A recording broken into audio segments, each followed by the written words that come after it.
Netflix presents a classic sci-fi audiobook. You're listening to Galactic Derelict by Andre Norton. Welcome to this audiobook of Galactic Derelict. This thrilling science fiction novel was first published in 1959 as part 2 of the renowned Time Traders series by Andre Norton. Often hailed as the grand dame of science fiction, Norton was one of the first female authors to gain prominence in the genre, captivating readers with her imaginative storytelling and pioneering contributions to science fiction and fantasy. Galactic Derelict takes us on an exhilarating journey through space and time, following a team of scientists and a young Texan rancher named Travis Fox.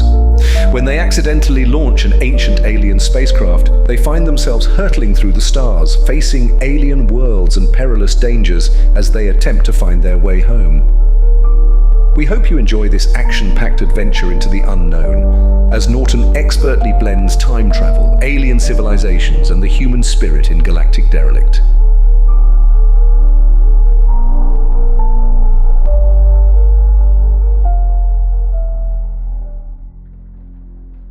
Hot. It sure was stacking up to be a hot one today. He'd better check on the spring and the brakes before the sun really boiled up the country ahead. That was the only water in this whole frying pan of baking rock? Or was it? Travis Fox hitched forward in his saddle. He studied the pinkish yellow of the desert strip between him and that distant line of green juniper against the buff of sagebrush, which marked the cuts of the breaks. This was a barren land, forbidding to anyone unused to its harshness. It was also a land frozen into one color-streaked mold of unchanging rock and earth. In that it was probably now rare upon the writer's planet. Elsewhere around the world, deserts had been flooded with seawater purified of salt. Ordered farms beat ancient sand dunes into dim memories. Mankind was fast breaking free of the whims of weather or climate. Yet here the free desert remained unaltered because the nation within which it lay could afford to leave land undeveloped.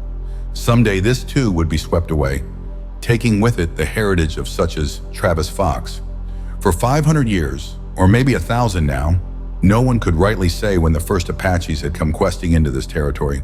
They had dominated these canyons and sand wastes, valleys and mesas. His tough, desert-born breed could travel, fight, and live off bleakness no other race dared face without supplies. From outside, his ancestors had waged war for almost 4 centuries across this country, and now the survivors wrested a living from the region with the same determination. That spring in the breaks. Travis' brown fingers began to count off seasons in taps on his saddle horn. 19, 20. This was the 20th year after the last big dry, and if Chatto was right, that meant the water which should be there was due to fail. And the old man had already been correct in his prediction of an unusually arid summer this year. If Travis rode straight there and found the spring dry, he'd lose most of the day, and time was precious. They had to move the breeding stock to a sure water supply. On the other hand, if he cut back into the canyon of the Hohokam on a hunch and was wrong, then his brother Whelan would have every right to call him a fool. Whelan stubbornly refused to follow the old one's knowledge, and in that his brother was himself a fool. Travis laughed softly. The White Eyes, deliberately he used the old warrior's term for a traditional enemy, saying it aloud, Pindalik Oyai. The White Eyes didn't know everything, and a few of them were willing to admit it once in a while. Then he laughed again, this time at himself and his own thoughts. Scratch the rancher, and the Apache was right under the surface of his sun-dried hide. But there was a bitter note in that second laugh. Travis booted his pinto into a lope with more force than was necessary. He didn't care to follow the trail of those particular thoughts. He'd make for the place of the Hohokam, and he'd be Apache for today. Nothing would spoil that as his other dreams had been spoiled. Whelan thought that if an Apache lived like the White Eyes and set aside all the old things, then he would prosper like the White Eyes. To Whelan, there was nothing good in the past. Even to consider the old ones, what they did and why they did it, was a foolish waste of time. Travis bit again on disappointment to find it as fresh and bad tasting as it had been a year earlier. The pinto threaded away between boulders along a dried stream bed. Odd that a land now so arid could carry so many signs of past water. There were miles of irrigation ditches used by the old ones, marking off sun-baked pans of open land, which had not known the touch of moisture for centuries. Travis urged his mount up a sharp slope and headed west, feeling the heat bore into his back through the faded shirt fabric. He doubted if Whelan knew the canyon of the Hohokam. That was one of the things from the old days, a story preserved by such as Chatto. And there were now two kinds of Apache, Chatto and Whelan. Chatto denied the existence of the White Eyes, living his own life behind a shutter which he dropped between him and the outside world of the whites. And Whelan denied the existence of the Apache, striving to be all white. Once Travis had seen a third way, that of blending the white man's learning with Apache lore. He thought he had discovered those who agreed with him, but it had all gone as quickly as a drop of water poured upon a rock would vanish here. Now he tended to agree with Chatto, knowing that Chatto had freely given him information Whelan did not have about Whelan's own rangeland. Chatto's father, again Travis counted, fingertip against saddle horn. Why, Chatto's father would be 120 years old if he were alive today, and his grandfather had been born in the Hohokam's Valley while his family were hiding from the U.S. cavalry. Chatto had guided Travis to the Lost Canyon when he was so small he could barely grip a horse's barrel with his short legs, and he had returned there again and again through the years. The houses of the Hohokam had intrigued him, and the spring there never failed. There were piñons with nuts to be gathered in season, and some stunted fruit trees still yielding a measure of fruit. Once it had been a garden, now it was a hidden oasis. Travis was working his way into the maze of canyons which held the forgotten trail of the old ones when he heard an unfamiliar hum. Instinctively, he drew rein, knowing that he was concealed by the shadow of a cliff, and glanced skyward. "Copter!" he said aloud in sheer surprise. The ageless desert country had claimed him so thoroughly during the past few hours that sighting of a modern mode of travel came as a shock. Could it be Whelan checking up on him? Travis's mouth tightened, but when he had left the ranch house at sunup, Bill Redhorse, Chatto's grandson, had been tinkering with the engine of the ranch bus. Anyway, Whelan couldn't waste fuel on desert coasting. With the big war scare on again, rationing had tightened up, and a man kept his copter for emergencies, using horses again for daily work. The war scare. Travis thought about it as he watched the strange machine out of sight. Ever since he could remember, there had been snapping and snarling in the news. Little scrimmages bursting out, smoldering, talk and more talk. Then some months back, something odd had happened in Europe.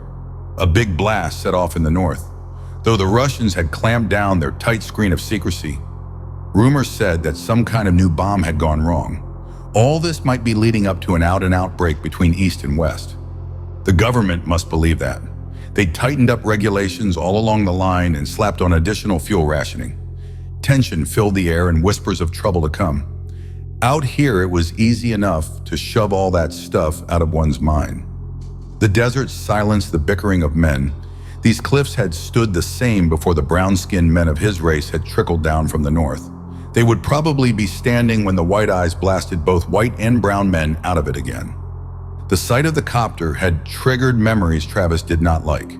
He continued to wonder, as the machine disappeared in the direction he himself was following, what its mission was here.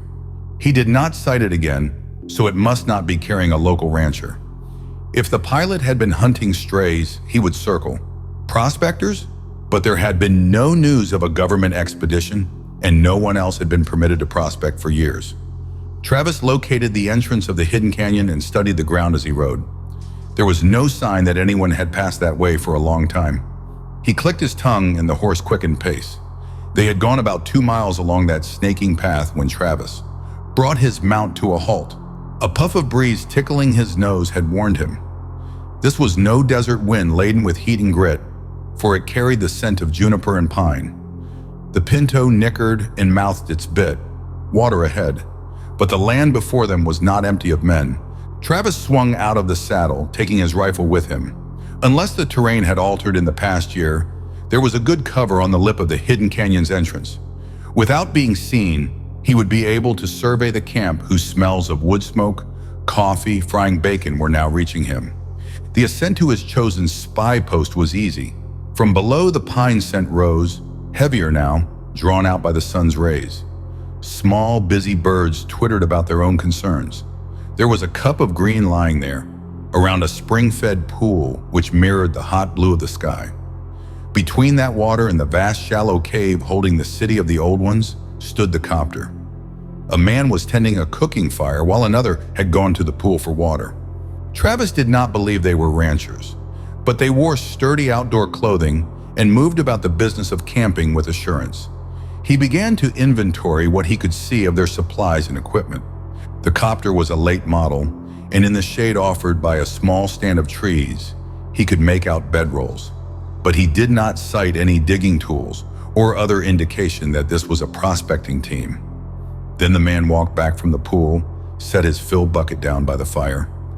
He dropped cross-legged before a big package and unwrapped its canvas covering. Travis watched him uncover what had to be a portable communicator of advanced design. The operator was patiently inching up the antenna rod when Travis heard the pinto nicker. Age-old instinct brought him around, still on his knees, with rifle ready. But he found himself fronting another weapon aimed directly and mercilessly at his middle. The oddly designed barrel did not waver. Above it, gray eyes watched him with a chill detachment worse than any vocal threat. Travis Fox considered himself a worthy descendant of the toughest warriors this stretch of country had ever seen. Yet he knew that neither he nor any of his kind had ever faced a man quite like this one. This man was young, no older than himself. Subtle menace did not altogether fit with his slender body or calm, boyish face. "Drop it!" The intruder expected no resistance. Travis obeyed, allowing the rifle to slip from his hands and slide across his leg to the gravel. "On your feet, make it snappy, down there." The gentle voice and even tone of the orders oddly increased the menace Travis sensed. The Apache stood up, turned down slope, and walked forward with his hands up. He did not know what he had stumbled on, but that it was important and dangerous, Travis did not doubt. The man cooking and the man at the comm set both sat back on their heels, calmly surveying Travis as he advanced. To his eyes, they were little different from the white ranchers he knew in the district. Yet the cook?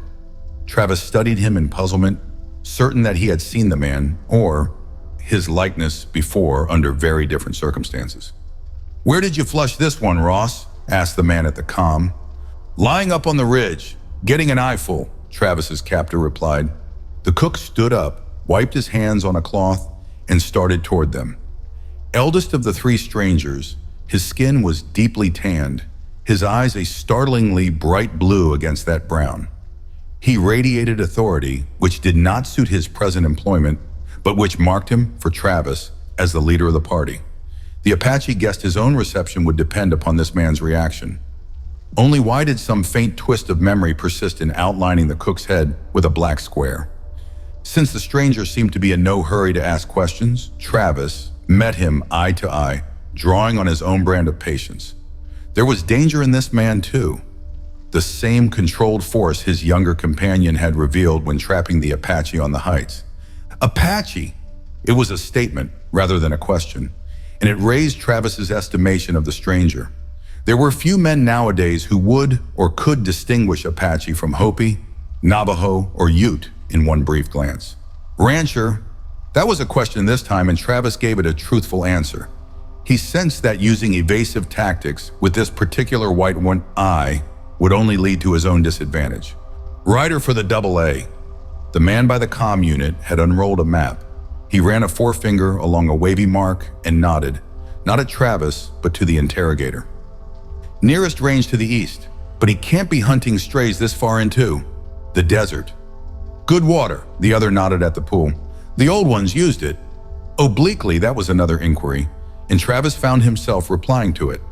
The old ones knew, not those only. With his chin, he pointed to the ruins in the great shallow cave. But the people in turn, never dry, even in bad years. And this is a bad year. The stranger rubbed his hand along his jaw, his blue eyes still holding Travis's. A complication we didn't foresee. So AA runs a herd in here in dry years, son? Against his will, Travis found himself replying with the exact truth. Not yet. Few of the riders know of it now. Not many care to listen to the stories of the old men. He was still puzzling over the teasing memory of seeing this man's lean face before. That black border about it, a frame, a picture frame. and the picture had hung over Dr. Morgan's desk at the university. But you do. There came another of those measuring stairs-like, the one which had stripped away his rancher's clothing to display the Apache underneath. Now those eyes were trying to sort out the thoughts. In his head, thoughts of Dr. Morgan's study. This man's picture had hung there, but with a stepped pyramid behind him. It is so, absently, he used another speech pattern as he tried to remember more.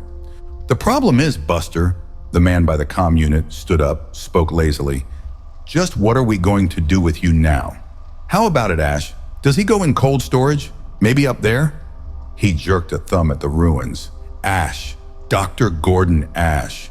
He'd put a name to the stranger at last, and with the name came a reason for the man's presence there. Ash was an archaeologist. Only Travis did not have to look at the comm unit or at the camp to guess that this was no expedition to hunt ancient relics. He had had first-hand knowledge of those. What were Dr. Ash and his companions really doing in the Canyon of the Old Ones?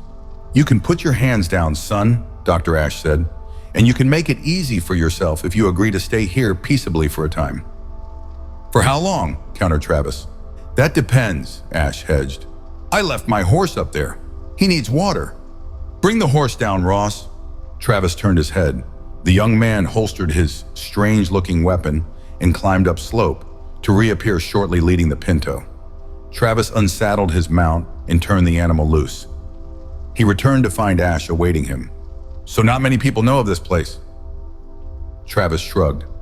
One other man on the AA, he is very old. His grandfather was born here long ago when the Apaches were fighting in the army. Nobody else is interested anymore. Then there was never any digging done in the ruins? A little, once. By whom? Travis pushed back his hat. Me. His answer was short and hostile. Oh? Ash produced a package of cigarettes, offered them. Travis took one without thinking. You came here for a dig? He counter-questioned. In a manner of speaking. But when Ash glanced at the cliff house, Travis thought it was as if he saw something far more interesting behind or beyond those crumbling blocks of sun-dried brick. I thought your main interest was pre-Mayan, Dr. Ash. Travis squatted on his heels, brought out a smoldering twig from the fire to light his smoke, and was inwardly satisfied to note that he had startled the archaeologist with that observation. You know me, he made a challenge of the words. Travis shook his head.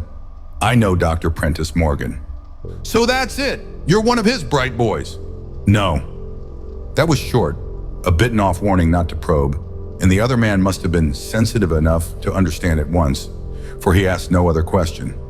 Chow ready, Ash? Asked the man with the comm. Behind him, the youngster Ash, called Ross, came to the fire, reached out for the frying pan. Travis stared at his hand. The flesh was seamed with scars. Once before, the Apache had seen healed wounds like those from a deep and painful burn. He looked away hurriedly as the other apportioned food onto plates, and he got his own lunch from his saddlebags. They ate in oddly companionable silence. The first tension of their meeting eased from the range rider. His interest in these men, his desire to know more about them and what they were doing here, dampened his annoyance at the way he had been captured. That young Ross was a slick tracker. He had to be experienced to trap Travis so neatly. The Apache longed for a closer look at the other's weapon. It was not a conventional revolver.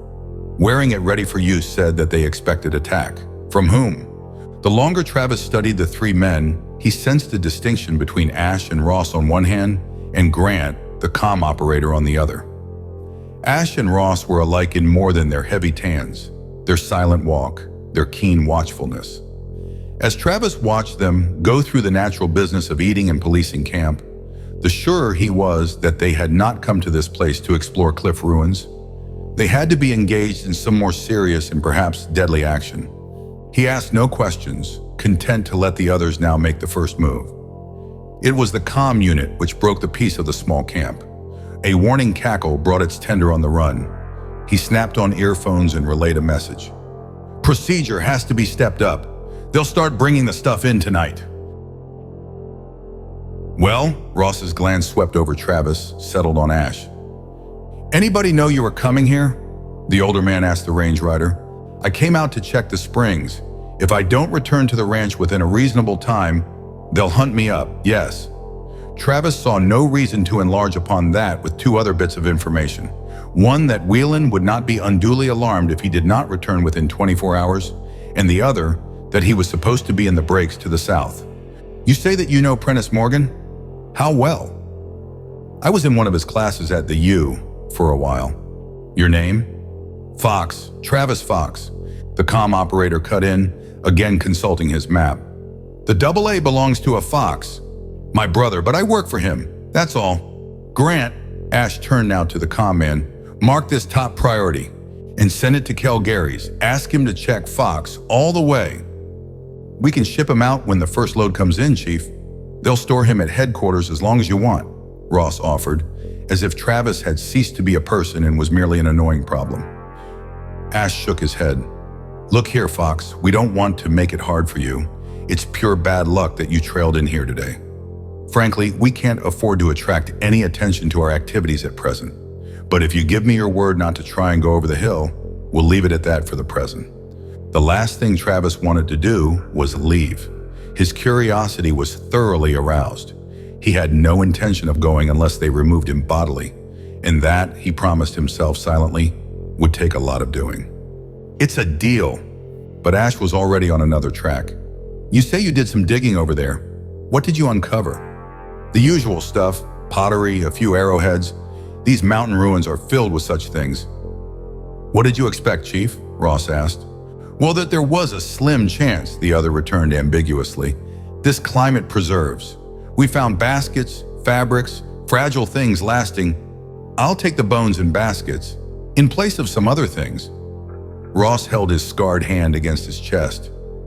He rubbed its seamed flesh with the other, as if soothing a wound that still ached.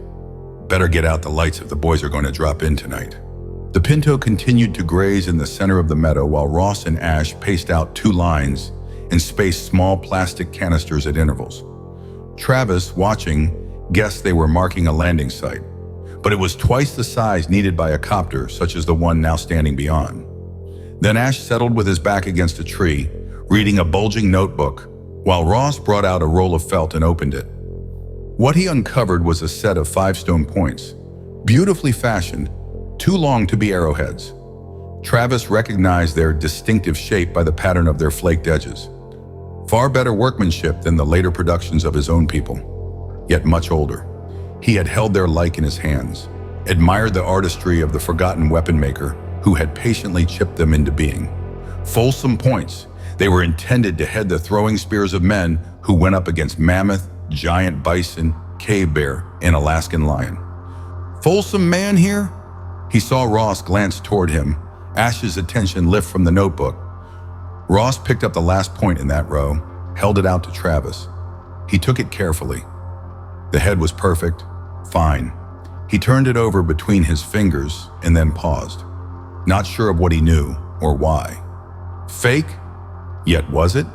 He had handled Folsom points, and some, in spite of their great age, had been as perfectly preserved as this one. Only this did not feel right. He could give no better reason for his judgment than that. What makes you think so? Ash wanted to know. That one was certified by Steffords. Ross took up the second point, from the line. But Travis, instead of being confounded by that certification from the Authority on Prehistoric American Remains, remained sure of his own appraisal. Not the right feel to it. Ash nodded to Ross, who picked up the third stone head, offering it in exchange for the one Travis still held. The new point was, to all examination by eye, a copy of the first. Yet as he ran a forefinger along the fine serrations of the flaked edge, Travis knew that this was the real thing, and he said so. Well, Ross studied his store of points. Something new had been added, he informed the empty space before him. It's been done before, Ash said. Give him your gun. For a moment it seemed as if Ross might refuse. He frowned as he drew the weapon. The Apache, putting down the Folsom point with care, took the weapon and examined it closely.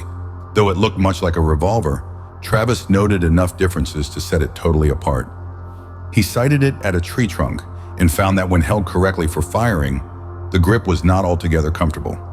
The hand for which it had been fashioned was not quite like his own. Another difference grew in his mind the longer he held the weapon. He did not like that odd sensation. Travis laid the gun down beside the flint point, staring at them with astonished eyes. From both of them, he had gained a common impression of age, a wide expanse of time separating him from the makers of those two very dissimilar weapons. For the Folsom point, that feeling was correct. But how could the gun give him the same answer? He had come to rely on that peculiar, unnamed sense of his. Its apparent failure now was disconcerting. "How old is the gun?" asked Ash. "It can't be," Travis protested. "I won't believe that it is as old or older than the spearhead."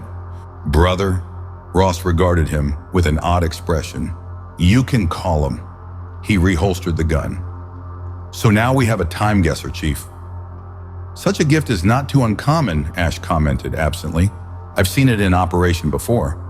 "But a gun can't be that old," Travis still objected. Ross's left eyebrow raised in a sardonic arc as he gave a half smile. "That's all you know about it, brother," he observed. "New recruit?"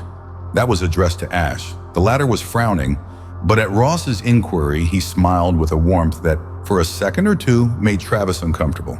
It so patently advertised that those two were a long-established team, shutting him outside. "Don't rush things, boy." Ash stood up and went over to the comm unit. "Any news from the front?" "Cackle, cackle, yakety yak," snorted the operator. "Soon as I tune out one band interference, we hit another.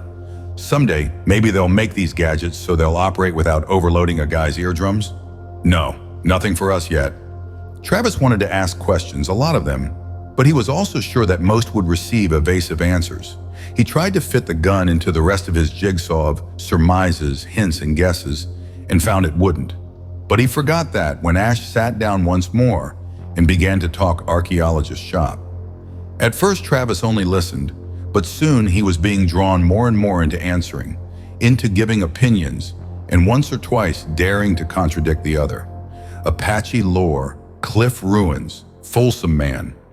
Ash's conversation ranged widely. It was only after Travis had been led to talking freely with the pent-up eagerness of one who has been denied expression for too long that he understood the other man must have been testing his knowledge. "Sounds rugged, the way they lived then," Ross observed at the conclusion of Travis' story of the use of their present campsite by Apache holdouts in the old days. "That, from you, is good," Grant laughed. He snapped on his earphones once more as the comm came to life. With one hand, he steadied a pad on his knee and copied the message. Travis studied the shadows on the cliffs. It was close to sundown now, and he was growing impatient. This was like being in a theater waiting for the curtain to go up, or lying in wait for trouble to come pounding around some bend. Ash took the scribbled page from Grant, checked it against more scribbles in his notebook.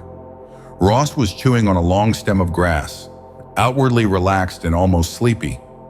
Yet Travis suspected that if he were to make a wrong move, Ross would come alert in an instant. "You know this country must have been popping once," Ross commented lazily. "That looks like a regular apartment house over there, with maybe 100, 200 people living in it. How did they live anyway? This is a small valley."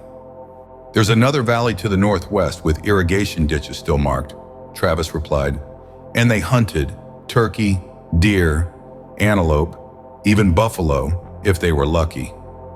Now, if a man had some way to look back into history, he could learn a lot."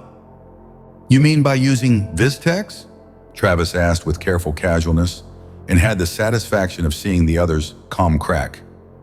Then he laughed with an edge on his humor. "We Indians don't wear blankets or feathers in our hair anymore, and some of us read and watch TV and actually go to school. But the Viztex I saw in action wasn't too successful." He decided on a guess. "Planning to test a new model here?" "In a way, yes." Travis had not expected a serious answer like that, and it had come from Ash, plainly to the surprise of Ross. But his assent opened startling possibilities. The Viztex process for photographing the past from radiation echoes had been under development for more than 20 years. The process had been perfected to the stage where objects would appear on films exposed a week after they had disappeared from a given point. And Travis had been present on one occasion when an experimental Viztex had been demonstrated by Dr. Morgan. But if they did have a new model, which could produce a real reach back into history, He drew a deep breath and stared at the cave-enclosed ruins before him. What would it mean to see the past again? Then he grinned. A lot of history will have to be rewritten in a hurry if you have one that works. Not history as we know it. Ash drew out cigarettes and passed them. Son, you're a part of this now, whether or no. We can't afford to let you go. The situation is too critical. So, you'll be offered a chance to enlist. In what? Countered Travis warily. In Project Folsom 1. Ash lit his cigarette. Headquarters checked you out all along the line. I'm inclined to think that Providence had a hand in your turning up here today. It all fits. Too well? There was a frown line between Ross's brows. No, Ash replied. He's just what he said he is. Our man reported from the AA and from Morgan. He can't be a plant. What kind of a plant? Wondered Travis. Apparently he was being drafted, but he demanded to know why and for what. He thought he wasn't hearing correctly when Ash answered. We're here to see the Folsom Hunters world. That's a tall order, Dr. Ash. You've got a super Vistex if you can take a peek 10,000 years back. Even farther back than that, Ash corrected him. We aren't sure yet. Why the hush-hush? A look at some roaming primitive tribe should bring out the newsman. We're more interested in other things than primitive tribesmen, such as where that gun came from, agreed Ross. He was again rubbing his scarred hand. His eyes held the same bleakness Travis had noted in their first meeting on the rim of the canyon. It was the look of a fighter preparing for battle. You'll have to take us on faith for a while, Ash cut in. This is a strange business and a necessarily top secret one, to use the patter of our times. They ate supper and Travis moved the Pinto to the narrow lower end of the canyon, well away from the improvised landing field. Dusk had hardly closed in before the first of the cargo copters touched down. Soon he found himself as one of a line of men passing packages and boxes from the machine back to the shelter of the small grove. They worked without any waste motion at a speed which suggested that time was of the essence. Travis found that he had caught that need for haste from them. The first machine was stripped of its load, rose, and was gone only minutes before a second one came in to take its place. Again, an unloading chain formed, this time for heavier boxes which required 2 men to handle them. Travis's back ached. His hands were raw by the time the fourth copter was freed and left. 4 more men had joined their party, one coming in with each load, but there was little talk. All were concentrating on the unloading and storing of the material. In a period of lull after the departure of the fourth machine, Ash came up to Travis, accompanied by another man. Here he is! Ash's hand closed on Travis's shoulder, drawing him out to face the newcomer. He was taller than Dr. Ash, and there was no mistaking the air of command or the power of those eyes which bored straight into the Apache. But after a long moment, the big man smiled briefly. You're quite a problem for us, Fox. Or the missing ingredient, corrected Ash. Fox, this is Major Kelgaries, at present our commanding officer. We'll have a talk later, Kelgaries promised. Tonight's rather busy. Clear the field, called someone from the flare line. Setting down. They plunged out of the path of the fifth copter and work started again. The major, Travis noted, was right in line with the others when it came to tossing boxes around. There was no more time for talking. 7 or 8 loads, which was it? Travis tried to count them up, wriggling stiff fingers. It was still night, but the flares had been extinguished. The men who had worked together now sat around the fire drinking coffee and wolfing sandwiches, which had been delivered with their last cargo. They did not talk much, and Travis knew they were as tired as he was. Bedtime, brother. And am I glad to hit the sack, Ross said between yawns. Need the makings, blankets, anything? Half stupid with fatigue, Travis shook his head. Got my bedroll with my saddle. And he was asleep almost before he was fully stretched out. In the daylight of morning, the camp looked disorganized. But men were already sorting out the material, working as if this was a task they had often done before. As Travis was helping to shift a large crate, he looked up to see the major. Spare me a moment, Fox. He led the way from the scene of activity. You've got yourself and us in a muddle, young man. Frankly, we can't turn you loose, for your own sake as well as ours. This project has to be kept under wraps, and there are some very tough boys who would like to pick you up and learn what they could from you. So we either take you all the way in or put you on ice. It's up to you which it is going to be. You've been vouched for by Dr. Morgan. Travis tensed. What had they raked up now? Memories cramped his belly, but if they'd been asking questions of Prentice Morgan, they must. Know what happened last year and why? Apparently they did, for Calgary's continued, Fox, the time when anyone can afford prejudices is past, way past. I know about Hewitt's offer to the university and what happened when he pressured to have you fired from the expedition staff. But prejudices can stretch both ways. You didn't stand up to him very long, did you? Travis shrugged. Maybe you've heard the term second-class citizen, Major. How do you suppose Indians rate with some people in this country? To that crowd we are and will always be dirty, ignorant savages. You can't fight when the other fellow has all the weapons. Hewitt gave that grant to the university to do some important work. When he wanted me off, that was that. If I'd let Dr. Morgan fight to keep me on his staff, Hewitt would have snatched his check away again so fast the friction would have burnt the paper. I know Hewitt and what makes him tick, and Dr. Morgan's work was more important. Travis stopped short. Why in the world had he told the Major all that? It was none of Calgary's business why he had quit and come back to the ranch. There aren't many like Hewitt left, fortunately, and I assure you we do not follow his methods. If you choose to join us after Ash briefs you, you're one of a team. Lord, man, the Major slapped his hand vigorously against his dusty breeches. I don't care if a man is a blue Martian with 2 heads and 4 mouths. If he can keep those mouths shut and do his job, it's the job which counts here. And according to Morgan, you have something useful to contribute. Make up your mind and let me know. If you don't want to play, we'll ship you out tonight. Tell your brother that you're on government work and keep you quiet for a while. Sorry, but that's the way it will have to be. Travis smiled at that promise.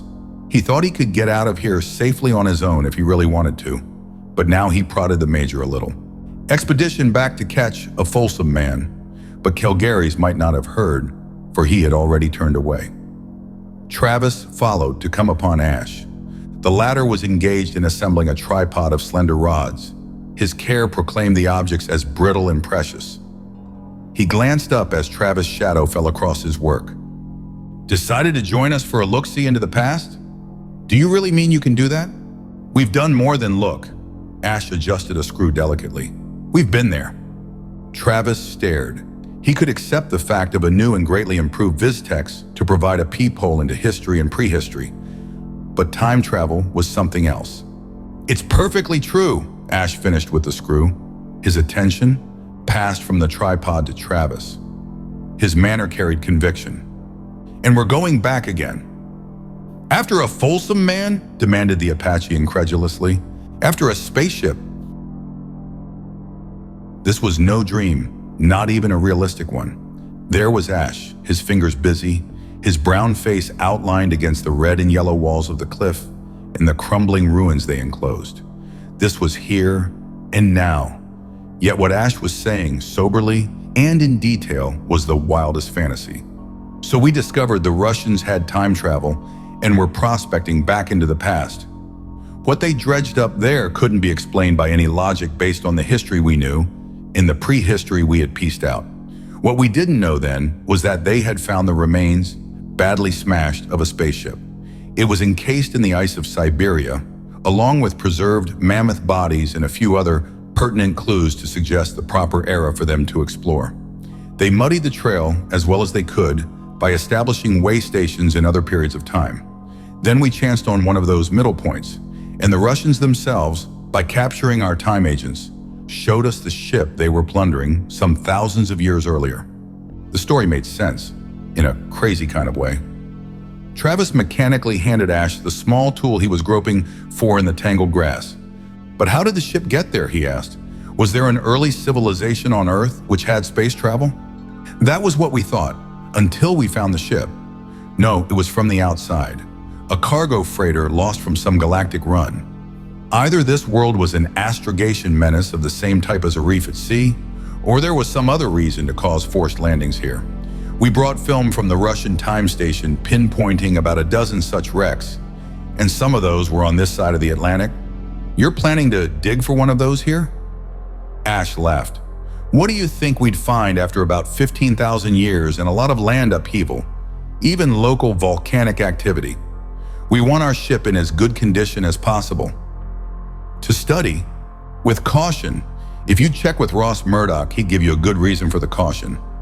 He was one of our agents who was actually aboard the ship the Russians were plundering. When they cornered him in the control cabin, he accidentally activated the comm system and called in the real owners. They weren't too pleased with the Russians, came down and destroyed their time base on that level, and then followed them through the other way stations, destroying each. Remember that hush-hush bang in the Baltic early this year? That was the Space Patrol, or whatever they call themselves, putting finish to the Russian project. So far as we know, they didn't discover that we were and are interested in the same thing. So if we find our ship here, we walk softly along its corridors. You want the cargo? In part, but mostly we want the knowledge, what its designers had, the key to space. The thrill of that touched Travis. Mankind had reached for the stars for 3 generations. Men had had small successes, many searing failures. Now, what were missions to the barren moon compared to Starflight and what lay far out? Ash, reading his expression, smiled. You feel it too, don't you? The Apache nodded absently, gazing down the canyon. He tried to believe that somewhere around here, trapped in time, a wrecked starship lay waiting for them. But he could not even visualize this country as it must have been in pluvial times. When rain fell most of the year, it must have made a morass of these lands. The retreating arms of shrinking glaciers lay not too far northward. But why the Folsom Points? Out of the welter of facts and half-facts, he picked that as a starting point. We've sent back agents disguised as pre-Celts, as Tartars, or their remote ancestors, as Bronze Age beaker traders, and in 600 other character parts. Now there's a chance we may have to produce a few Folsom spearmen. One of the first and most important rules of this game, Fox, is that one does not interfere with time by introducing any modernisms. There must be no hint of our agent's real identity. We have no idea what might happen if one meddled with the stream of history as we know it, and we trust we'll never have to find out the hard way. Hunters, Travis said slowly, hardly aware at that moment that he spoke at all. Mammoth, mastodon, camels, the dire wolf, saber-tooth. Why do all those interest you?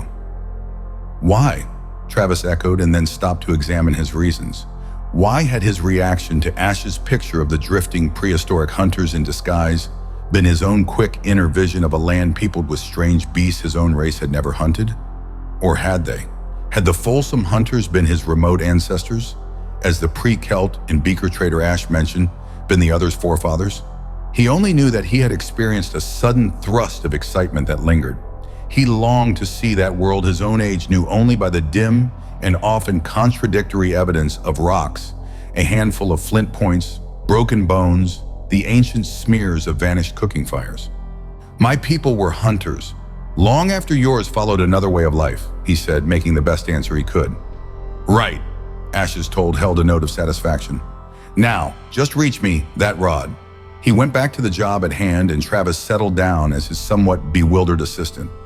The Apache knew that he had made the choice Kelgaries wanted, that he was going to be a part of this whole incredible adventure. The one thing he was sure of during the next 2 crowded days was that they were indeed working under pressure and against deadlines. Whether the unexplained threat which seemed to overhang the whole project came from outside the country or from fear of a policy change here at home, no one bothered to make clear. But Travis was willing to let it go at that. It was far more interesting and absorbing to work with Ross Murdoch. They set the proper kind of shafts to the pseudo-Folsom spear points and then experimented with the spear thrower. This made the efficient weapons they finally turned out twice as powerful. A 7-foot javelin could be hurled a good 150 yards or more by the use of that 2-foot shaft of the thrower. Travis knew that in close infighting, it would add tremendous thrusting power. No wonder a party of hunters so armed dared to go against mammoth and other giant mammals of the period. In addition to the spears, they had flint knives, the counterparts of those found in the debris of Folsom campsites across most of Western America. Travis did not know why he was so sure that he was actually going to use knife and spears and play the role of a wandering prehistoric hunter. Still, he was sure. He learned from Ross that the rest of the time, agents' equipment would not be assembled at the base until the experts had taped film reports out of the past to use as samples. On the third day, Calgaries and Ash took a 3-man expedition out of the canyon in one copter loaded to its limit. They were gone almost a week, and upon their return, they hurriedly sent off tapes. Ash joined Travis and Ross that same night. He lay down beside their fire with a sigh of weary pleasure. "Hit pay dirt?" Ross wanted to know. His chief nodded. There were dark smudges under his eyes and a fine, drawn look to his features. "The wreck is there, all right, and we located hunters on the fringe of the territory, but I think we can follow Plan 1. The tribe is small and there doesn't appear to be more than one. Our guess that the district was thinly populated must be correct. It won't be necessary to really establish our scouts with the tribe. Just let them keep track of wandering hunters." "And the transfer?" Ash glanced at the watch on his wrist. "Harvey and Logwood are assembling the new one. I give them about 48 hours. Headquarters will fly in the extra power packs tonight. Then our men go through. We haven't the time to spend on finer points now. A working crew follows as soon as the scouts give the all clear. HQ is analyzing the film reports. They'll have the rest of the equipment to us as soon as possible." Travis stirred. Who was going to be part of that scouting team into the far past? He wanted to ask that, to hope that he might be one. But what had happened a year ago to smash other plans kept him tongue-tied now. Ross voiced that all-important question. "Who makes the first jump, Chief?" "You, me, we're on the spot. Our friend here if he wants to." "You mean that?" Travis asked slowly. Ash reached for the waiting coffee pot. "Fox, as long as you don't go loping off on your own to test that flint-tipped armory you've been constructing on the first available mammoth, you can come along, mainly because you look the part, or will when we get through with you. And maybe you can adapt better than we can. Briefing for a time run used to take weeks. Ask Ross here. He can tell you what a cram course in our work is like. But today we haven't weeks to spare. We've only days and they grow fewer with each sunrise. So we're gambling on you, on Ross, on me. But get this, I'm your section leader. The orders come from me. And the main rule is, the job comes first. We keep away from the natives. We don't get involved in any happenings back there. Our only reason for going through is to make as sure as we can that the technical boys are not going to be disturbed while they work on that wreck. And that may not be an easy job." "Why?" Ross asked. "Because this ship didn't make as good a landing as the one you saw the Russians stripping. According to the films we took through the peeper, there was a bad smash when it hit dirt. We may have to let it go altogether and track down number 2 on our list. Only if we can come up with just one good find on board this one, we can stave off the objections of the committee and get the appropriation for future exploration." "Might do to run one of the committee through," Ross remarked. Ash grinned. "Want to lose your job, boy? Give them a good look around in some of the spots we prospected and they'd turn up their toes. Quick." Just 3 days later, a bright shaft of sunlight pierced a small side pocket of the canyon to spotlight the three as they worked under the critical eyes of a small, neat man. He regarded them intently through the upper half of his bifocals and made terse suggestions in a dry, precise voice. Stripping, they meticulously rubbed their skins with the cream their instructor had provided. That treatment turned their tanned or naturally dark skins into the leathery uniform brownness of men who wore very little clothing in any kind of weather. Ash and Ross had been provided with contact lenses so that their eyes were now as dark brown as Travis, and their closely cropped hair was hidden under wigs of straggling, coarse black locks, which fell shoulder-length at the sides and descended like a pony's mane between their shoulder blades. Then each took his turn flat on his back, while the makeup artist, working from film charts, proceeded to supply his victims with elaborate patterns of simulated tattoos on chests, upper arms, chins, and upper cheekbones. Travis, undergoing the process, studied Ash, who now represented the finished product. Had he not seen all the steps in that transformation, he would not have guessed that under that savage exterior now existed Dr. Gordon Ash. "Glad we're allowed sandals," the same savage commented as he tightened the thongs which held about him a loincloth kilt of crudely dressed hide. Ross had just thrust his bare feet into a pair of such primitive footwear. "Let's hope they'll stay on if we have to scramble, Chief," he said, eyeing them dubiously. Finished at last, the three stood in line to be checked by the makeup man and Calgary's.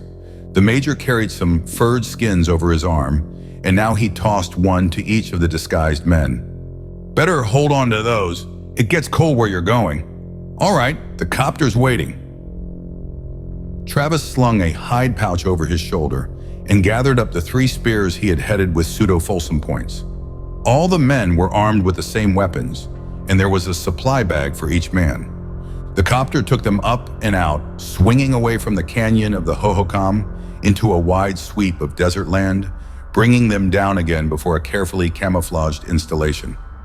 Calgary's gave Ash his last instructions. "Take a day, 2 if you have to. Make a circle about 5 miles out, if you can. The rest is up to you." Ash nodded. "Can do. We'll signal in as soon as we can give an all clear."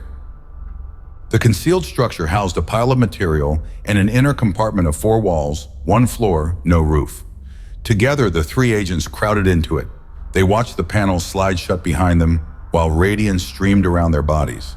Travis felt a tingling through bone and muscle, and then a stab of panic as the breath was squeezed from his lungs by a weird wrenching that twisted his insides.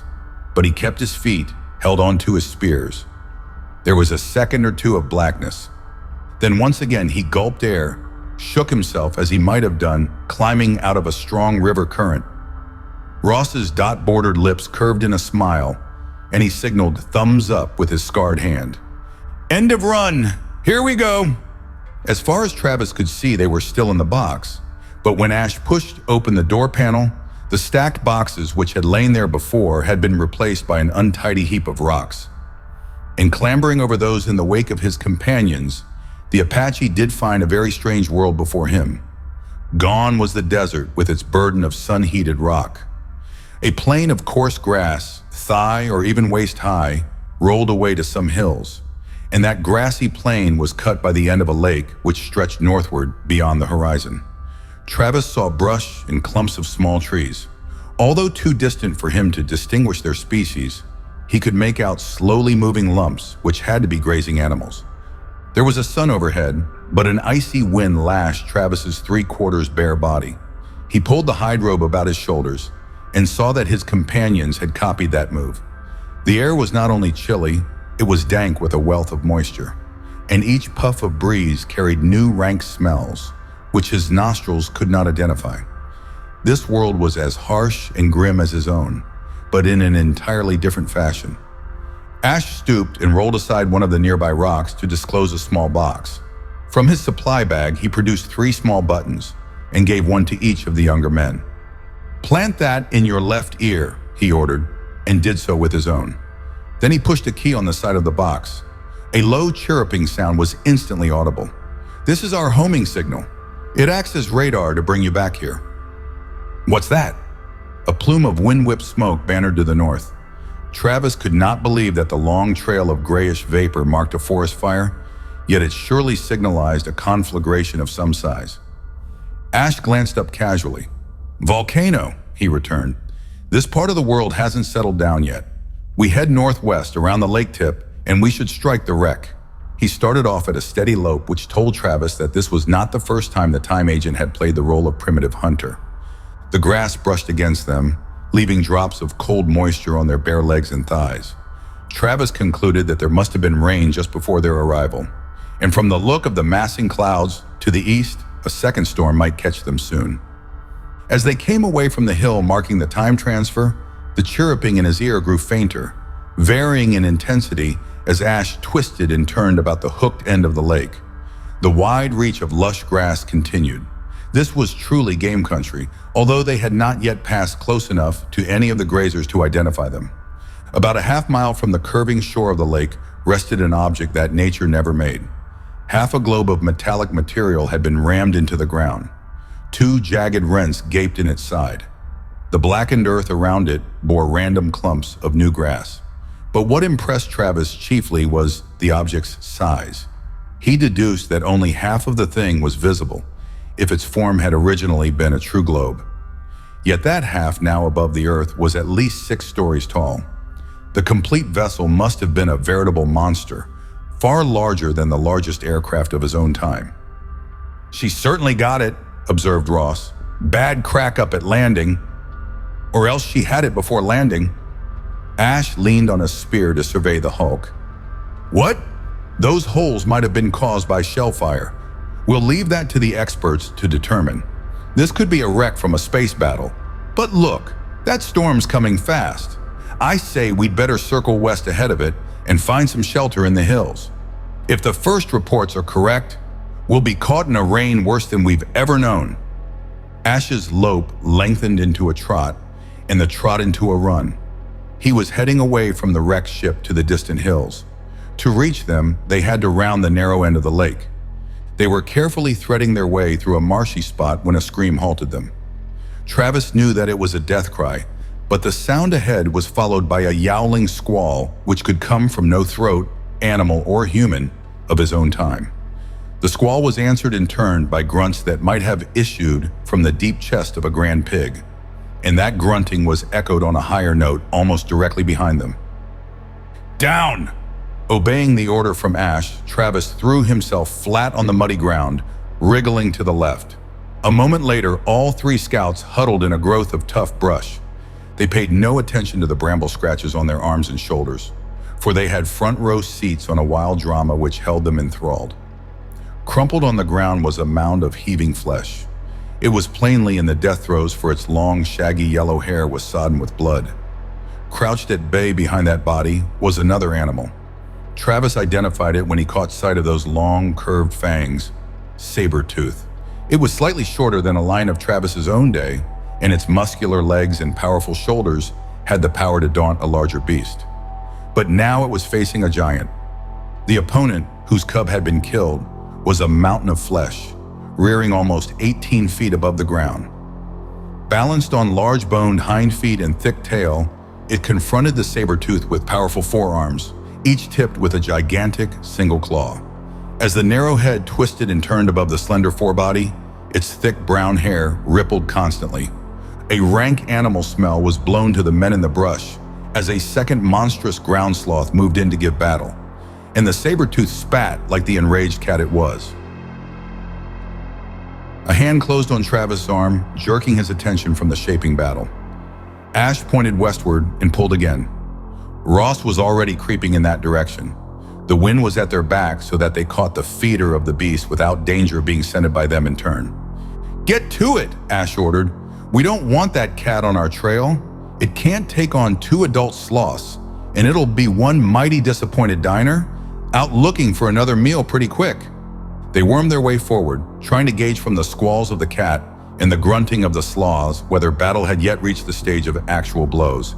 If the cat was smart, Travis thought it would let itself be driven off. And knowing the tactics of mountain lions of his southwest, he believed that was what would happen. "Okay, run!" Ash scrambled to his feet and set a good pace across the open lands, the other 2 thudding behind him. The sun had completely disappeared now, and the grayness under those lowering clouds approached twilight. The thin chirrup of their homing device sounded very lonely and far away. Brown-gray lumps swung up heads with wide stretches of horns. Save that those horns were straight and not curved, the animals might have been the bison of the historic plains. Catching the scent of the scouts, they tossed those horned heads and set off northward across the open land at a lumbering gallop. Large-headed horses with spectacularly striped coats ran among them with more speed and far more grace. This was plainly a hunter's paradise. The rain raced behind the men, making a visible curtain of water. When that enfolded them, Travis gasped, choked, and fought for breath under the pounding flood. But his legs kept the striding pace Ash had set, and the 3 continued to head for the hills, which were now scarcely visible through the downpour. A rising slope slowed them, and twice they had to leap runnels of streams carrying water from the heights above them. A vicious crack of lightning lit up the scene. A hand pulled Travis to the left, and so into partial shelter from the storm. He crowded together with Ash and Ross, half crouching in the lee of some rocks. It was not quite a cave, but the crevice was better than the open slope. "How long will this last?" Ross growled. Ash's answer offered little hope. Anywhere from an hour to a couple of days. Let's hope we're lucky. They squatted, drawing their hide robes about them, pressing together for the warmth of body contact in the midst of that damn cold. Perhaps they dozed, for Travis came alert with a jerk of his head, which hurt neck and shoulder. He knew that the rain had stopped, though there was night outside their inadequate shelter. He asked, "Do we move on?" But the world outside their hiding place replied with a roar loud enough to split eardrums. Travis, his nails digging into the wooden shaft of his spear, could not stop shuddering after that menacing blast. "We do if we want to provide a midnight snack for our friend out there," Ash commented. "The rain probably spoiled hunting for somebody. Hereabouts we have saber-tooth, the Alaskan lion, the cave bear, and a few other assorted carnivores I don't want to meet without, say, a tank in reserve." "Cheery spot," Ross remarked. "I'd say our playmate Upridge hasn't had much luck tonight. Any chance of his coming down to scoop us out? Or try for a taste?" "If he, she, or it does, he'll get a pawful of spear points," Ash replied. "One advantage of this hole, nothing can get in if we're firm in saying no." There was a second roar from farther away, Travis noted with relief. Whatever meat hunter on the hoof prowled the hills, it would not have followed their trail. The rain must have cleansed their scent from grass and earth. Huddling there, stiff and cold, they managed now and then to change position of arms or legs, so that morning would not find them too cramped to move. They remained until the sky did lighten with the first sign of dawn. Travis crawled out and straightened up painfully. He bit back a stinging word or two as a below-zero morning breeze cut in under the flap of his cloak blanket. He decided that to properly prepare for roaming the Pleistocene world in the garb of its rightful inhabitants, one should practice beforehand by spending a month or so in a deep freeze, stripped to one's shorts. And he was pleased to see that neither Ash nor Ross was any more agile when he emerged from the hole of refuge. They mouthed food concentrate bars from their storage bags. Travis, though knowing the energy-building uses of those small squares, longed for real meat, hot and juicy, straight from the fire. There was no taste to these concentrate things. "Up we go!" Ash wiped the back of his hand across his mouth and slung his bag over his shoulder. He studied the way before them to find the best ascent. But Travis had already started, winding in and out between boulders which marked the debris of a landslide. When the scouts at last reached the summit, they turned back to look into the valley of the lake. That smooth sheet of water occupied perhaps half of the basin, and it seemed to Travis that the mirror surface reached closer to the wrecked ship today than it had when they passed it the afternoon before. He said as much, and Ash agreed. Water has to go somewhere, and these rains feed all the streams heading down there. Another reason why we must make this a fast job. So, let's get moving. But when they turned again to follow the line of the heights, Travis halted. Thin, watery sunlight broke through the clouds, carrying with it little or no warmth as yet, but providing more light. And he peered intently westward and downslope on the other side of the hills. No, he had not been mistaken.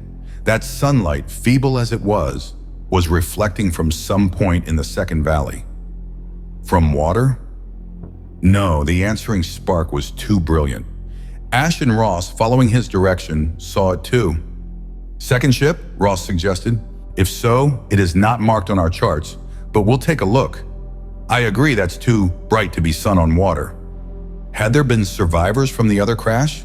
Travis wondered. If so, had they established a camp down there? He had heard enough during the past few days to judge that any contact with the original owners of the galactic ships could be highly dangerous. Ross had been pursued by one of their patrols across miles of wilderness. He had escaped from the mind compulsion they exerted only by deliberately burning his hand in a fire and using pain to counter their mental demand for surrender. They were not human, those ship people. What powers or weapons they possessed were so alien as to defy human understanding so far. So the three took to cover, making expert use of every bit of brush, every boulder, as they advanced to locate that source of reflection. Again, Travis was amazed by the skill of his companions. He had hunted mountain lion, and lion in the beast's native ground is very wary game. He could read trail with all the skill imparted to him by Chato, who knew the ways of the old raiding warriors. But these two were equal to him at what he always considered a red man's rather than a white man's game. They came at last to lie in a fringe of trees, parting the grass cautiously to look out on an expanse of open land. In the middle of it rested another globe-shaped ship. But this one was entirely above ground, and it was small, a pygmy compared to the giant in the other valley. At first superficial examination, it looked to have been landed normally, not crashed.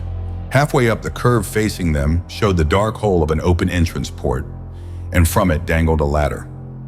Someone had survived this landing. Come to Earth here. Lifeboat.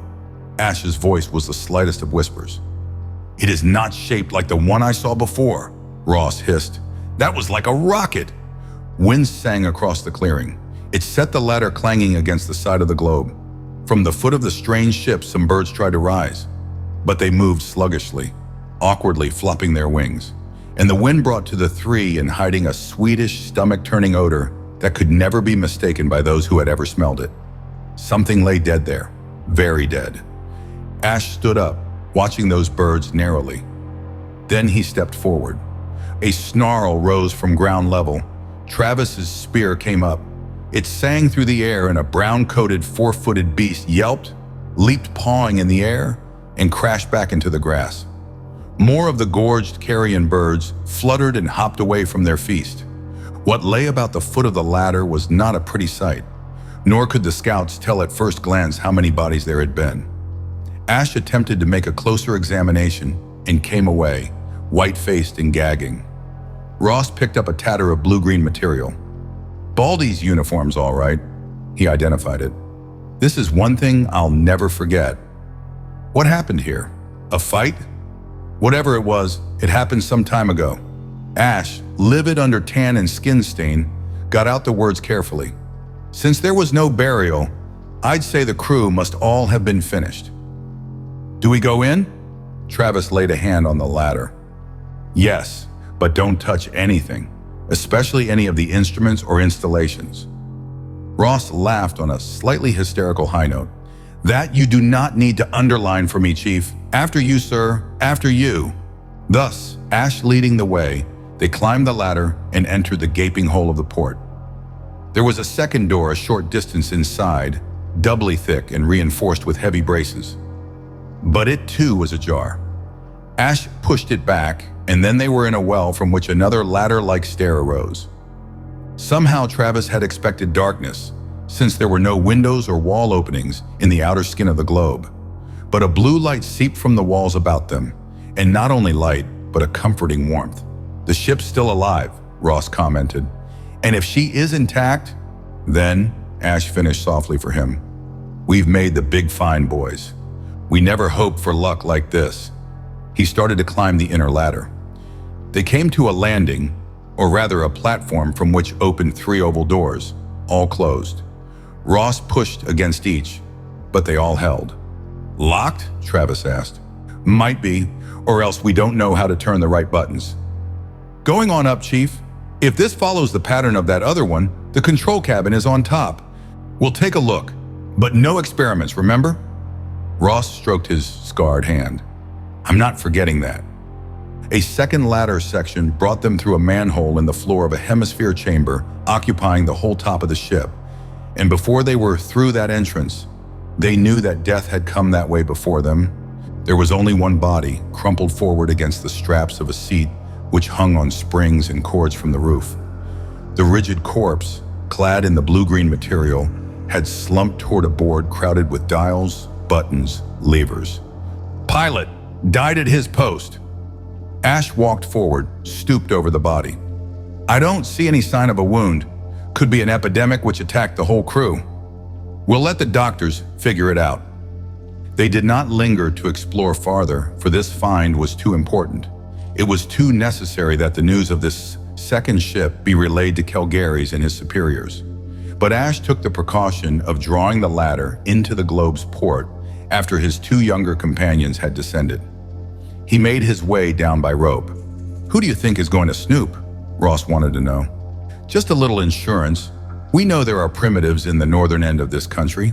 They may be the type to whom everything strange is taboo, or they may be inquisitive enough to explore. And I don't fancy someone touching off a comm again and calling in the Galactic Patrol or whoever those chaps wearing blue are. Now let's get to the transfer on the double. The weak sunlight of the early morning had increased in strength. The air was growing noticeably warmer, and danker too, as the moisture-laden grass about them gave up its burden of last night's rain. Travel resembled running through a river choked with slimy, slapping reeds, save that the ground underfoot was firm. The men panted up the heights and down past their refuge of the stormy night to the plain of the lake. They skirted the glade where scavengers were busy with the remains of the saber-toothed kill. As they came out into the open, Ash broke stride and swept one hand down in an emphatic order to take cover. That mixed herd of bison and horses which they had startled the night before was in movement once more, cutting diagonally across their path. And the animals were plainly fleeing some menace. Saber-tooth again? The huge bison appeared able to take care of themselves with those sweeping horns. Only when the wind bore to Travis high, far-off sounds, which his ears translated into human shouts, did he understand that the hunters were out in force. The primitive tribesmen had stampeded the herd in order to cut down the weaker stragglers. The scouts were pinned down as an ever-thickening stream of animals cut across the road they must take in order to reach the time transport. Before they had attained their present position, the main body of the herd had caught up, headed by the fleeter horses that whirled ahead of the heavier bison. Now the men caught sight of other harriers, using the general disturbance to their own advantage. 5 dark shapes broke cover 100 yards or so away. They wove in to cut around a lumbering, half-grown calf on the edge of the bison herd. Dire wolves, Ash identified. They were stocky, large-headed animals, running without giving tongue, but clearly familiar with this game. 2 darted in to snap at the calf's head, while the others rushed in for a crippling tendon slash at the hind legs, which would make the bison easy prey. Ooh-yah! That small drama so near to them had absorbed Travis almost to the point of his forgetting what must lie beyond. There was no chance yet of sighting those who called and made the stragglers their targets. But at that moment, a horse staggered on past the bison being attacked by the wolves. Its large head had sunk close to knee level, and a rope of bloody foam hung from muzzle to trampled grass. Driven deeply into its barrel was a spear, and even as the animal came fully into view, it tried to lift its head, faltered, and crashed to earth. One of the wolves straightway turned attention to this new prey. It trotted away from the battle with the calf to sniff inquiringly at the still-breathing horse. With a growl, it launched itself at the animal's throat. The wolf was feeding when the hunter of that kill retaliated for his brazen theft. Another spear, lighter, but as deadly and well-aimed, sped through the air, caught the dire wolf behind the right shoulder. The wolf gave a convulsive leap and collapsed just beyond the body of the horse. At the same time, other spears flashed, bringing down its pack mates and, last of all, the young bison they had been worrying. Most of the fleeing herd had passed by now. There were other animals lying on the flattened grass of the back trail. The 3 scouts crouched low, unable to withdraw lest they attract the notice of the hunters now coming in to collect their booty. There were 20 or more males, medium-sized, brown-skinned men with ragged heads of black hair like the wigs provided the scouts. Their clothing consisted of the same hide loincloth kilts, fastened about their sweating bodies with string belts and lacings of thongs. Studying them, Travis could see how well their own makeup matched the general appearance of the Folsom hunters. Behind the men trudged the women and children, stopping to butcher the kill. They outnumbered the hunters. Whether those they saw represented the full strength of a small tribe, there was no telling. The men shouted to each other hoarsely, and the 2 who had accounted for the wolves seemed especially pleased. One of them squatted on his heels, pried open the mouth of the wolf, which had killed the horse, and inspected its fangs with a critical eye. Since a necklace of just such trophies strung on a thong thumped across his broad chest with every movement of his body, it was plain he was considering a new addition to his adornment. Ash's hand fell on Travis' shoulder. "Back," he breathed into the Apache's ear. They retreated, wriggling out of the grass into the edge of the morass at the end of the lake. Flies and other stinging insects avidly attacked their muck-covered bodies. They moved away from the scene of the hunt with every bit of stalker's skill they possessed, glad there was a wealth of meat to occupy the tribesmen. Clumps of willow-like trees thickened enough to provide cover, allowing them to run in a crouch until Ash dived panting into a convenient brush pile. With hot pains stabbing him at every breath, Travis threw himself down beside Ash, and Ross collapsed between them. "That was nearly it," Ross got out between rasping intakes of air. "Never a dull moment in this business." Travis raised his head from his bent arm and tried to locate landmarks. They had been headed for the concealed time transport when the hunt cut across their path, but they had had to swing north to avoid the butchering parties, so their goal must now lie southeast. Ash was on his knees, peering northward to where the bulk of the wrecked ship was embedded in the plain. "Look!" They drew up beside him to watch a party of the hunters patter around the wreckage. One of them raised a spear and clanged it against the side of the spaceship. They didn't avoid it. Travis got the significance of the casual assault, which means we'll have to move fast with the smaller one. If they discover it, they may try to explore. Time's growing shorter. Only open country between us and the transfer now. Travis pointed out the obvious. To cut directly across to that cluster of masking rocks would put them in the open, to be instantly sighted by any tribesman looking in the right direction. Ash gazed at him thoughtfully. "Do you think you could make it without being spotted?" Travis measured distances, tried to pick out any scrap of cover lying along the shortest route. "I can try," was all he could say. He made for the rise at the southern point of the pile of rocks masking the installation. A brindled shape slunk out of his path, showing fangs. The dire wolf trotted on to the nearest carcass, where the women had stripped only the choicest meat, to seek food for which it would not have to fight. Travis worked his way along the foot of the rise.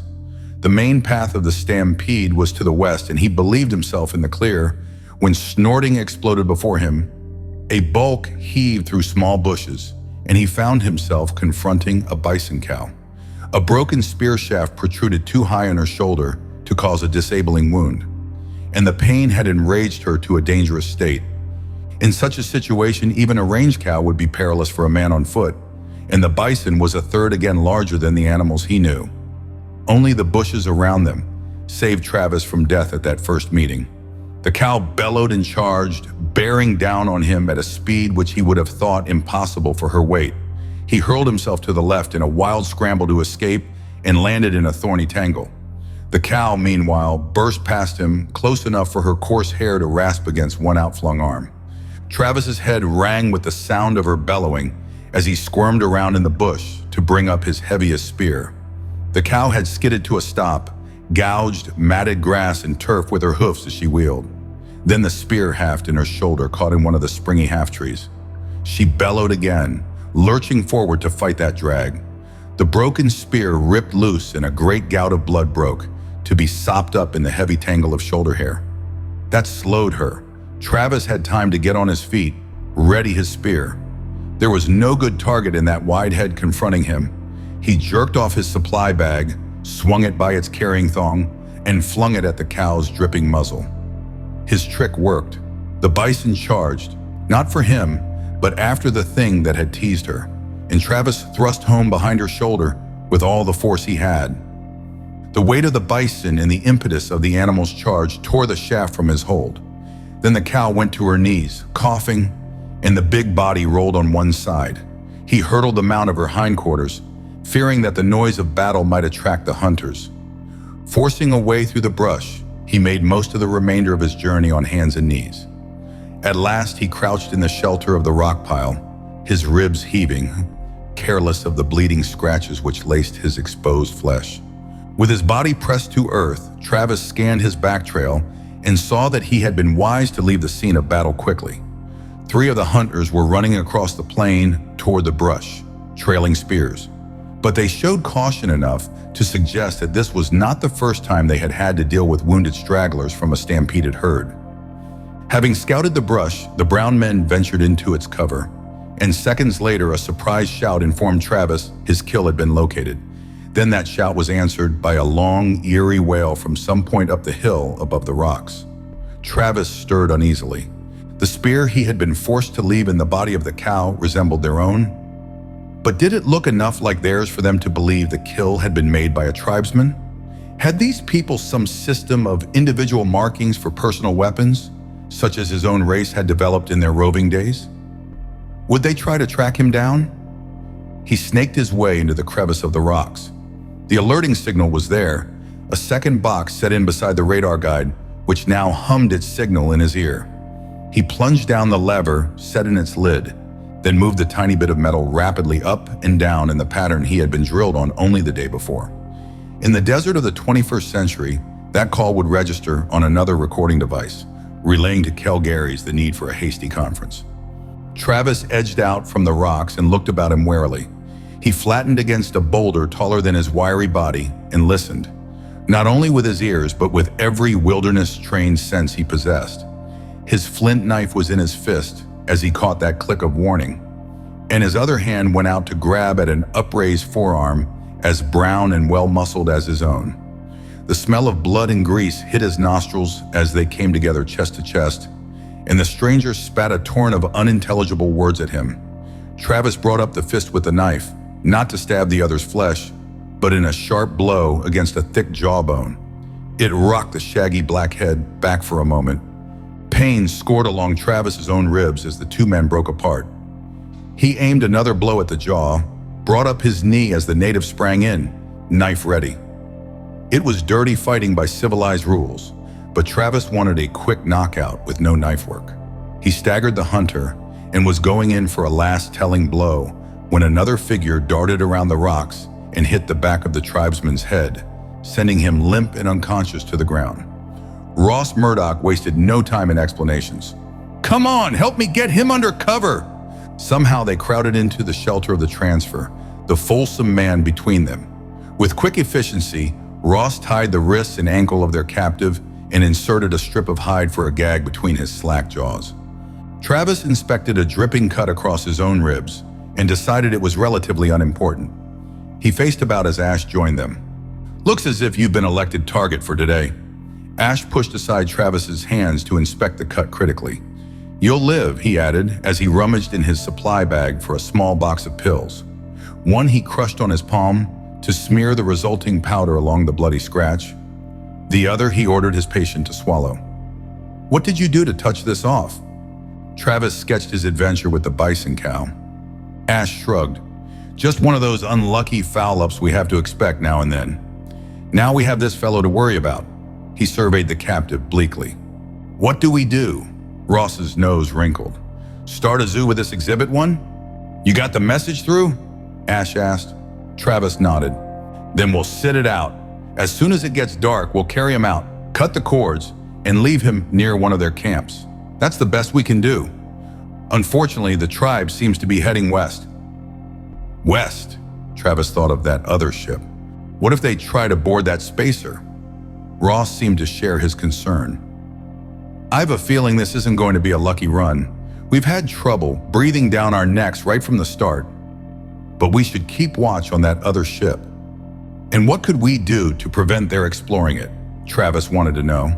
He was feeling low, willing to agree with any forebodings. "We'll hope that they will follow the herd," Ash answered. "Food is a major preoccupation with such a tribe, and they'll keep near to a good supply as long as they can. But it does make sense to watch the ship. I'll have to wait here to report to Kelgaries. Suppose you two take our friend here for his walk, and then keep on going to that ridge between the valleys. Then you can let us know in time to keep our men under cover if the tribe drifts that way." Ross sighed. "All right, Chief. When do we start?" "At dusk. No use courting trouble. There will be prowlers out there after nightfall." "Prowlers," Ross grinned without much humor. "That's a mild way of putting it. I don't intend to meet up with any 11-foot lion in the dark." "Moon tonight," corrected Travis mildly, and settled himself for what rest he could get before they ventured to leave. Not only the moon gave light that night, the dusky sky was riven by the sullen fire of the distant volcano, or volcanoes. Travis now believed that there was more than one burning mountain to the north, and the air had a distinct metallic taste, which Ash ascribed to an active eruption miles away. Somehow between them, they got their captive on his feet and marched him along. He seemed to be in a dazed state, slumping again to the ground while Travis went ahead to scout out a group about a fire. The fulsome men and women were gorging on meat lightly seared by the fire. The odor of it reached Travis and filled him with an urge to dart into that company and seize a sizzling rib or two for himself. Concentrates might provide the scientific balance of energy and nourishment which his body needed, but they were no substitute, as far as he was concerned, for the contents of the feast he was watching. Fearing to linger lest his appetite overpower his caution, he flitted back to Ross and reported that there were no sentries out to spoil their simple plan. So they hauled their charge to the edge of the firelight, removed his bonds and gag, and gave him a light push. Then they quickly raced out of range. If any natives did follow, they did not find the right trail, and the two made the ridge without further bad luck. "We're the stupid ones," Ross observed as they drew up the last incline and found a reasonably sheltered spot under an overhang. It was not quite a cave, but had only one open side to defend. Nobody in his right senses is going to gallop around in the dark. "Dark?" protested Travis, clasping his arms about the knees pulled tightly to his chest and staring northward. His suspicion about the volcanic activity there was borne out now by the redness of the sky and the presence of fumes in the wind. It was a spectacular display, but not one to instill confidence. His only satisfaction lay in the miles which must stretch between that angry mountain and the ridge on which he was now stationed. Ross made no answer. Since Travis had the first watch, his companion had rolled in his hide cloak and was already asleep. It was a night of broken sleep. When Travis rose in the dawn, he discovered a thin skim of gray dust on his skin and the surrounding rocks. At the same time, a sulfuric blast made him cough raggedly. "Anything doing?" he croaked.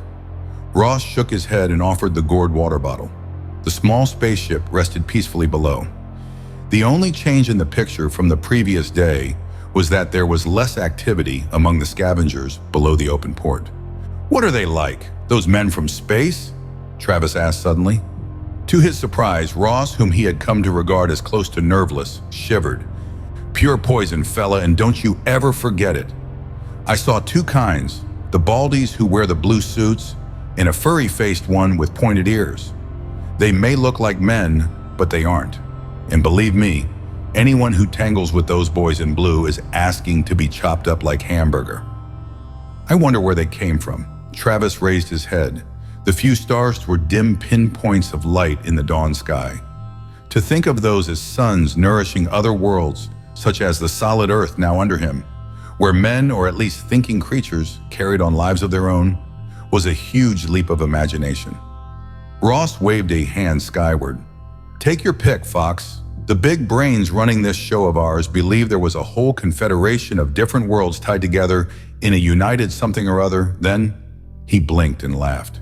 "Me, saying then, when I mean now." This jumping back and forth in time mixes a guy's thinking. And if someone were to take off in that ship down there, he'd run into them outside? If he did, he'd regret it. But if he took off in our time, would he still find them waiting? Ross played with the thongs fastening the supply bag. That's one of the big questions, and nobody'll have the right answer until we do go and see. 15,000 years is a long time. Do you know any civilization here that's lasted even a fraction of that? From painted hunters to the atom here. Out there, it could be the atom back to painted hunters. Or to nothing by now. Would you like to go and see? Ross smiled. I've had one brush with the Blue Boys. If I could be sure they weren't still on some star map, I might say yes. I wouldn't care to meet them on their home ground, and I'm no trained spaceman, but the idea does eat into a fella. Ha, company. There was movement down in the valley, to the north, but what were issuing from the woods at a leisurely and ponderous pace were not fulsome hunters. Ross whistled very softly between his teeth, watching that advance eagerly, and Travis shared his excitement. The bison herd, the striped horses, the frustrated saber-tooth confronting the giant ground sloths, none had been as thrilling a sight as this. Even the elephant of their own time could generate a measure of awe in the human onlooker by the sheer majesty of its movement. And these larger and earlier members of the same tribe produced an almost paralyzing sense of wonder in the two scouts. Mammoths, tall, thick-haired giants, their backbones sloping from the huge dome of the skull to the shorter hindquarters, dwarfed tree and landscape as they moved. 3 of them towered close to 14 feet at the shoulder. They bore the weight of the tremendous curled tusks proudly, their trunks swaying in time to their unhurried steps. They were the most formidable living things Travis had ever seen. In watching them, he could not believe that the hunters he had spied upon in the other valley had ever brought down such game with spears. Yet the evidence that they had been discovered over and over again. Scattered bones with a flint point between the giant ribs or splitting a massive spine. 1, 2, 3, Ross was counting, half under his breath. And a small one, calf, Travis identified. But even that baby was nothing to face without a modern weapon to hand. 4, 5? Family party? Ross speculated. Maybe, or do they travel in herds? Ask the big brains. Oh, look at that tree go. The leader in the dignified parade set its massive head against a tree bole, gave a small push, and the tree crashed. With a squeal audible to the scouts, the mammoth calf hustled forward and began busily harvesting the leaves, while its elders appeared to watch it with adult indulgence. Ross pushed the wind-blown tails of wig hair out of his eyes. We may have a problem here. What if they don't move on? I can't see a crew working down there with those tons of tusks skipping about in the background. If you want to haze them on, Travis observed, don't let me stop you. I've drag-herded stubborn cows, but I'm not going down there and swing a rope at any of those rumps. They might take a fancy to bump over the ship. So they might, agreed Travis. And what could we do to stop them? But for the moment, the mammoth family seemed content at their own end of the valley, which was at least a quarter of a mile from the ship. After an hour's watch, Ross tightened the thongs of his sandals and gathered up his spears. I'll report in. Maybe those walking mountains will keep hunters away. Or draw them here, corrected Travis pessimistically. Think you can find your way back? Ross grinned. The trail is getting to be a regular freeway. All we need is a traffic cop or two. Be seeing you. He disappeared from their perch with that uncanny ability to vanish silently into the surrounding landscape that Travis still found unusual in a white man. As Travis continued to lie there, chin supported on forearm, idly watching the mammoths, he tried again to figure out what made Ashton Ross Murdoch so different from the other members of their race that he knew. Of course, he had in a measure felt the same lack of self-consciousness with Dr. Morgan. To Prentice Morgan, a man's race and the color of his skin were nothing. A shared enthusiasm was all that really mattered. Morgan had cracked Travis Fox's shell and let him into a larger world. And then, like all soft creatures, he had been the more deeply hurt when that new world had turned hostile. He had then fled back into the old, leaving everything, even friendship, behind. Now he waited for that smoldering flame of past anger to bite. It was there, but dulled, just as the night fire of the volcano was now only a lazy smoke plume under the rising sun. The desert over which he had ridden to find water a week ago was indeed buried in time. What? The mammoths had moved, with the largest bull facing about. Trunk up, the beast shrilled a challenge that tore at Travis's ears. This was beyond the squall of the saber-tooth, the grunting roar of a sloth prepared to do battle. It was the most frightening sound he had ever heard. A second time the bull trumpeted. Saber-tooth on the hunt, the Alaskan lion? What animal was large enough or desperate enough to stalk that walking mountain? Man, but if there was a fulsome hunter in hiding, he did not linger. The bull paced along the edge of the wood and then butted over another tree to tear loose leafy branches and crunch them greedily. The crisis was past. An hour later, a party guided by Ross climbed up to join him. Kel Garys and 4 others wearing camouflage coveralls spread themselves on the ground to share the lookout. That's our baby! The major's face was alight with enthusiasm as he sighted the derelict. What can you do about her, boys? But one of the crew focused glasses in another direction. Hey, those things are mammoths, he shouted, as one of his fellows turned to follow his pointing finger. Sure, snapped the major. Look at the ship, Wilson. If she is intact, can we possibly swing a direct transfer? Reluctantly, the other man abandoned the mammoth family for business. He studied the derelict through his lenses. Some job. Biggest transfer we ever did was the subframe. I know that, but that was 2 years ago, and Crawford's experiments have proved that the grid can be expanded without losing power. If we can take this one straight through without any dismantling, we've put the schedule ahead, maybe 5 years. And you know what that will mean. And who's going to go down there to set up a grid with those outsized elephants watching him? We have to have a clear field to work in and no interruptions. A lot of the material won't stand any rough handling. Yeah, echoed one of the subordinates. Again, the lenses swung to the north. Just how are you going to shoo the mammoths out? Scout job, I suppose.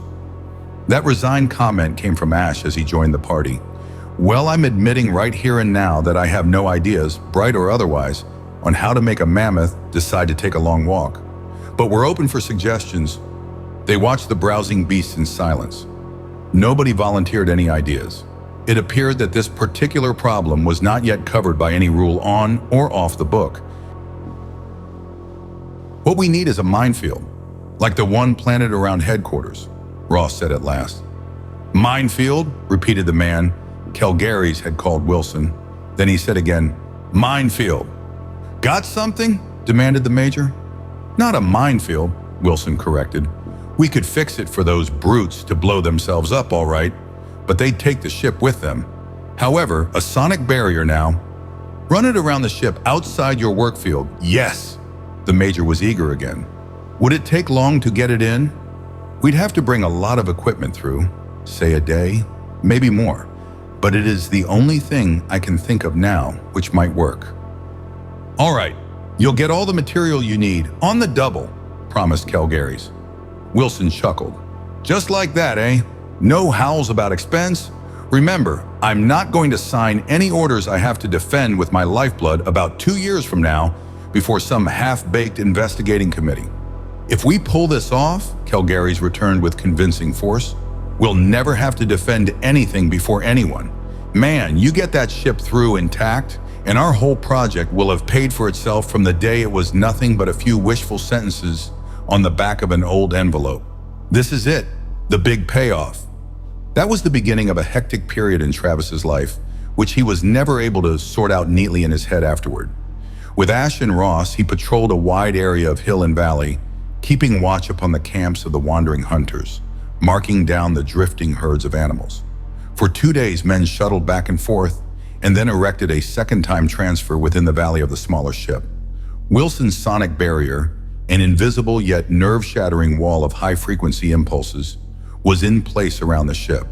And while its signals did not affect human ears, the tension it produced did reach any man who strayed into its influence. The Mammoth family withdrew into the small woodland from which they had come. The men working on the globe did not know whether that retreat was the result of the vibrations or not. But at least the beasts were gone. Meanwhile, more sonic broadcasters were set up on every path in and out of the valley, sealing it from invasion. Calgaries and his superiors were throwing every resource of the project into this one job. About the ship arose a framework of bars as fast as the men could fit one to another. Travis, watching the careful deliberation of the fitting, understood that delicate and demanding work was in progress. He learned from overheard comments that a new type of time transfer was in the process of being assembled here. One so large had never been attempted before. If the job was successful, the globe would be carried intact through to his own era for detailed study.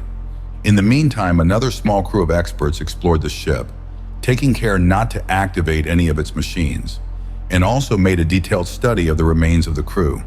Medical men did what they could to discover the cause for the mass death of the spacemen, and their final verdict was a sudden attack of disease or food poisoning, for there were no wounds. 3 days, 4, Travis, weary to his very bones, dragged back from a scouting trip southward. He hunched down by the fire in the camp the 3 field men kept on the heights above the crucial valley.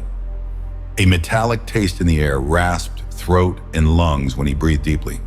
For the past 2 days, volcanic activity in the north had intensified. During the previous night, they had all been awakened by a display, luckily miles away, in which half a mountain must have blown skyward. Twice torrents of rain had hit, but it was warm rain, and the sultriness of the air made conditions now almost tropical. He would be very glad when that fretwork of bars was in place and they could leave this muggy hotbox. See anything? Ross Murdoch tossed aside the hide blanket he had pulled about head and shoulders. He coughed raspingly as one of the sulfur-tinged breezes curled about them. "Migration, I think," Travis qualified his report. "The big bison herd is already well south and the hunters are following it. Don't like the fireworks, I suppose." Ross nodded to the north. "And I don't blame them. There's a forest burning up there today." "Seen anything more of the mammoths?" "Not around here. I was northeast anyway." "How long before they'll be through down there?" Travis went to look down at the ship. There was a murky haze gathering about the valley, and it was spoiling the clearness of the view. But men were still aloft on the scaffolding of rods, hurrying to the final capping of the skeleton enclosure around the sphere. "Ask one of the brains." The other crew, the medics, finished their poking this afternoon. They went through transfer an hour ago. I'd say tomorrow they'll be ready to throw the switch on that gadget. About time. I have a feeling about this place. Maybe rightly. Ash loomed out of the growing murk. "There's trouble popping to the north." He coughed, and Travis suddenly noted that the mat of wig was missing from the older man's head. He saw that there was a long red burn mark down Ash's shoulder, crossing the white seam of an earlier scar. Ross, seeing it too, jumped to his feet and turned Ash toward the light of the fire to inspect that burn closer. "What did you do? Try to play boy on the burning deck?" His voice held an undernote of concern. "I miscalculated how fast a stand of green timber can burn when conditions are right. The top of a mountain did blow off last night, and it may have an encore soon. We're moving down nearer to the transfer, and we may have visitors. Hunters. I saw them moving south." Ash shook his head in answer to Travis. "No, but we may have been too clever about rigging that sonic screen. Those mammoths have been holed up in a small sub-valley to the north. If the hell I'm expecting now breaks loose, sonics won't hold them back, but breaking through such a barrier will make them really wild. They might just charge straight down through here. Kelgary's will have to try his big transfer if that happens." The scouts reached the floor of the valley in time to see the technicians dropping from the grill work and hurrying to the time transfer. But they had not gotten to the grill when the world went mad. With flame, noise, and thunder from the north, a great surge of fire leapt up to scorch the underside of lowering clouds. Travis was thrown off his feet as the ground crawled sickeningly. He saw the grid sway around the globe, heard cries and shouts. "Quake!" The volcanic outburst was being matched by earthquake.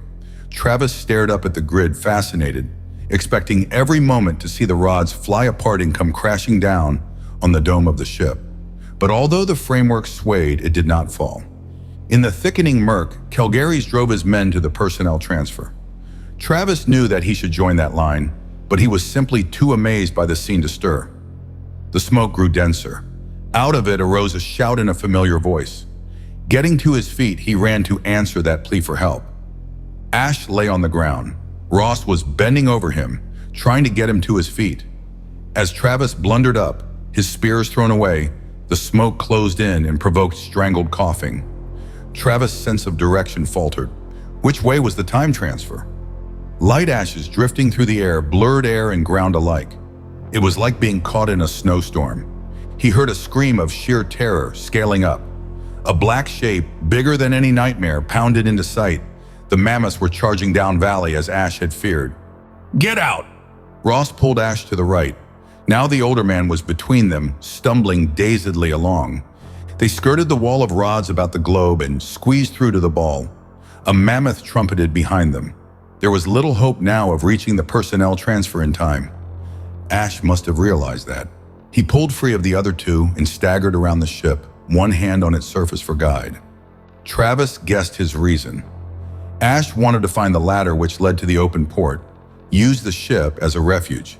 He heard Ash call and slipped behind him to find that the other held the ladder. Ross gave his officer a boost, then followed after him, while Travis steadied the dangling ladder as best he could.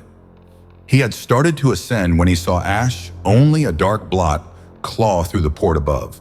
Again he heard a mammoth trumpet and wondered that the beast had not already smashed into the framework surrounding the ship. Then Travis in turn scrambled through the port and lay inside, gasping and coughing as the irritation carried in the fog bit into his nose and throat. "Shut it!" Someone shoved Travis roughly away from the door and pushed past him. The outer hatch closed with a clang. Now the fog was only a wisp or two, and utter silence took the place of the bedlam outside. Travis drew a long breath, one that did not rasp in his throat. The bluish light from the walls of the ship was subdued, but it was bright enough to reveal Ash. The older man lay half-propped against a wall. A bruise was beginning to raise on his forehead, which was no longer covered by any wig. Ross returned from the outer hatch. "Kinda close quarters here," he commented. "We might as well spread out some." They went out the inner door of the lock. Murdoch swung that shut behind them, a move which was to save their lives. "In here," Murdoch indicated the nearest door. The barriers, which had been tightly closed on their first visit to the ship, had been opened by the technicians, and the cabin beyond was furnished with a cross between a bunk and a hammock. It was both fastened to the wall and swung on straps from the ceiling. Together they guided Ash to it and got him down, still dazed. Travis had time for no more than a quick glance about when a voice rang down the well of the stair. "Hey, who's down there? What's going on?" They climbed to the control cabin. In front of them stood a wiry young man in technician's coveralls who stared at them wide-eyed. "Who are you?" he demanded as he backed away, raising his fists in defense. Travis was completely bewildered until he caught sight of a reflection on the shiny control board. A dirty, nearly naked savage. And Ross was his counterpart. The two of them must certainly look like savages to the stranger. Murdoch peeled off his ash-encrusted wig, a gesture Travis copied. The technician relaxed. "You're time agents." He made that recognition sound close to an accusation.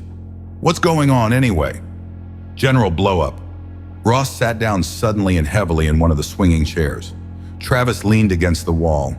Here in this silent cabin, it was difficult to believe in the disaster and confusion outside. "There's a volcanic eruption in progress," Murdoch continued, "and the mammoths charged just before we made it in here." The technician started for the stairwell. "We've got to get to the transfer." Travis caught his arm. "No getting out of the ship now. You can't even see. Ash too thick in the air." How close were they to taking this ship through? Ross wanted to know. "Already, as far as I know," the technician began, and then added quickly, "Do you mean they'll try to warp her through now, with us inside?" "It's a chance. Just a chance. If the grid survived the quake and the mammoths," Ross's voice thinned, "we'll have to wait and see. We can see a little." The technician stepped to one of the side panels, his hand going to a button there. Ross moved, leaping from his seat in a spring which rivaled a saber tooth for quickness. He struck the other, sending him sprawling on the floor, but not before the button was pressed home. A flat screen rose from the board, glowing. Then over the head of the angry technician, who was still on his knees, they beheld swirling ash-filled vapor, as if they were looking through a window into the valley. "You fool!" Ross stood over the technician, and the menace Travis had seen in him at their first meeting was very much alive. "Don't touch anything in here." "Wise guy, eh?" The technician, his face flushed and hard, was getting up, his fists ready. "I know what I'm doing." "Look, out there!" Travis's cry broke them apart before they tangled. The fog picture still held, but there was something else to see there now. Yellow-green lines of light built up, bar by bar, square by square, bright and brutal as lightning. The pattern grew fast, superimposed on the gray of the drifting ash. "The grid!" The technician broke away from Ross. Grasping the back of one of the swinging seats, he leaned forward eagerly to watch the screen. "They've turned the power on. They're going to try to pull us through." The grid continued to glow, to scream with light. They could not watch it now because of its eye-searing brilliance. Then the ship rocked. Another earthquake, or something else. Before Travis could think clearly, he was caught up in a fury of sensation for which no name was possible. It was as if his flesh and his mind were at war with each other. He gasped and writhed. The brief discomfort he had felt when he used the personnel transfer was nothing compared to this wrenching. He groped for some stability in a dissolving world. Now he was on the floor. Above him was the window on the outside. He lifted his head slowly because his body felt as if he had been beaten. But that window display, there was no gray now, no ashes falling as snow. All was blue, bright, metallic blue, a blue he knew and that he wanted above him in safety. He staggered up, one hand stretching toward that promise of blue. But that feeling of instability remained. Wait! The technician's fingers caught his wrist in a hard, compelling grasp. He dragged Travis away from the screen, tried to push him down in one of the chairs. Ross was beyond, his scarred hand clenched on the edge of a control panel until the seams in the flesh stood out in ugly ridges. Losing that look of cold rage, his expression grew wary. "What's going on?" Ross asked harshly. It was the technician who gave a sharp order. "Get in that seat! Strap down! If it's what I think, fella!" He shoved Ross back into the nearest chair. The other obeyed tamely, as if he had not been at blows with the man only moments earlier. "We're through time, aren't we?" Travis still watched that wonderful, peaceful patch of blue sky. "Sure, we're through. Only how long we're going to stay here?" The technician stumbled to the third chair, that in which they had discovered the dead pilot days earlier. He sat down with a suddenness close to collapse. "What do you mean?" Ross's eyes narrowed. His dangerous look was coming back. "Dragging us through by the energy of the grid did something to the engines here. Don't you feel that vibration, man? I'd say this ship was preparing for a takeoff." "What?" Travis was half out of his seat. The technician leaned forward and shoved him back into the full embrace of the swinging chair. "Don't get any bright ideas about a quick scram out of here, boy. Just look." Travis followed the other's pointing finger. The stairwell through which they had climbed to the cabin was now closed. "Power's on," the other continued. "I'd say we're going out pretty soon." "We can't," Travis began, and then shivered, knowing the futility of that protest even as he shaped it. "Anything you can do?" Ross asked, his control once more complete. The technician laughed, choked, and then waved his hand at the array on the control board. "Just what?" he asked grimly. "I know the use of exactly 3 little buttons here.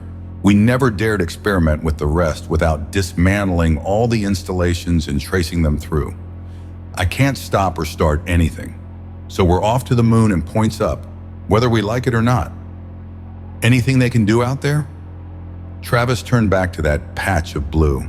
He knew nothing about the machines, even about the science of mechanics.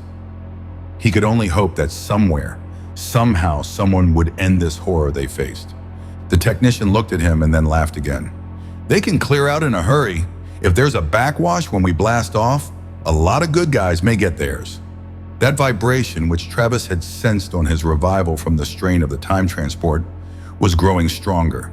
It came not only from the walls and floor of the cabin, but seemingly from the very air he was gulping in quick, shallow breaths. The panic of utter helplessness sickened him, dried his mouth, and gripped his middle with twisting pain. "How long?" he heard Ross ask and saw the technician shake his head. "Your guess is as good as mine." "But why? How?" Travis asked hoarsely. "That pilot, the one they found sitting here?" The technician wrapped the edge of the control board with his fingers. "Maybe he set automatic controls before he crashed. Then the time transfer, that energy triggered action somewhere. But I'm only guessing. Set automatic controls for where?" Ross's tongue swept over his lips as if they were dry. "Home, maybe. This is it, boys. Strap in." Travis fumbled with the straps of the seat and pulled them across his body clumsily. He too felt that last quiver of extra vibration. Then a hand, an invisible force as large, as powerful as a mammoth's foot, crushed down upon him. Under his body, the seat straightened out into a swaying bed. He was fastened on it, unable to breathe, to think, to do more than feel, endure somehow the pain of flesh and bone under the pressure of that takeoff. The blue square was one moment before his aching eyes, and then there was only blackness. Travis came back to consciousness slowly, painfully aware of inner bruising. He tasted stale blood when he tried to swallow and found it hard to focus his eyes. That screen, which had last been blue, was now a dull black. As he moved the seatbed under him, swung violently, though the effort he had made was small. He raised his body, more cautiously pushing up with both hands. On another swinging cot lay Ross Murdoch. The lower part of his face was caked with blood. his eyes closed, his skin greenish-white under the heavy tannin stain.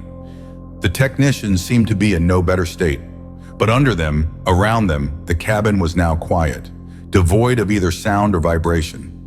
Recognizing that, Travis fumbled with the strap across his middle and tried to get up. This attempt brought disaster. His efforts drove him away from his support right enough, but his feet did not touch the floor. Instead, he plunged out, weightless, to strike the edge of the main control board with force enough to raise a little yelp of pain. Panic-stricken, he held onto the board, pulling himself along until he could reach the technician. He tried to rouse the other, his methods growing rougher when they did not rouse signs of returning consciousness. Finally, the man groaned, turned his head, and opened his eyes. As awareness grew in their depths, so did surprise and fear. "What? What happened?" The words were slurred. "You hurt?" Travis drew the back of his hand across mouth and chin, brought it away, clotted with blood. He must look as bad as Ross. "Can't walk," he introduced the foremost problem of the moment. "Just float." "Float?" repeated the technician. Then he struggled up, unfastened his belt. "Then we are through, out of Earth's gravity. We're in space." Jumbled fragments of articles he had read arose out of Travis's memory. Free of gravity. No up, down, no weight. He was nauseated, his head spinning badly, but keeping hold of the board, he worked his way past the technician to Ross. Murdoch was already stirring, and as Travis laid his hand on his seat, he moaned, his fingers sweeping aimlessly across his chest as if to soothe some hurt there. Travis gently caught the other's bloody chin, shaking his head slowly from side to side as the gray eyes opened. "And that's it! We're out!" Case Renfrey, the technician, shook his head at the flood of questions from the Time Scouts. "Listen, fellas, I was loaned to this project to help with the breakdown appraisal. I can't fly any ship, let alone this one, so it must be on automatic controls. Set by the dead pilot, then it should go back to his base," Travis suggested gloomily. "You are forgetting one thing." Ross sat up with care, keeping firm hold on his mooring with both hands. "That pilot's base is 12,000 years or so in the past. They warped us through time before we took off. And we can't go home?" Travis demanded again of the technician. "I wouldn't try meddling with any key on that board," Renfrey said, shaking his head. "If we're flying on automatic controls, the best thing is to keep on to the destination and then see what we can do. Only there are a few other things to consider, such as food, water, air supplies," Travis pointed out. "Yes, air," Ross underlined it with chilling soberness. "How long might we be on the way?" Renfrey grinned weakly. "Your guess is as good as mine. The air supply's all right, I think. They had a recycling plant in the ship, and Stefford said it was in perfect working order. Something like algae in a sealed section keeps it fresh. You can look in at it, but you can't contaminate the place. And they breathe about the same mixture as we do. But as to food and water, we'd better look around. 3 of us to feed." "4! There's Ash!" Ross, forgetting where he was, tried to jump free of his seat. He swam forward in a tangle of flailing legs and arms until Renfrey drew him down. "Take it easy, mighty easy, fella. Hit the wrong button while you're thrashing that way, and we could be worse off than we are." "Who's Ash?" "Our section chief. We stowed him in a cabin down below. He had had a bad knock on the head." Travis aimed for the well, leading to the center section of the globe. He overshot, bounced back, and was thankful when his fingers closed on the bar of its cover.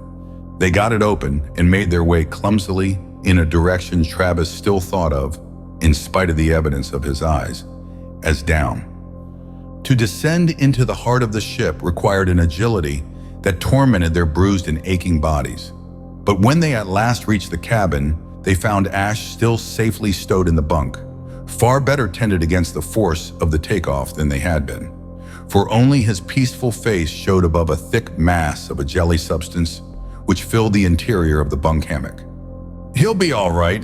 That's the stuff they keep in their lifeboats to patch up the injured. Saved my life once," Ross identified. "A regular cure for anything." "How do you know so much?" Renfrey began, and then, he eyes wonderingly on Ross, he added, "Why, you must be the guy who was with the Russians on that ship they were stripping." "Yes, but I'd like to know a little more about this one. Food, water." They went exploring in Renfrey's wake, discovering adaptation to weightlessness a hard job, but determined to learn what they could about the best and the worst of their predicament. The technician had been all through the ship, and now he displayed to them the air renewal unit, the engine room, and the crew's quarters.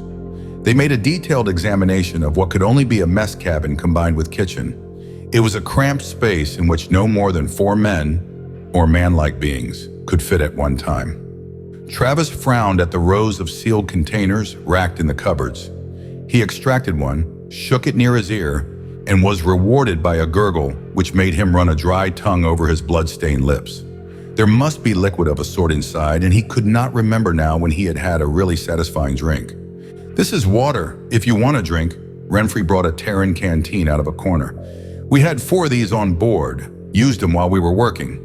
Travis reached for the metal bottle, but did not uncap it after all. "Still have all 4? Perhaps more than any of the rest on board, he knew the value of water, the disaster of not having it. Renfrey brought them out, shaking each. 3 sound full. This one's about half, maybe a little less. We'll have to go on rations." "Sure," the technician agreed.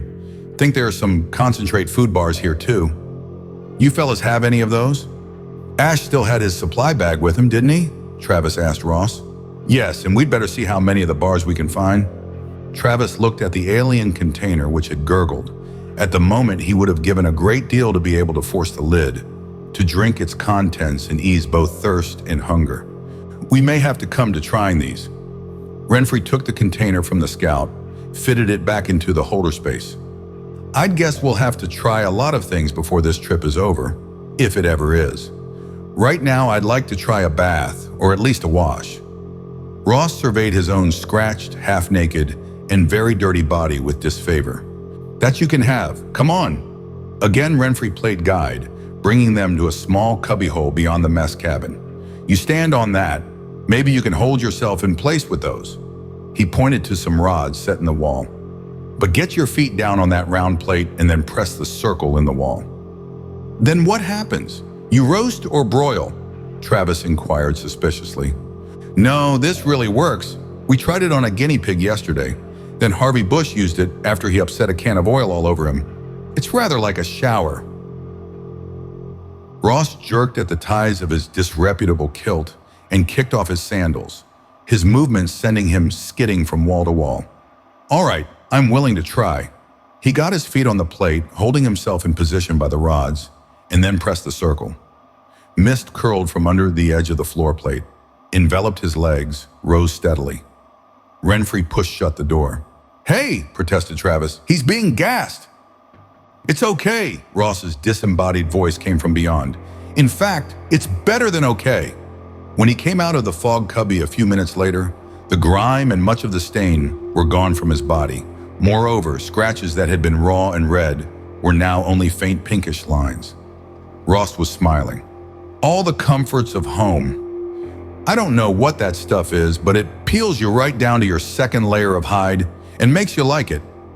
The first good thing we found in this mousetrap?"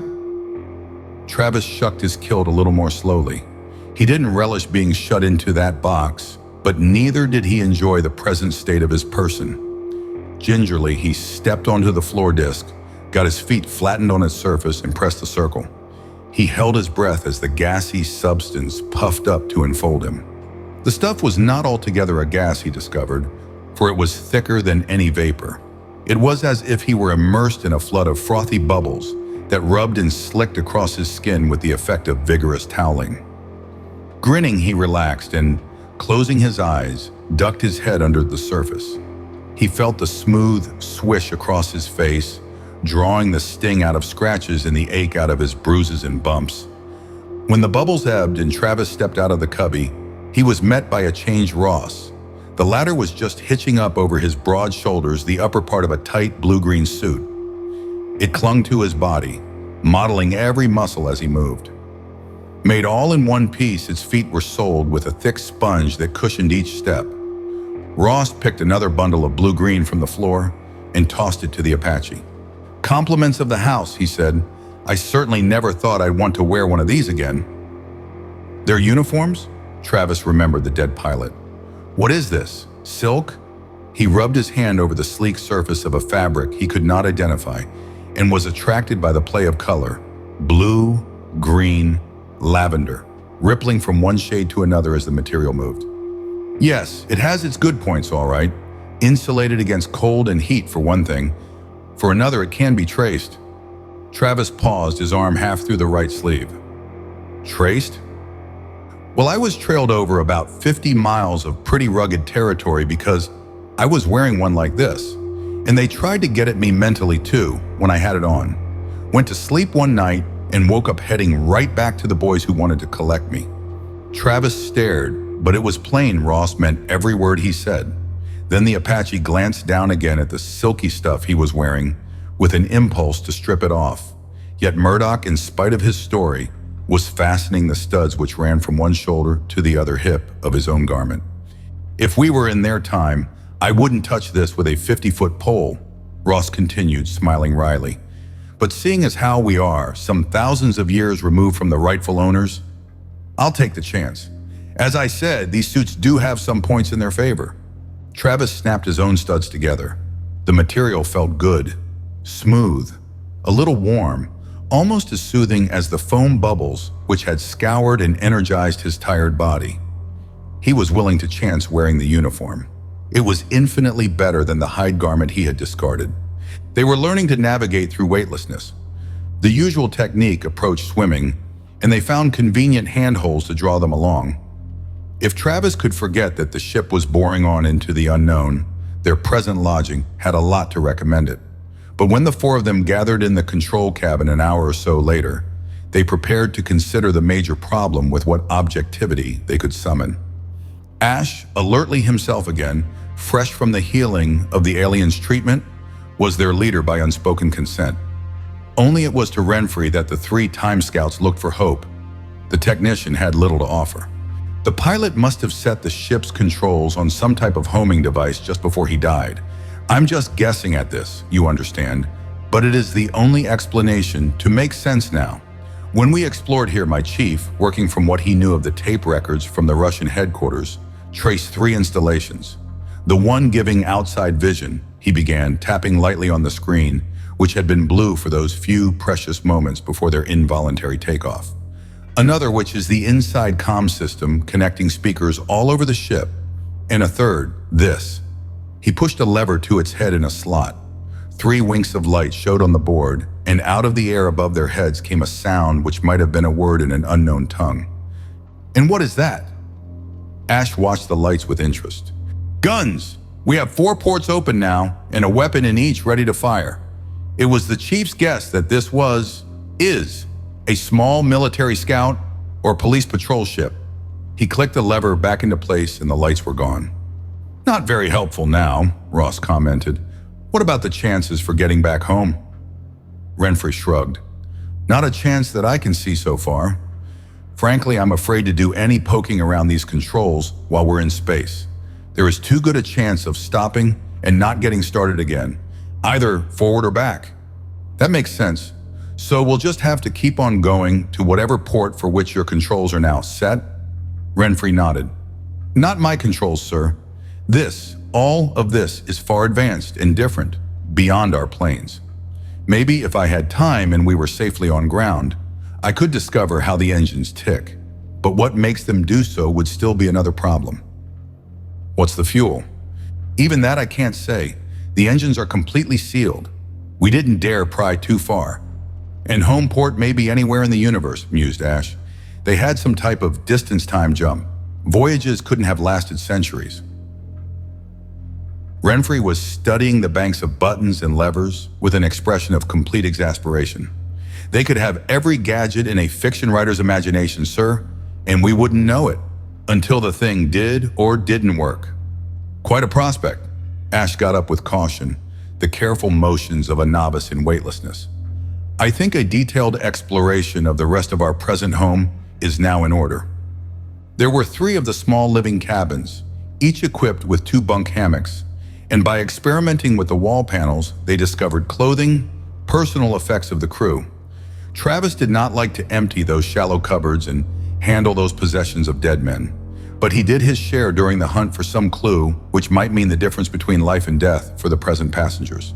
He had opened a last small cavity in one locker when he caught a promising glitter. He picked up the object and found himself holding a rectangle of some slick material that felt like glass. It was milky white, blank when he picked it up, but the chill of the first touch faded as he turned it over curiously.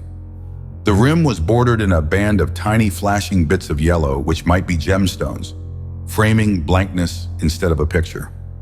A picture! If he could hold a picture of a far place, what sort would it be?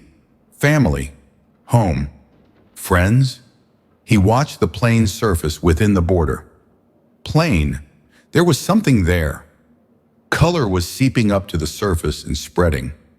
Outlines were becoming solid. Bewildered, almost frightened, Travis studied that changing scene. He did have a picture now, and one he knew. It was an entirely familiar scene, a stretch of desert and mountains. Why, he might be standing on the cliffs looking toward Red Horse Canyon. He wanted to throw the thing from him. How could an alien who lived 12,000 years ago carry among his belongings a picture of the country Travis knew as home? It was unbelievable, unreal. "What is it, son?" Ash's hand was real on his arm. Ash's voice warmed the chill congealing inside him as he continued to stare at the thing he held. The thing which, in spite of its familiar beauty, was wrong, terrible. "Picture," he mumbled. "Picture of my home, here." "What?" Ash stepped closer and gave an exclamation, took the block. Out of Travis's hands. The younger man wiped his sweating palms down his thighs, trying to wipe away the touch of that weird picture. But as he watched the desert scene, he cried out, for it was fading away.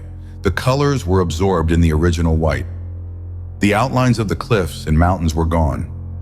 Ash held the plaque up in both of his hands, and now there was a new stirring in the depths, a murky flowing as again a scene grew into sharp brilliance. Only this was not the desert, but a stand of tall green trees Travis recognized as pines. Below them was a strand of gray-white sand, and beyond the pound of waves lashing high in foam against fanged rocks. Above that restless water, white birds soared. "Safe harbor!" Ash sat down suddenly on the bunk and the picture shook as his hands trembled. "That's the beach by my home in Maine. In Maine, I tell you! Safe harbor, Maine! But how did this get here?" His expression was one of dazed bewilderment. "To me, it showed my home also," Travis said slowly. "And now to you, another scene. Perhaps to the man who once lived in this cabin, it also showed his home. This is a magic thing, I think. Not the magic which your people have harnessed to do their will, nor the magic of my old ones either." Somehow the thought that this object bewildered the white man as much as it did him took away a little of the fear. Ash raised his eyes from the scene of shore and sea to meet Travis's. Slowly he nodded. "You may be guessing, but I'll stake a lot on your guess being right. What they knew, these people, what wonders they knew, we must learn all we can, follow them." Travis laughed shakily. "Follow them we are, Dr. Ash. About the learning, well, we shall see." A figure edged along the narrow corridor, his cushioned feet barely touching the floor. In the timeless interior of the spaceship where there was no change between day and night, Travis had had to wait a long time for this particular moment. His brown hands, too thin nowadays, played with the fastening of his belt. Under that was a gnawing ache which never left him now. They had stretched their water supply with strict rationing, and the concentrate bars the same way. But tomorrow, or in the next waking period they would arbitrarily label tomorrow, they would have only 4 of those small squares.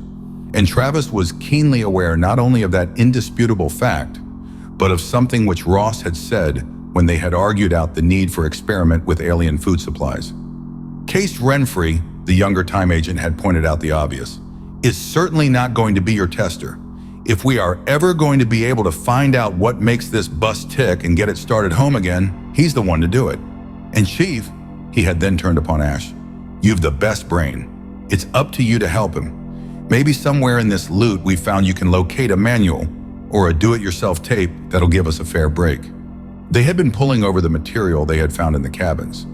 Objects such as the disappearing picture were set aside on the hope that Ash, with his archaeologist training in the penetration of age-old mysteries, might understand them through study, which, Ross had continued, leaves the food problem up to a volunteer, me. Travis had remained quiet, but he had also made plans. He had already followed Ross's reasoning to a logical end, but his conclusion differed from Murdoch's. Of the 4 men on board, he, not Murdoch, was certainly the most expendable, and the history of his people testified that Apaches possessed remarkably tough digestions. They had been able to live off a land where other races starved. So he was now engaged in his own private project. Last sleep period, he had tackled the first container chosen from the supply cupboard, the one which had sloshed when shaken. He had swallowed 2 large mouthfuls of a sickly sweet substance with the consistency of stew, and while the taste had not been pleasant, Travis had suffered no discomfort afterward. Now he chose a small round can, prying off the lid quickly while listening for any warning from the corridor. He had left Ross asleep in the small cabin they shared, and had looked in upon Renfrey and Ash before he made this trek. There was so little time, and he had to wait a reasonable period between each tasting. Travis wanted a drink, but he knew better than to take one. He had palmed his concentrate bar at the last meal, held the canteen to his mouth but not drunk, keeping his stomach empty. Now he studied his new selection with disgust. It was a brown jelly that quivered slightly with the movement of the cylinder in his hand, its surface reflecting the light. Using the edge of the lid as an improvised spoon, Travis ladled a portion into his mouth. Unlike the stew, the stuff had little flavor, though he did not relish the greasy feel on his tongue. He swallowed, took a second helping. Then he chose a third sample, a square box. He would wait. If there were no ill effects from the jelly, then this. If he could prove 4 or 5 of these different containers held food the humans could stomach, they might have enough to outlast the voyage. He did not return to his bunk. The magnetic bottoms of each container clung to the surface of the table, just as the thick soles of his suit feet clung to the walking surfaces in the ship when he planted them firmly. They had all adapted in a measure to the lack of gravity and the actual conditions of spaceflight.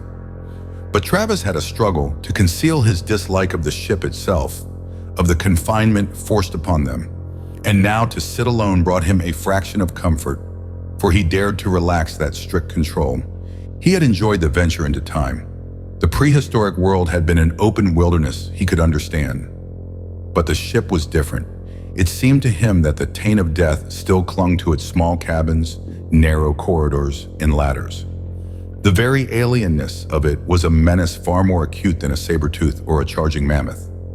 Once he had believed that he wanted to know more about the old ones. He had wanted to probe the mysteries which could be deduced from bits of broken pottery or an arrowhead pried from a dust-filled crevice. But those old ones had been distantly akin to him. Those who had built this ship were not. For a moment or two, his claustrophobia welled up, shaking his control, making him want to batter the walls about him with his fists, to beat his way out of this shell into the light, the air, into freedom. But outside these walls there was no light, no air, and only the freedom of vacuum, or of the mysterious hyperspace that canceled the distance between the stars. Travis fought his imagination. He could not face that picture of the ship hanging in emptiness, without even the frigid points of light to mark the stars, where there was nothing solid and stable. The travelers could only hope that sometime they would reach the home port for which the dying alien pilot had set controls. But that course had been set 12,000, perhaps more, years ago. What port would they find waiting beyond the wall of time? 15,000 years. These were figures too great for ordinary comprehension. At that time on Earth, the first mud-walled villages had not yet been built, nor the first patch of grain sown to turn man from a wandering hunter into a householder. What had the Apache been then, and the white man? Roving hunters with skill in spear and knife and chasing game. Yet at that time, the aliens had produced this ship, voyaged space not only between the planets of a single system, but from star to star. Travis tried to think of their future, but his thoughts kept sliding back to his craving for open space. He yearned to stand under the sun with wind. Yes, even a desert wind hot and laden with grit, blowing against him. That longing was as acute as a pain. A pain. His hands went to his middle. A sudden thrust of pure agony that rent him was not born out of any homesickness. The cramping was physical and very real. He bent half double, trying to ease that hot clawing in his insides as the cabin misted before his eyes. Then the stab was gone and he straightened, until it caught him again. This was it. His luck at his second attempt with the alien food was bad. Somehow he got to his feet, lurching against the table as a third bout of cramps caught him. The torture ebbed, leaving his hands and face wet, and in the few moments before the next pang, he made it halfway along the corridor, reaching the haven he sought just as his outraged stomach finally revolted. Travis would not have believed that 2 mouthfuls of a greasy jelly could so weaken a man. He pulled his spent body back to the mess cabin, dropping limply into a chair. More than anything now, he wanted water, to cleanse the foulness from his mouth, to slake the burning in his throat. The canteens mocked him for he dare not take one up, knowing just how little of the precious liquids still remained. For a while he hunched over the table, weakly glad of his freedom from pain. Then he drew the can of jelly to him. This must be marked poisonous. Only 2 containers had been tested, and how many more would prove impossible. Only 5 concentrate bars were left, counting the one he had hidden that day. Nothing was going to multiply that 5 into 10 or into 200. If they were to survive the voyage of unknown duration, they must use some of this other food. But Travis could not control the shaking of his hands as he worked to free the lid of the square box. Maybe he was rushing things, taking another sample so soon after the disastrous effects of the other. But he knew that if he did not, right now, he might not be able to force himself to the 3rd attempt later. The lid came free and he saw inside dry squares of red. To his questing finger, these had the texture of something between bread and a harder biscuit. He raised the can to sniff. For the first time, the odor was faintly familiar. Tortillas, paper thin and crisp from the baking, had an aroma not unlike this. And because the cakes did arouse pleasant memories, Travis bit into one with more eagerness than he would have believed possible moments earlier. The stuff crumbled between his teeth like cornbread, and he thought the flavor was much the same in spite of the unusual color. He chewed and swallowed, and the mouthful, dry as it was, appeared to erase the burning left by the jelly. The taste was so good that he ventured to take more than a few bites, finishing the first cake and then a second. Finally, still holding the box in one hand, he slumped lower in his seat, his eyes closing as his worn body demanded rest. He was riding. There was the entrance to Red Horse Canyon, and the scent of juniper was in the air. A bird flew up. His eyes followed that free flight. An eagle, the bird of power, ascending far up into a cloudless sky. But suddenly the sky was no longer blue, but black with a blackness not born of night. It was black, and caught in it were stars. The stars grew swiftly larger because he was being drawn up into the blackness where there were only stars. Travis opened heavy-lidded eyes, looked up foggily at a blue figure. Looming over him was a thin, drawn face. Slight hollows marked the cheeks, dark smudges under cold gray eyes. "Ross!" The Apache lifted his head from his arm, wincing at the painful crick in his back. The other sat down across the table, glanced from the array of supply containers to Travis and back again. "So this is what you've been doing?" There was accusation in his tone, almost a note of outrage. "You said yourself it was a job for the most expendable. Trying to be a hero on the quiet." Now the accusation was plain and hot. "Not much of a one." Travis rested his chin on his fist and considered the containers lined up before him. "I've sampled 3 so far, exactly 3. Ross's eyelids flickered down. His usual control was back in place, though Travis did not doubt the antagonism was still eating at him. "With what results?" "Number 1, Travis indicated the proper can. "Too sweet, kind of a stew, but it stays with you in spite of the taste. This is number 2. He tapped the tin of brown jelly. "I'd say its only use was to get rid of wolves. This," he cradled the can of red cakes, "is really good. How long have you been at it?" "I tried one last sleep period, 2 this." "Poison, huh?" Ross picked up the tin of jelly, inspecting its contents. "If it isn't poison, it puts up a good bluff." Travis shot back a little heatedly, stung by the suggestion of skepticism. Ross set it down. "I'll take your word for it," he conceded. "What about this little number?" He had arisen to stand before the cupboard, and now he turned, holding a shallow, round canister. It was hard to open, but at last they looked at some small, dark balls in yellow sauce. "Do you know, those might just be beans," Ross observed. "I've yet to see any service ship where beans in some form or other didn't turn up on the menu. Let's see if they eat like beans." He scooped up a good mouthful and chewed thoughtfully. "Beans? No, I'd say they taste more like cabbage, which had been spiced up a bit. But not bad. Not bad at all." Travis found himself nursing a small, wicked desire to have the cabbage beans do their worst to Ross. Not with as devastating results as the jelly. He wouldn't wish that on anyone. But if they would just make themselves felt enough to prove to Murdoch that food testing was not as easy as all that. "Waiting for them to turn me inside out?" Ross grinned. Travis flushed, and then the stains spread and deepened on his cheeks as he realized how he had given himself away. He pushed the cracker bread to one side and got up to select with inward, if not outward, defiance a tall cylinder, which sloshed as he pried at its cap. "Misery loves company," Ross continued. "What does that smell like?" Travis had been encouraged by his discovery of the bread. He sniffed hopefully at the cone opening, then snatched the holder away from his nose as a white froth began to puff out. "Maybe you have the push-button soap," Ross commented unhelpfully. "Give the stuff a lick, fella. You have only one stomach to lose for your country." Travis, so goaded, licked, suspicious and expecting something entirely unpalatable. But to his surprise, though it was sweet, the froth was not so sickly as the stew had been. Rather, the result on the tongue was refreshing, carrying satisfaction for his craving for water. He gulped a bigger mouthful and sat waiting, a little tensely, for fireworks to begin inside him. "Good?" Ross inquired. "Well, your luck can't be rotten all the time." "This luck is mixed." Travis capped the foam, which had continued to boil wastefully from the bottle. "We're alive and we're still traveling. Traveling is right.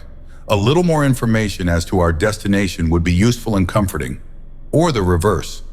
The world the builders of this ship own can't be too different from ours." Travis repeated observations made earlier by Ash. "We can breathe their air without discomfort and maybe eat some of their food." 12,000 years. Do you know I can say that, but I can't make it mean anything real. Ross's hostility had either vanished or been submerged. You say the words, but you can't stretch your imagination to make them picture something for you. Or do you know what I mean? He challenged. Travis rasped on an ancient raw spot, schooled his temper before he replied, "A little. I did 4 years at State U. There's more to us than beads and feathers." Ross glanced up, a flicker of puzzlement in those cold gray eyes. "I didn't mean it like that, for what it's worth." Then he smiled, and for the first time there was nothing superior or sardonic in that expression. "Want the whole truth, fella?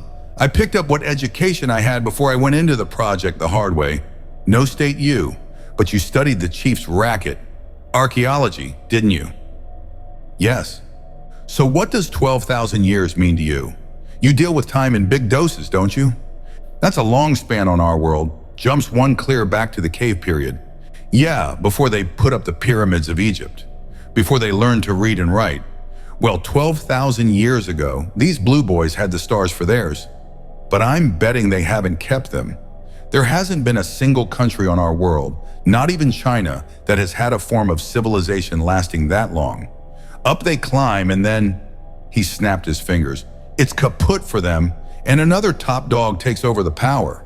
So maybe when we get to this port Renfrey believes we're homing for, we'll find nothing, or else someone else waiting for us there.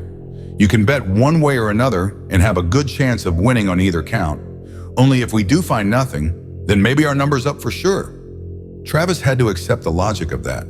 Suppose they did come into a port which had ceased to exist, set down on a strange world from which they could not lift again because they had not the skill to pilot the ship. They would be exiles for the rest of their lives in a space uncharted by their kind. "We're not dead yet," Travis said. Ross laughed. "In spite of all our efforts? No, that's our private battle cry, I think. As long as a man's alive, he's going to keep kicking. But it would be good to know just how long we're going to be shut up in this ship. His usual flippancy of tone thinned at that last remark, as if his carefully cultivated self-sufficiency was beginning to show the slimmest of cracks. In the end, their experiments with the food were partially successful. The crackers Travis continued to label corn, the foam in Ross's cabbage beans could be digested by a human being without difficulty, and they added to that list a sticky paste with the consistency of jam and a flavor approaching bacon. And another cake-like object which, despite a sour tang that puckered the mouth, was still edible. Greatly daring, Travis tapped the alien's water supply and drank. Though the liquid had an unpleasant metallic aftertaste, it was not harmful. In addition, the younger members of the involuntary crew made themselves useful in the cautious investigations carried on by Ash and Renfrey. The technician was in an almost constant state of frustration during the hours he spent in the control cabin trying to study machines. He dared not activate or dismantle for the fuller examination he longed to make. Travis was seated behind him one morning. At least it was 10 o'clock by Renfrey's watch, their only method of timekeeping, when there was a change to report and take action on. A shrill buzz pierced the usual silence, beeping what must be a warning. Renfrey grabbed at the small mic of the ship's comm circuit. "Strap down!" He rasped the order with rising excitement. "There's an alert sounding here. We may be coming in to land. Strap down!" Travis grabbed at the protecting bands on his chair. Below, they must be scrambling for the bunks. There was vibration again. He was sure he could not mistake that. The ship no longer felt inert and drifting. She was coming alive. What followed was again beyond his powers of description. It came in two stages. The first, a queasy whirl of sensation not far removed from what they had experienced when the ship had been whirled through the time transfer. Limp from that, Travis lay back, watching the screen which had been blank for so long, and when his eyes caught what was now appearing there, he gave a cry of recognition. "That's the sun!" A point of blazing yellow set a beacon in the black of space. "A sun," Renfrey corrected. "We've made the big hop. Now it's the home stretch into the system." That blaze of yellow-red was already sliding away from the screen. Travis had an impression that the ship must be slowly rotating.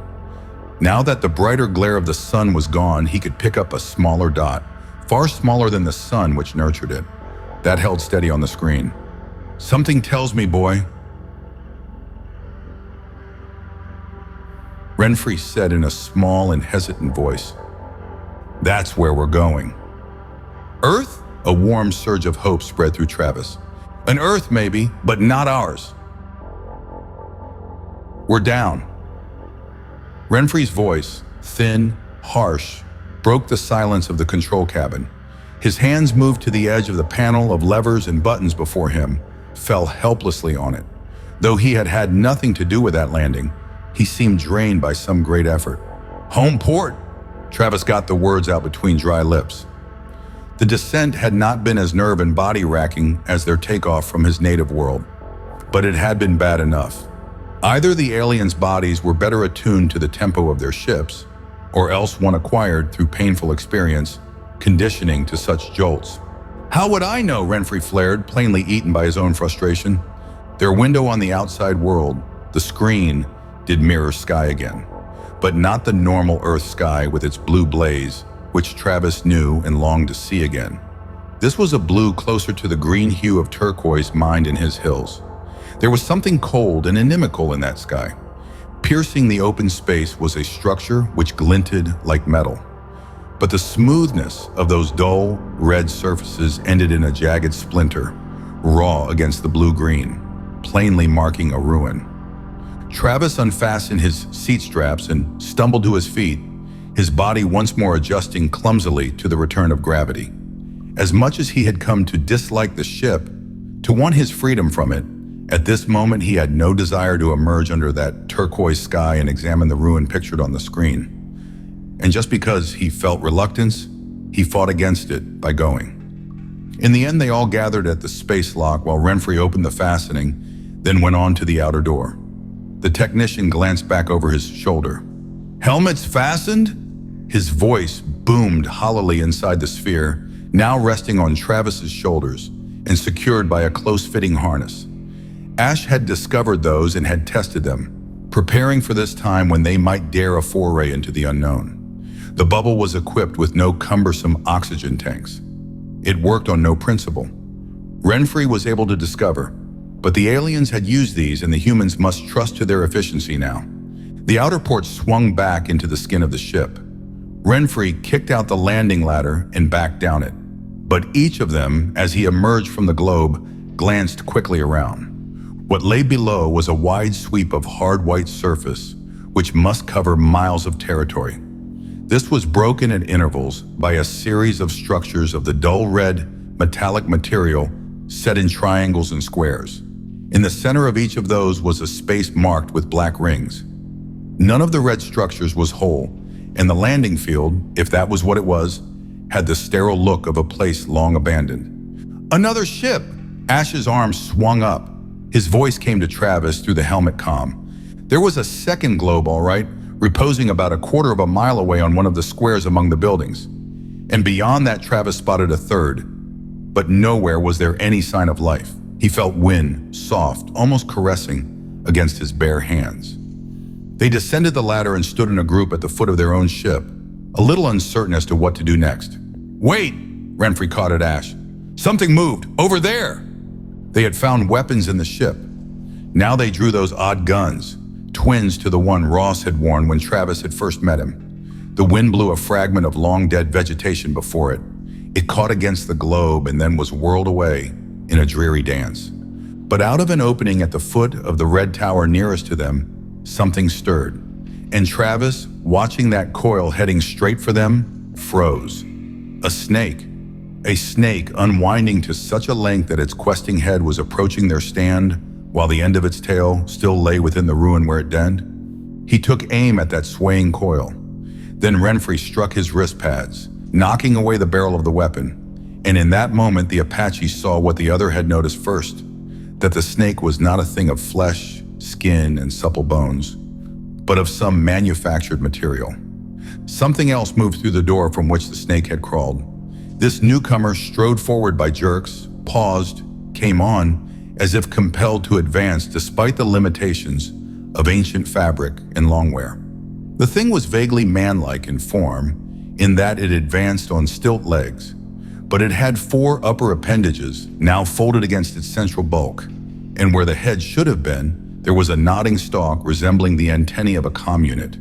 Its jerky walk with the many pauses conveyed internal discord, rust and wear, and the deterioration of time. How much time? The 4 humans stepped away from the ship, giving free passage to the strange partners from the tower.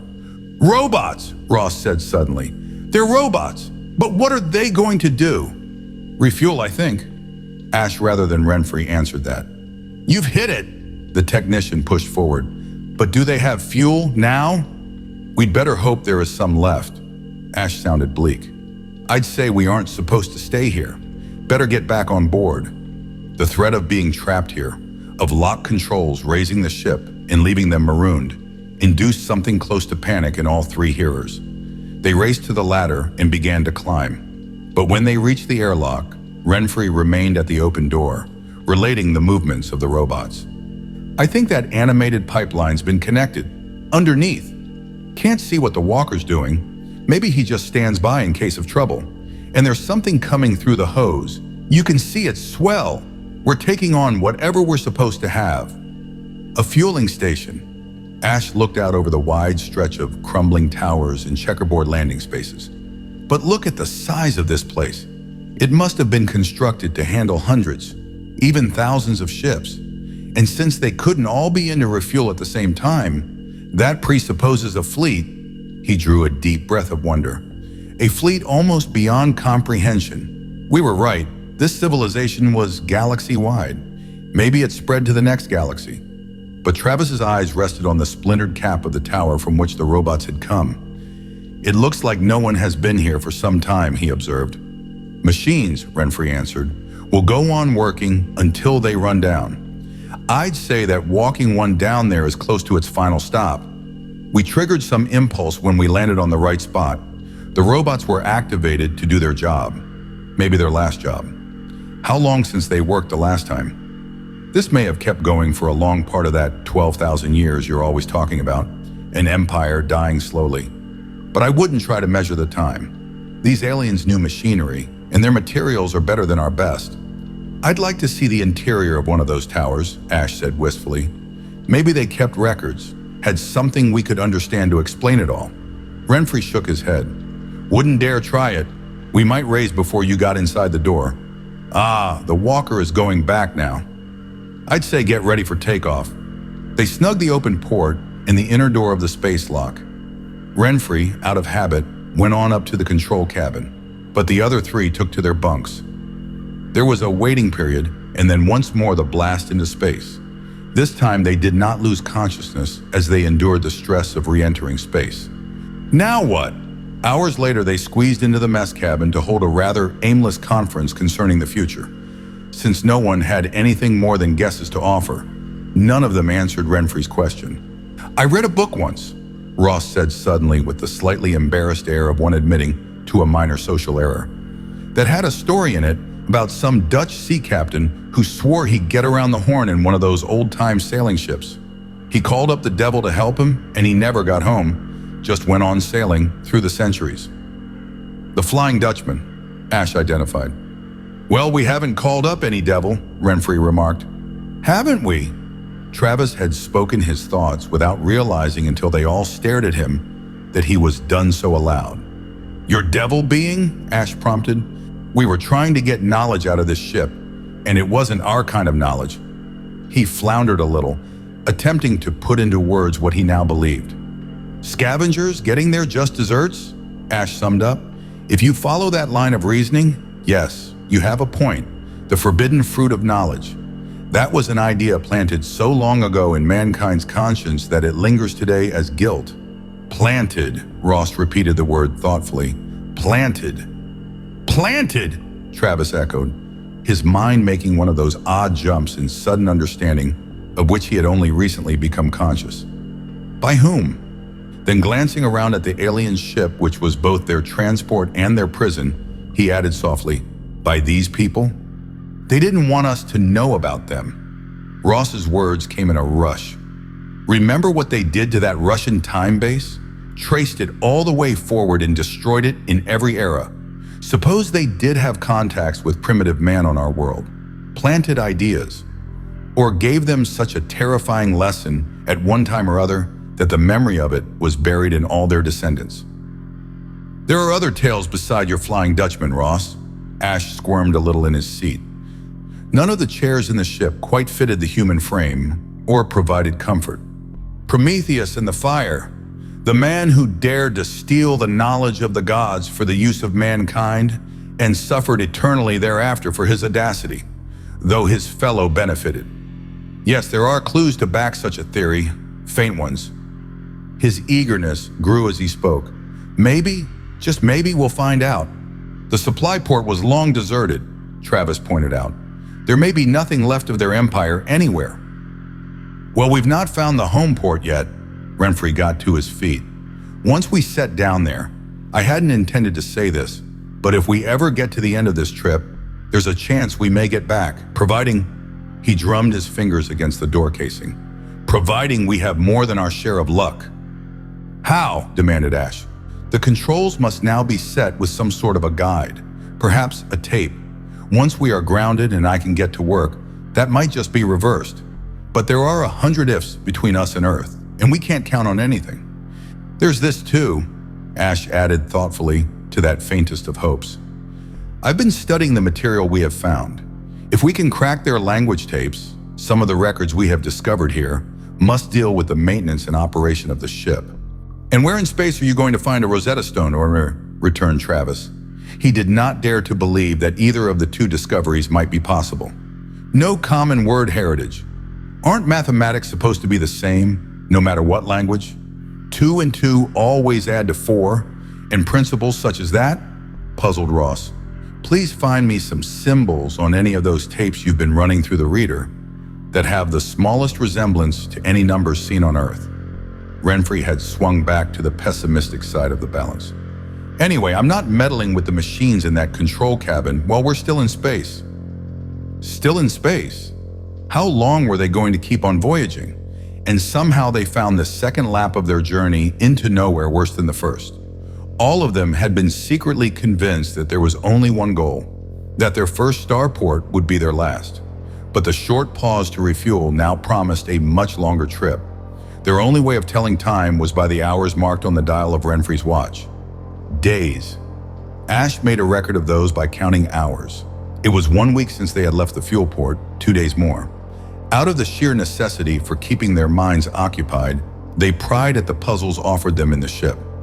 Ash had already mastered the operation of a small projector which read the wire-kept records, and so opened up not a new world, but worlds. The sing-song speech which went with the pictures meant nothing to the humans. But the pictures, and such pictures, three-dimensional in full color, they allowed one a window on the incomprehensible life of a complex starfaring civilization. Races, cultures, and only a third of them humanoid. Were these factual records? Or were they fiction meant to divert and amuse during the long hours of space travel? Or real reports of some service action? They could guess at any answer to what they saw unrolled on the screen of the small machine. If this was a police ship and those are authentic reports of past cases, commented Ross, they sure had their little problems. He had watched with rapt attention a lurid battle through a jungle on a waterlogged planet.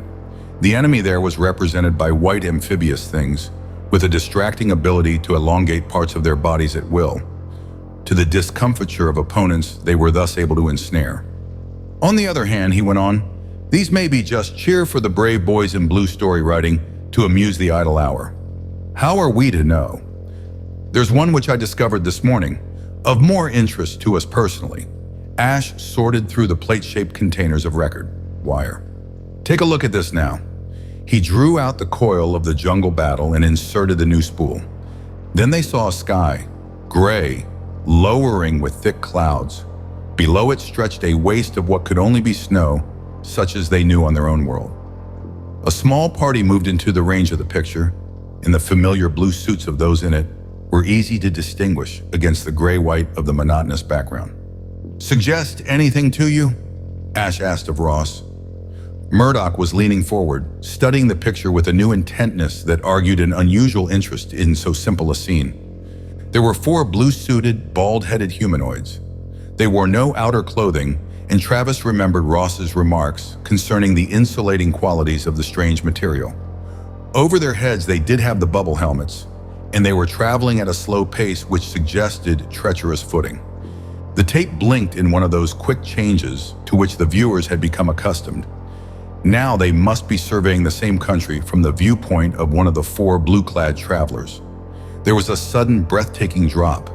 The camera must have skimmed at top speed down into a valley. Before them lay a second descent, and the perspectives were out of proportion.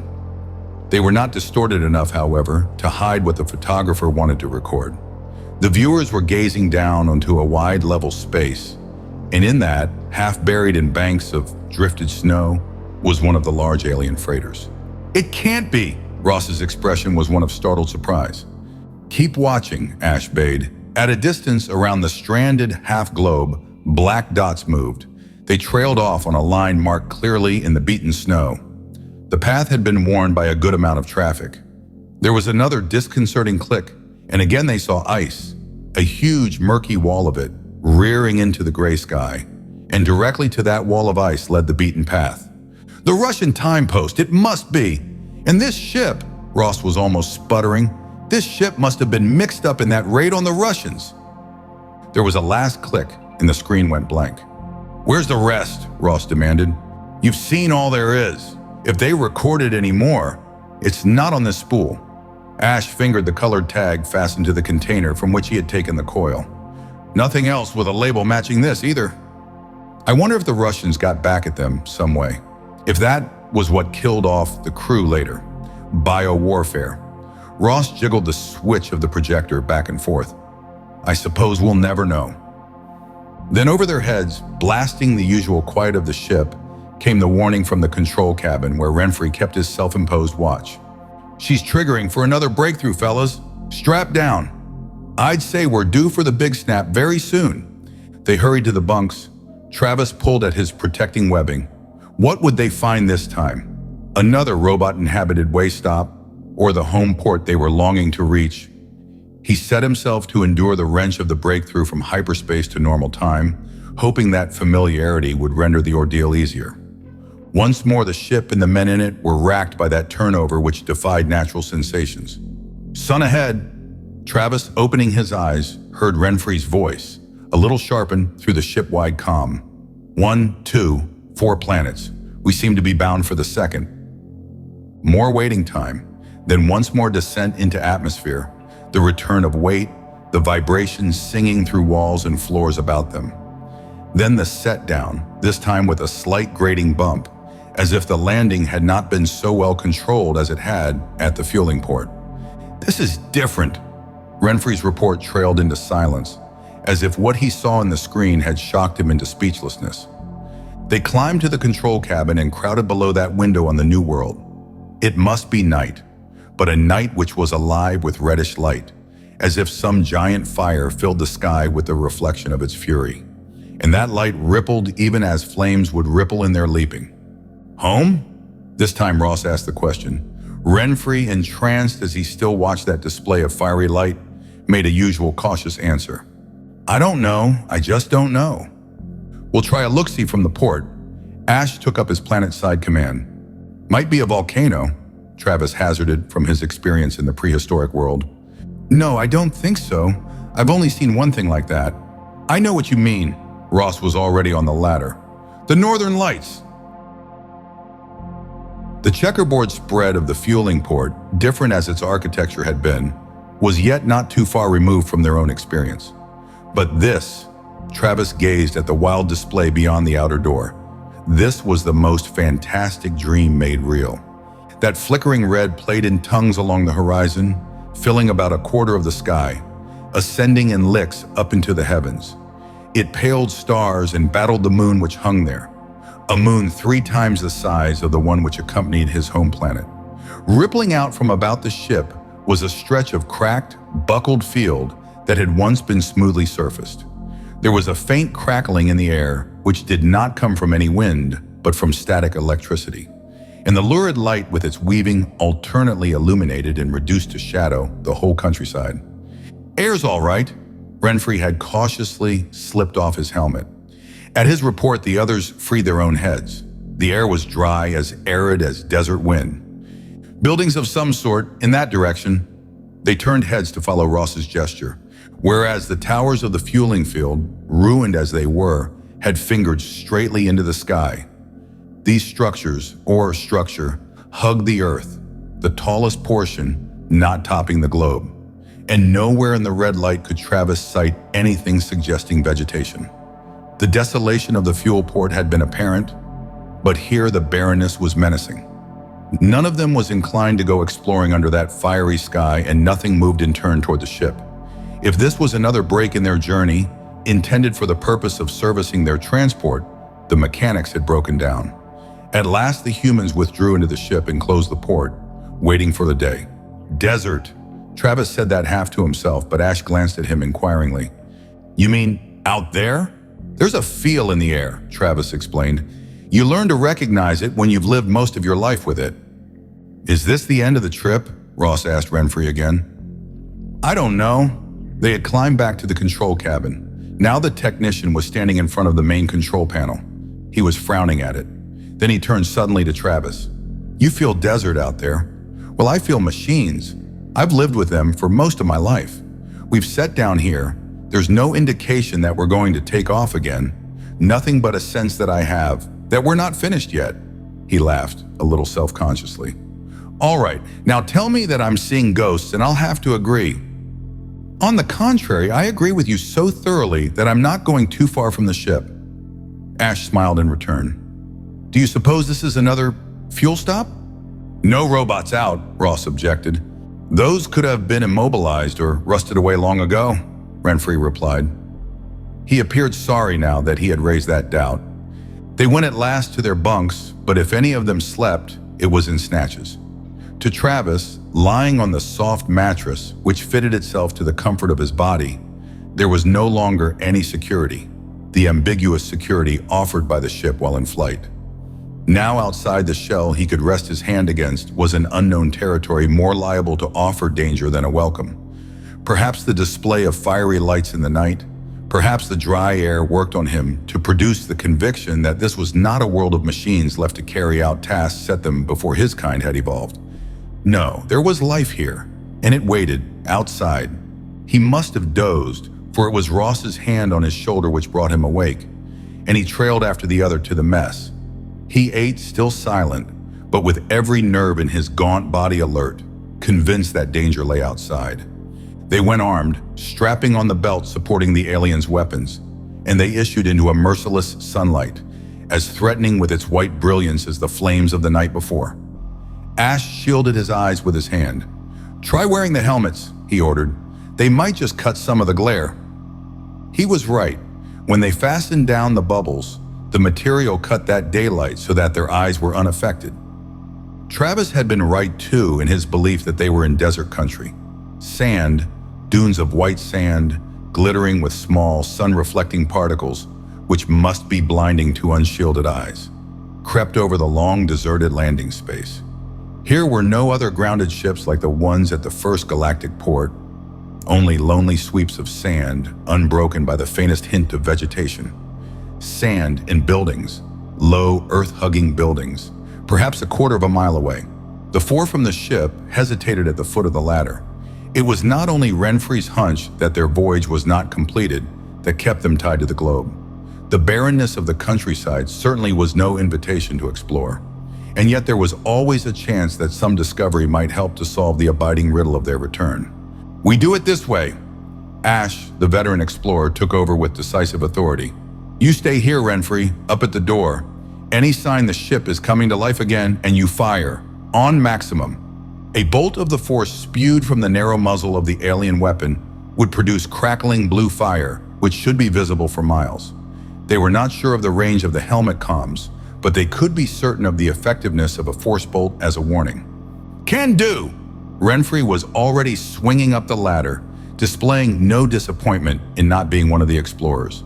Then with Ash in the center and the lead, the other two flanking him a little behind and to the right and left, the humans headed for the buildings. Travis mechanically studied the sand underfoot. What he was searching for he could not have told, nor would that loose sand have held tracks. Tracks. He glanced back. The faint depressions which marked his footsteps were already almost indistinguishable. There was certainly nothing to indicate that anyone, or anything, had passed over that portion of the forgotten base for days, months, years, generations. But the sand was not everywhere. He stepped aside to avoid a broken block of the pavement, tilted up to one side and forming a hollow. A concealing hollow. Travis hesitated, gazing down into that hollow. Last night a wind had swept across this field. He had felt it up at the port of the ship. Today the air was dead. Not a breeze troubled the lightest drift of sand. And that hollow was free of sand.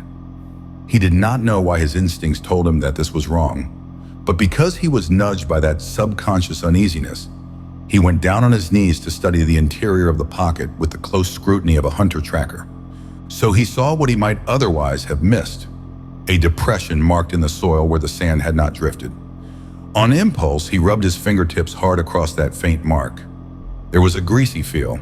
He unfastened his helmet long enough to raise those same investigating fingers to his nostrils. A rank odor, sweat of something alive, something with filthy body habits. He was sure of it.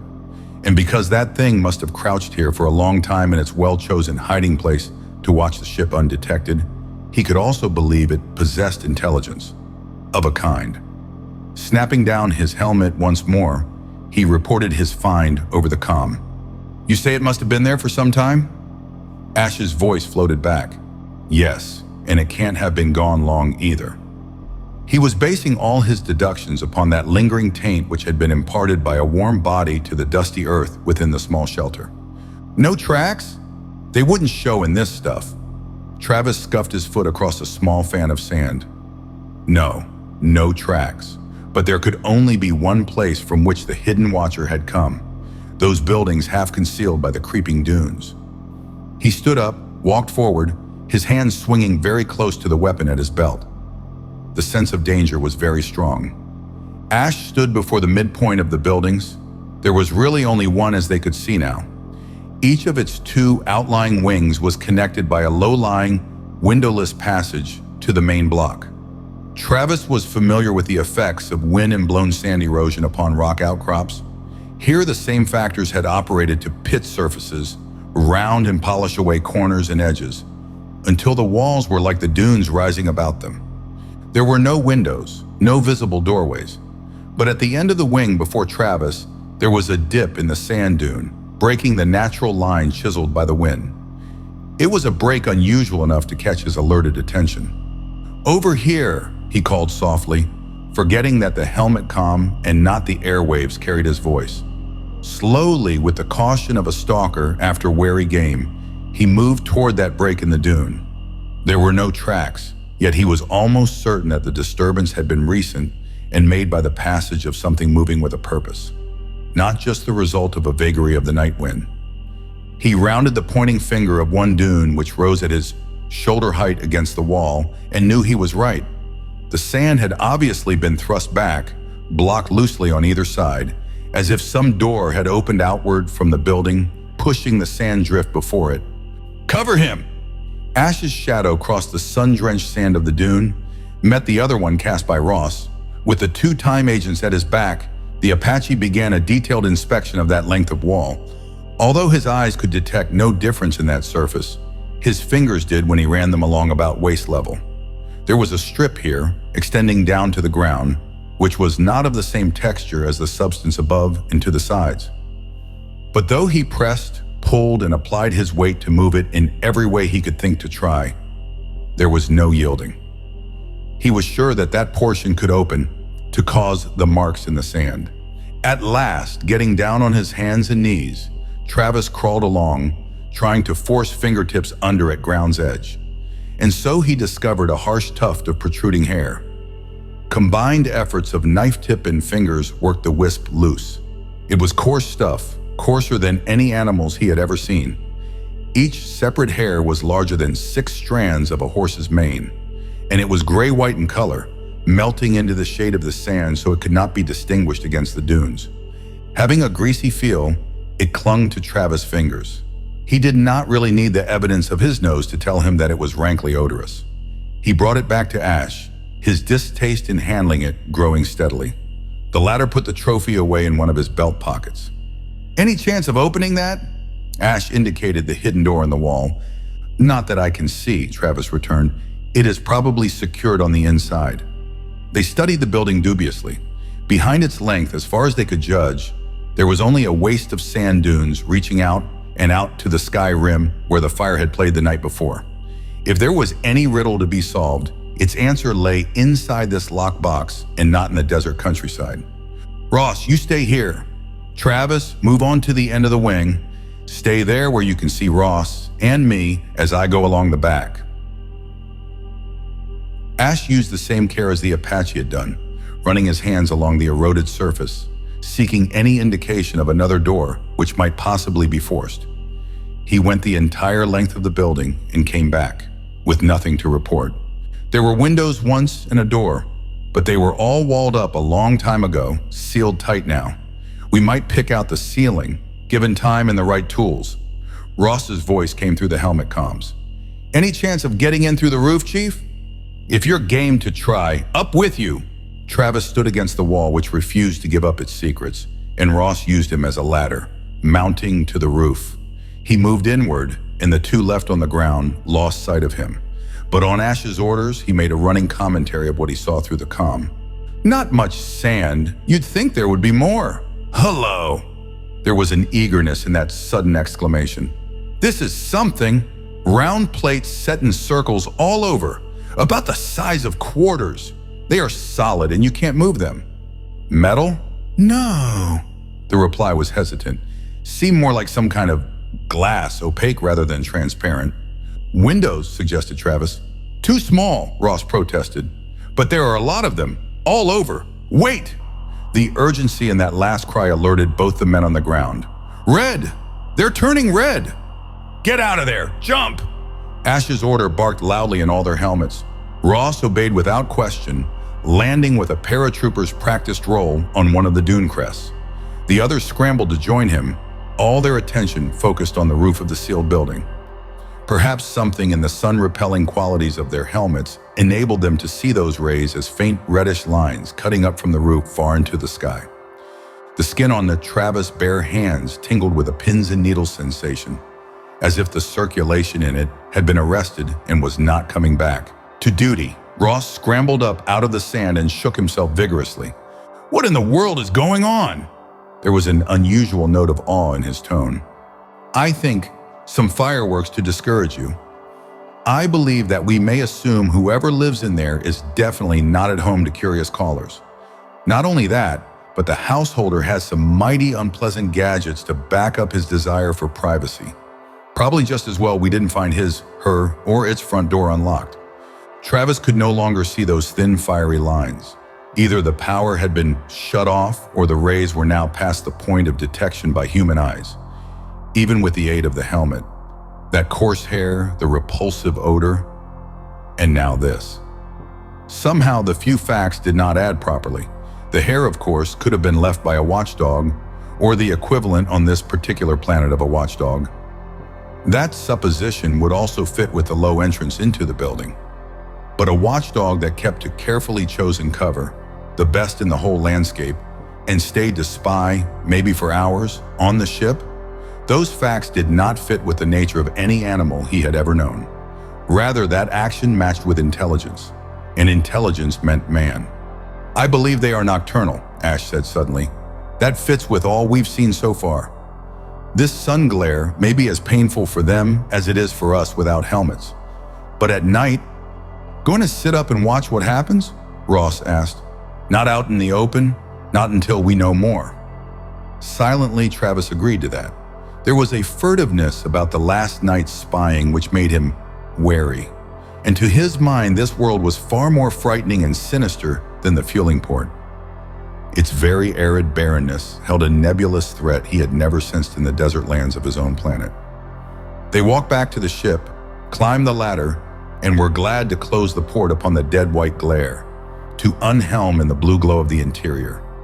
"What did you see?" Ash asked Renfrey. "Murdoch taking a high dive from the roof, and then some red lines, very faint, shooting up from all over its surface. What did you do? Push the wrong doorbell? Probably wake somebody up. I don't think that's a very healthy place to go visiting. Lord, what a stink," Ross ended, sniffing. Ash held on his palm the tuft of hair. The odor rising from it was not only noticeable in the usual scentless atmosphere of the ship, but penetrating in its foulness. They carried the lock into the small cubbyhole which might once have been the quarters of the commander, and where Ash had assembled his materials for study. In spite of the noisome effluvia of their trophy, they gathered around as he pulled the tuft apart hair by hair and spread it flat. "Those hairs, so thick," Renfrey marveled. "If they are hairs, what I wouldn't give for a lab." Ash folded a clear sheet of the alien's writing materials to imprison the lock. "That smell!" Travis, remembering how he had handled up the noisome find, rubbed his hand back and forth across his thigh. "Yes?" Ash prompted. "Well, I think that comes from just plain filthiness, sir. Or part might be because the hairs are from a creature we don't know. Alien metabolism." Ash nodded. "Each human group has a distinctive body odor, far more apparent to others than to one of his own breed." "But what are you getting at, Travis?"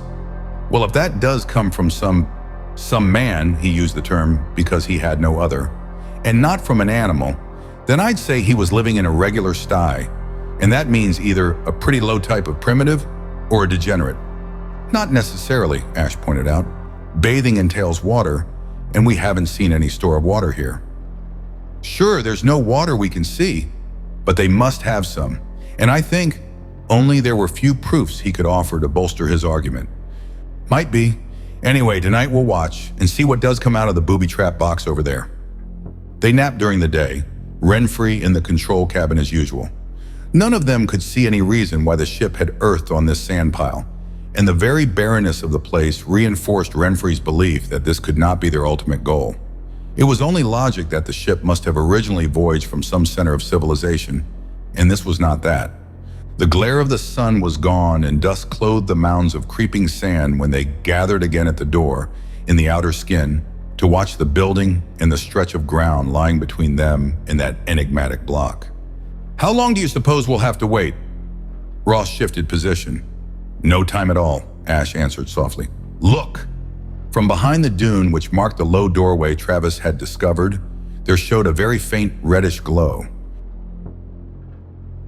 Had the flaming display of the late evening before been in progress, they could not have spotted that. And now in the dusk, with the shapes of the dunes distorting vision, it was difficult to see. Ash was counting slowly under his breath. As he reached 20, the glow vanished with a sudden completeness, which suggested the slamming of a door. Travis strained his eyes, watching the end of that masking dune. If the thing which had spied upon them the night before was coming back to the old position, the shortest route to take would cross that point. But he had seen nothing so far. There was a very thin sound, but that came from the opposite direction, a whispering from the open country. Then a pad of arid air touched his cheek, wind rising with the coming of night.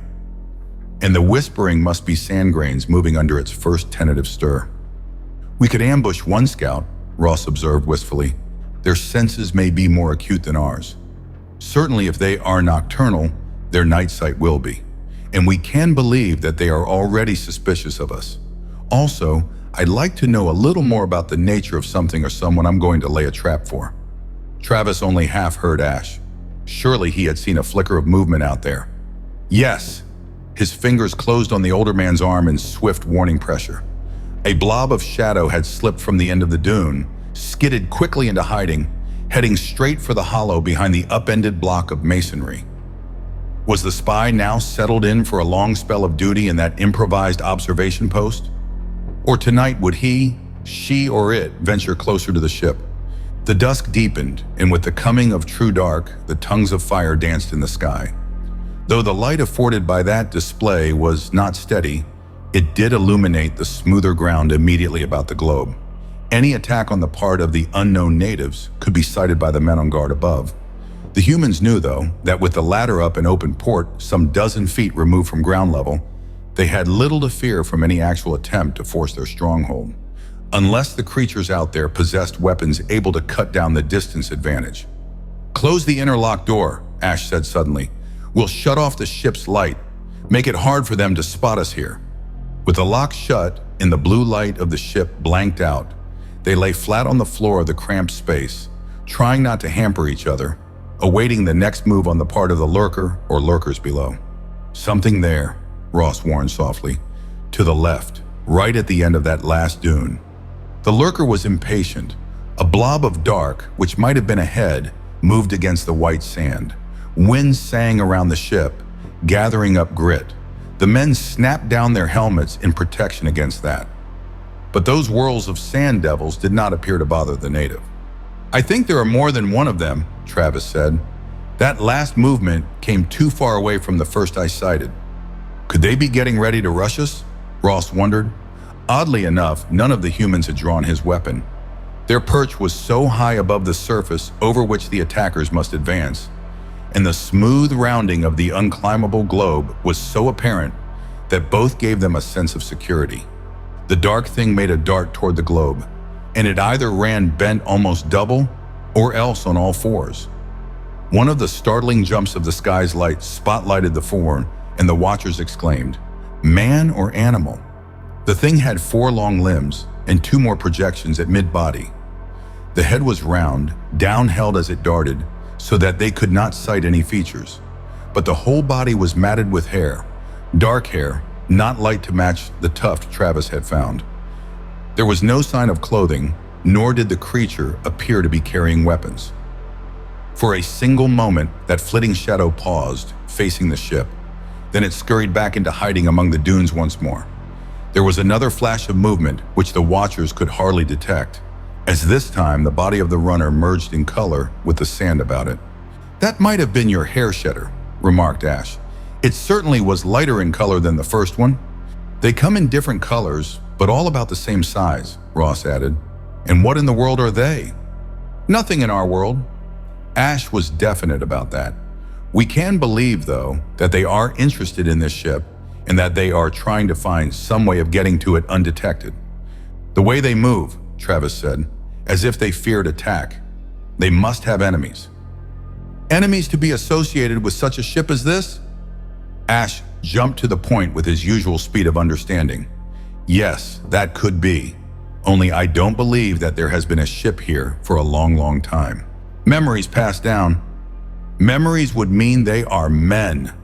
Travis was not aware until he voiced those words out of a sense of outrage that he abhorred association with those half-seen creatures in the dunes. To themselves they may be men, Ash returned, and we might represent monsters. All relatives, son. At any rate, I believe that they do not regard us with kindness. What I wouldn't give for a flashlight now, Ross said wistfully. I'd like to catch one of them in a beam for a really good look. They were treated to a wealth of half-glimpses of the natives moving through the sandhills as the minutes crawled on, but never did they have a chance really to study one. I think they're working their way around to come in behind the globe. On our blind side, Travis offered, having traced at least 2 in that possible direction. Won't do them any good. This is the only opening. Ross sounded close to smug, but the thought of the natives coming in behind the globe could not be accepted so easily by Travis. Every buried instinct of hunter and desert warrior argued that such a chance threatened his own security. Reason told him, though, that there was only this one door to the ship, and that it was easily defended. They need only close it and nothing could reach them. What was the reason for this port anyway? Ross pursued the big question a few seconds later. There must have been some purpose for stopping here. Do we have to find something or do something before we can leave again? The thought had ridden all their minds, but Ross had brought fear into the open. And what if the solution lay over there, in that building to which there was no entrance? Unless one could be forced at night? A nighttime entrance guarded by the flitting hairy things which could see in the dark and whose home hunting ground it was. The building? Travis made a question of it. He felt Ash stir beside him. Might just be, the other assented. If we are hung up here much longer, we can try burning our way in by day. These weapons pack a pretty hefty charge when set at maximum. Travis' hands shot out, clamped down on Ash's shoulder. His helmet was locked against the grit drift in the wind, but his hand had been resting on the edge of the door casing and had caught that thud-thud transmitted by the outer skin of the globe. Below the bulge which kept the humans from viewing the ground directly under the curve of the side, something was beating on the metallic outer casing of the vessel. For what purpose and with what result, he could not guess. He groped for Ash's hand, drew it out beside his own, and pressed the palm flat to get the same message. Pounding, I think. He realized that the messages in helmet comms could not reach the ears of lurkers below. But why? Trying to hold a ship? Ross hung over the other two. They've no chance of getting through the hull, or have they? His concluding flash of anxiety was shared by the rest. What did they know of the resources of the natives?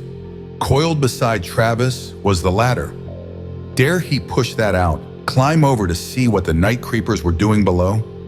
The thud of the pounding appeared to him to be taking on both speed and intensity.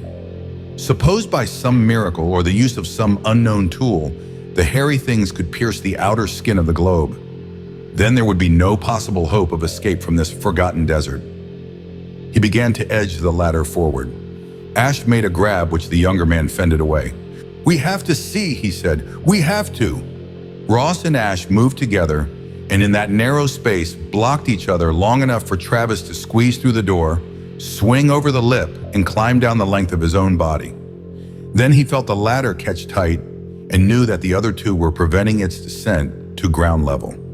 Gripping the rungs tightly, holding his body as close as he could to the surface of the ship, Travis looked down.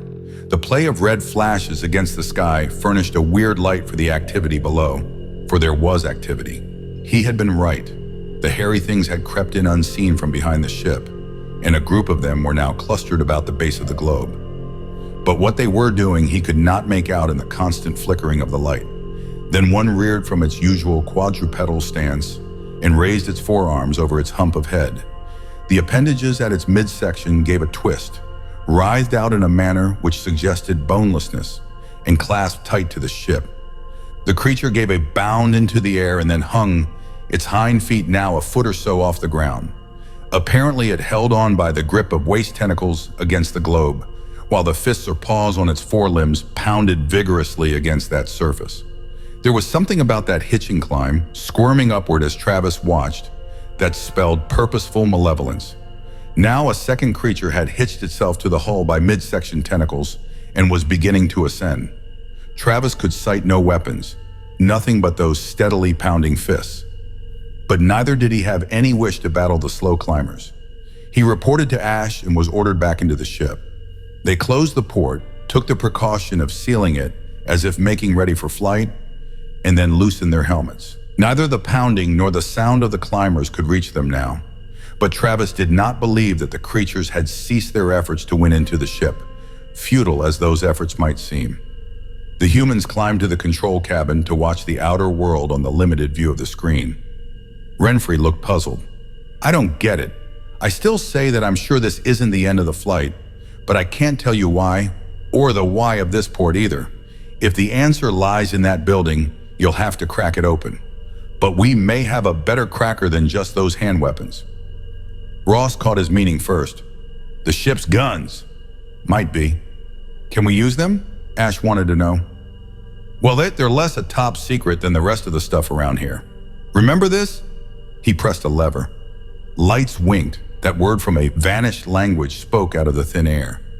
It was all as it had been on their exploration of the ship. "And you can fire them?"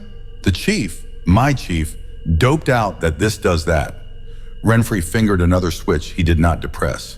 "As far as I deduce, one of those king-size blasters should just about clip across the roof of your strongbox. We can try it on for size anytime you're ready." But Ash was rubbing his jaw in that absent-minded way, which meant he had not yet come to a decision. Too much guessing in all of this. We don't know that we have to crack that place open in order to lift ship again. In fact, if we did crack it and couldn't find what we needed, we wouldn't be any better off. These natives must depend upon that shelter for their lives. Break it open and they're just as dead as if we mowed them down with guns. They may not be anything or anybody we'd care to live with, but this is their world and we're intruders. I'd like to wait a little before I try anything as drastic as blowing up the place. None of them was inclined to push him into action. Outside, the flames beat into the night sky, and the white of the moon they had noted the night before was marred by a more yellow gleam from a smaller satellite trailing behind the larger. But of the activity of the dune skulkers, the screen gave them no clue. That came not by sight, but by a startling shifting of the ship itself. How had the creatures outside achieved that movement? Perhaps, Travis imagined, by the sheer weight of many creeping bodies plastered to the hull. The globe canted from its landing position, and maybe that triggered the flying controls, for the now familiar warnings of a takeoff alerted them all. "No," Renfrey protested, "we can't. Not yet. Not until we know why." But the engines the humans did not understand and could not hope to control had no ears for that feeble defiance. Perhaps only a time limit had governed their visit, a full day and night of planetary time. Or maybe it was the strange attack of the hairy things. And those creatures, would they free themselves in time, drop to the ground as the ship lifted, warned by the vibrations? Or would they cling in stupid concentration upon their attack, to be carried out into the freezing blackness of the eternal night? The unwilling crew of the ship followed the old routine of strap down and wait for the wrench of blast-off, the break into hyperspace. Again, they were being carried into the unknown, with perhaps a long voyage ahead. But it was not to be the same this time. Travis noticed the first departure from the usual routine. The takeoff was not so severe, or else he had adjusted to it far better than he ever had before. He did not black out completely, nor did he have to undergo that terrible inner twisting. And he heard Renfrey's voice exclaim in wonder, "I don't think we went into hyper. What happened?" They were up and about, watching the screen of the ship. Renfrey's guess was right, for instead of the complete blackness which closed in upon them when they made a big intersystem jump, they saw now the receding orb of the desert planet, its face a mass of shifting color as they withdrew from it. "Must be heading for another planet in this same system," Ash supplied one answer. And as the hours wore on, they believed that was the right one. The ship now appeared to be on course for the third planet of that unknown sun. "Do we visit them all?" inquired Ross with some of his old flippancy. "If so, why? Parcel delivery?" 3 days went by. 4. They ate the alien food and moved restlessly about the ship, unable to pay attention for any length of time to anything but the screen in the control cabin. Then on the 6th day came the signals of an approaching landing. On the screen, the goal showed a vivid blue-green, patched here and there with orange-red under clouds. They had drawn lots for the occupancy of the 3 seats in the control cabin and the odd man to be relegated to the bunk below. So Travis now lay alone and unseeing in the heart of the throbbing globe, wondering what new future they must confront. The ship set down, this time in the planet's day. The Apache freed himself from his straps, stumbled in the return clutch of gravity to the ladder, and climbed up to share the other's view of the new world. No! The ruined towers standing starkly to portion off the expanse of the fueling port had speared as straightly into the sky, but they had not been like this one. Against a background of cloudless, delicate pink was an opaline dome.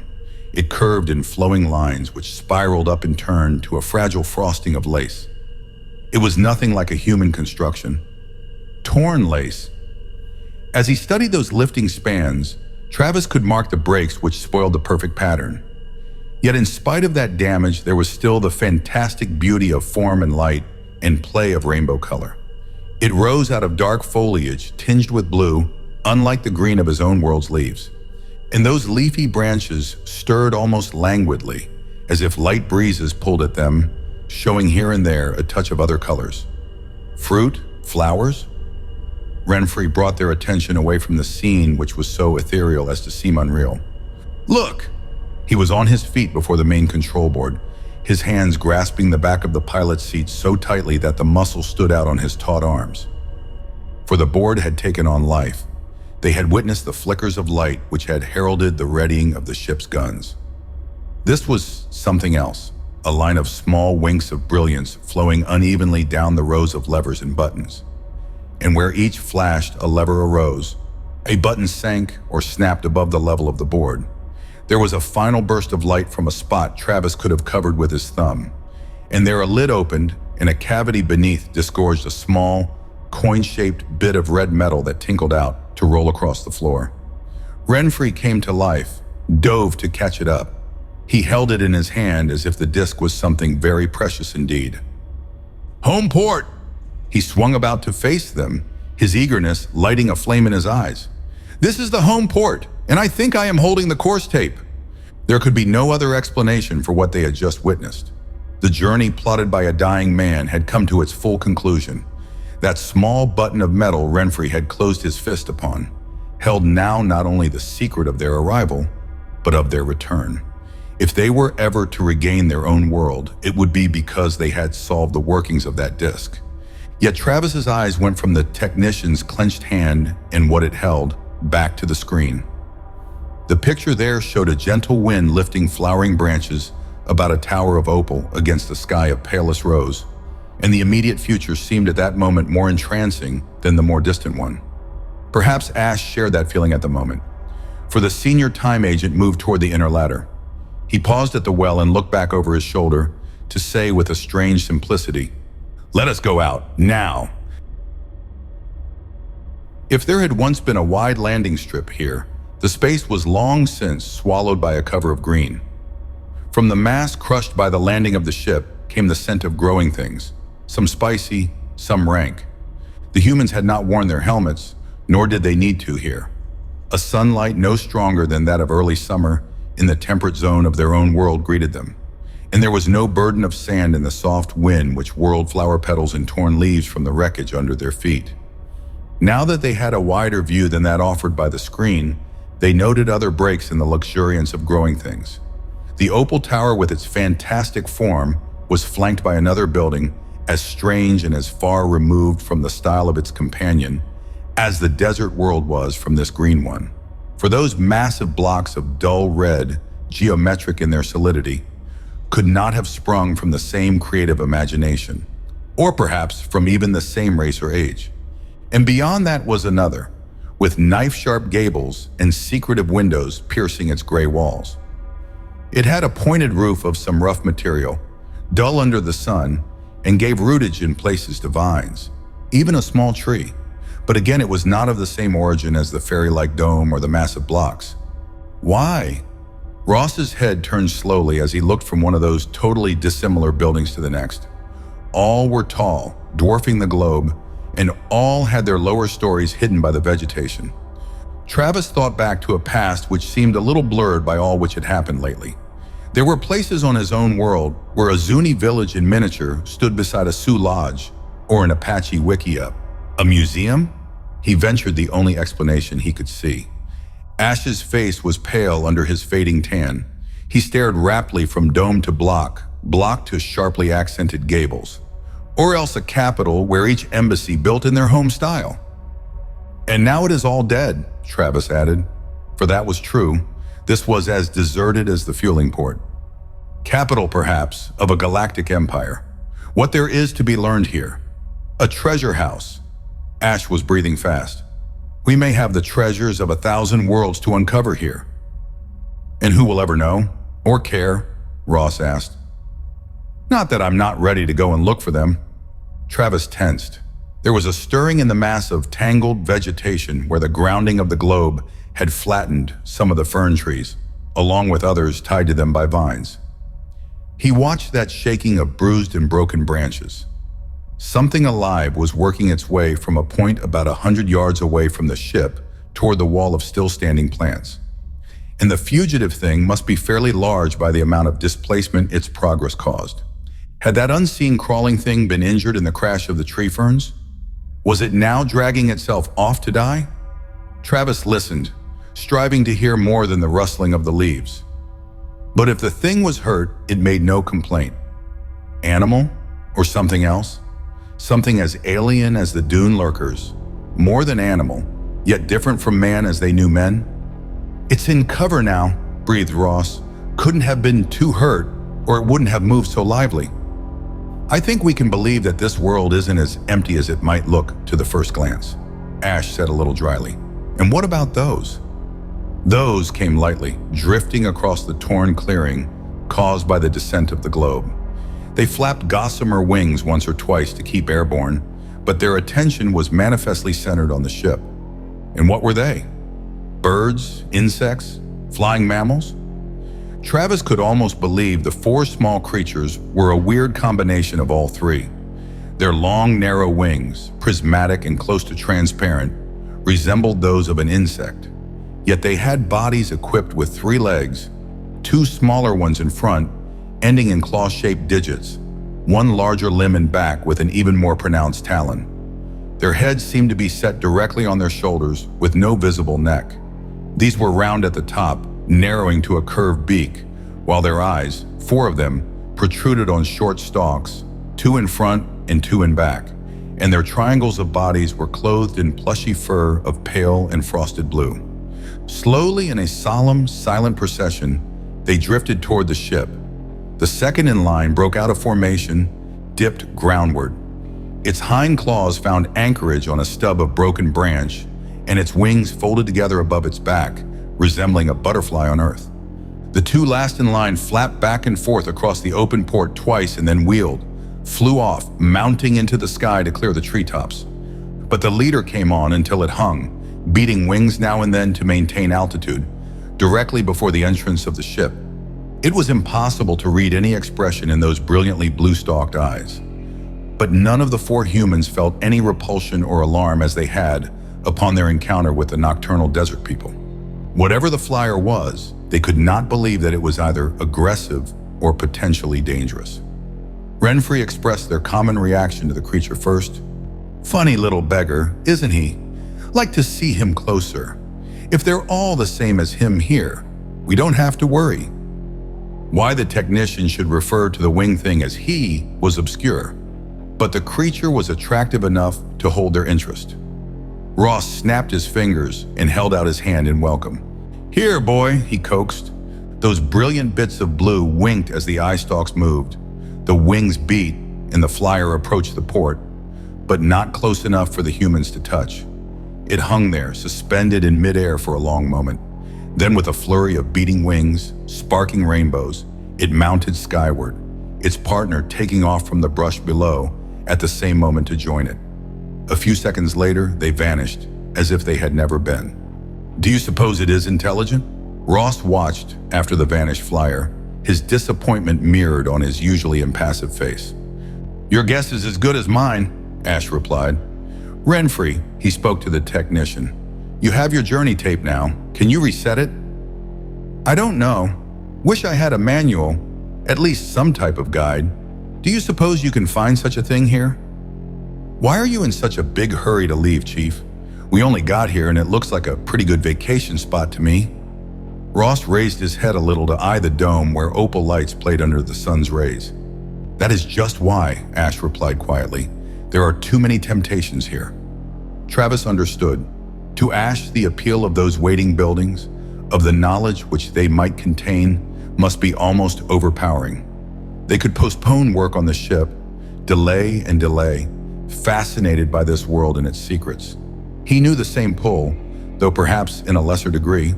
Before it trapped them all, they must struggle against that enveloping desire to plunge into the green jungle, slash a path to the opal dome, and see for themselves what wonders it housed. Ash was sorely tempted, and because he was the man he was, he must be fighting that temptation now, believing that if he once plunged wholeheartedly into exploration, he might not be able to stop. Also, Renfrey was offering them an excuse to do just that by wishing for some aid in the problem of the tape. An hour later, the three of them did leave the ship, Renfrey remaining in charge there. Using the lowest beam of the weapons, they cut a path into the woods. Travis picked up a flower head. 5 wide petals, fluted, crinkled a little at the tips, were a deep cream in color, shading orange at the heart. Resting on his palm, those petals began to move visibly, closing until he held a bud instead of a flower. He could not toss away the blossom. Its color was too arresting, its spicy scent too appealing. He worked the short stem into one of the latches of a belt pouch where, the heat of his hand removed, the flower opened once again. Nor did it fade or droop in spite of the shortness of its stem. Now, out of the direct rays of the sun, the humans found the air cool, moist, heavy with the odor of luxuriant vegetation. Not that those odors were unpleasant. In fact, they were overpoweringly good. Spicy scents warred with perfumes and the sharper smell of earth as their feet scuffed through the mass of dead leaves. Whoo! Ross waved his hand back and forth in front of his face as if to set up a reviving current of air. Perfume factory, or what have you. I feel as if I were burrowing through about a ton of roses. Ash appeared to have lost some of his somberness since they had left the ship. With another of carnations thrown in, he agreed. I think I can detect, he sniffed and then sneezed, some cloves and maybe a few nutmegs into the bargain. Travis breathed shallowly. He had welcomed the mixture of perfumes minutes earlier. Now he found himself wishing instead to face a wind with a burden of sage and pinyon in place of these cloying scents in their thick abundance. The jungle grew clear up to the base of the opaline building, and the structure itself loomed far higher from ground level than had appeared true from the port of the ship. They worked their way along, hunting the entrance which must exist somewhere, unless the inhabitants had all worn wings. Oddly enough, though there were windows in plenty of stories above, many opening on small, airy balconies, the first story showed no openings at all. Here were panels set in carved frames, alternating with solid blocks of the opal material, and each panel was clad in gleaming mosaic, not forming any recognized design, but merely wetting color to color in vivid shades. The humans cut their way through underbrush and reached the end of the wall. This was a large building occupying the space of a normal Terran City block, but around the corner they found the door at the head of a curling ramp. The portal extended almost the full height of the first story, and it was open, a carved archway. The frame was like frozen lace, with here a curve and there a point cracked and gone. They hesitated. Save for the sighing of the wind, the sound of leaf against moving leaf, and some small twitters and squeaks from the unseen inhabitants of the green world surrounding the foot of the ramp, there was quiet, the quiet of the forgotten. Ash stepped onto the ramp, his soft-shod feet making not the slightest noise. He climbed the gentle slope almost reluctantly, as if he did not really want to know what waited within.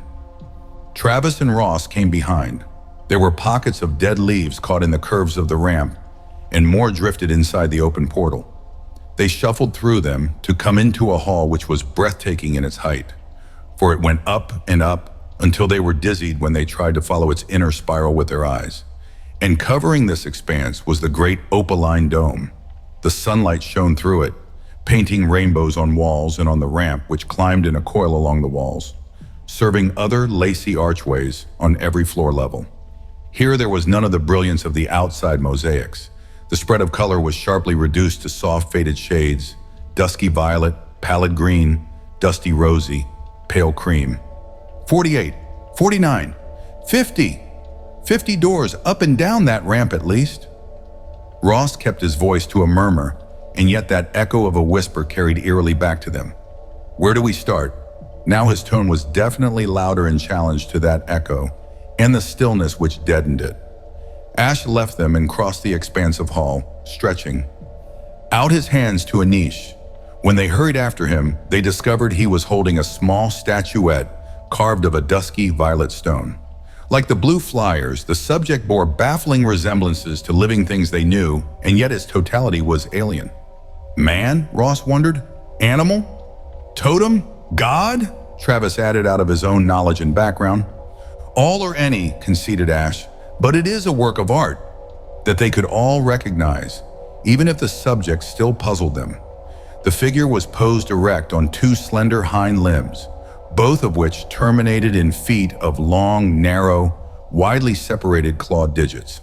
The body, also slender but with a well-defined waist and broad shoulders, was closer to the human in general appearance, and there were two arms held aloft, as if the creature was about to leap outward into space.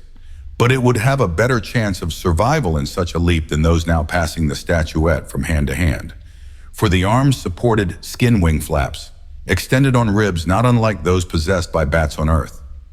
The head was the least human, almost grotesque in its ugliness to the time agent's eyes. There were sharply pointed ears, overshadowing in their size and extension the rest of the features which were crowded together in the forepart of the face. Eyes were set deep within cavities under heavy skull ridges. The nose was simply a vertical slit above a mouth from which thin vestiges of lips curled back to display a frightening set of fangs. And yet its ugliness was not repulsive, nor horrifying. There was no clothing to suggest that it represented an intelligent being, yet all of them were certain, the longer they examined the figure, that it had not been meant to portray an animal. To the touch, the violet stone was smooth and cool, and when Travis held it out into a patch of light from the dome, the statuette sparkled gem-like.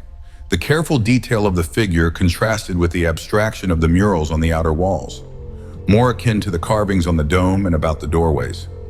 Ross drew his finger along the interior of the niche where Ash had found the image. Dust piled there dribbled out to the floor.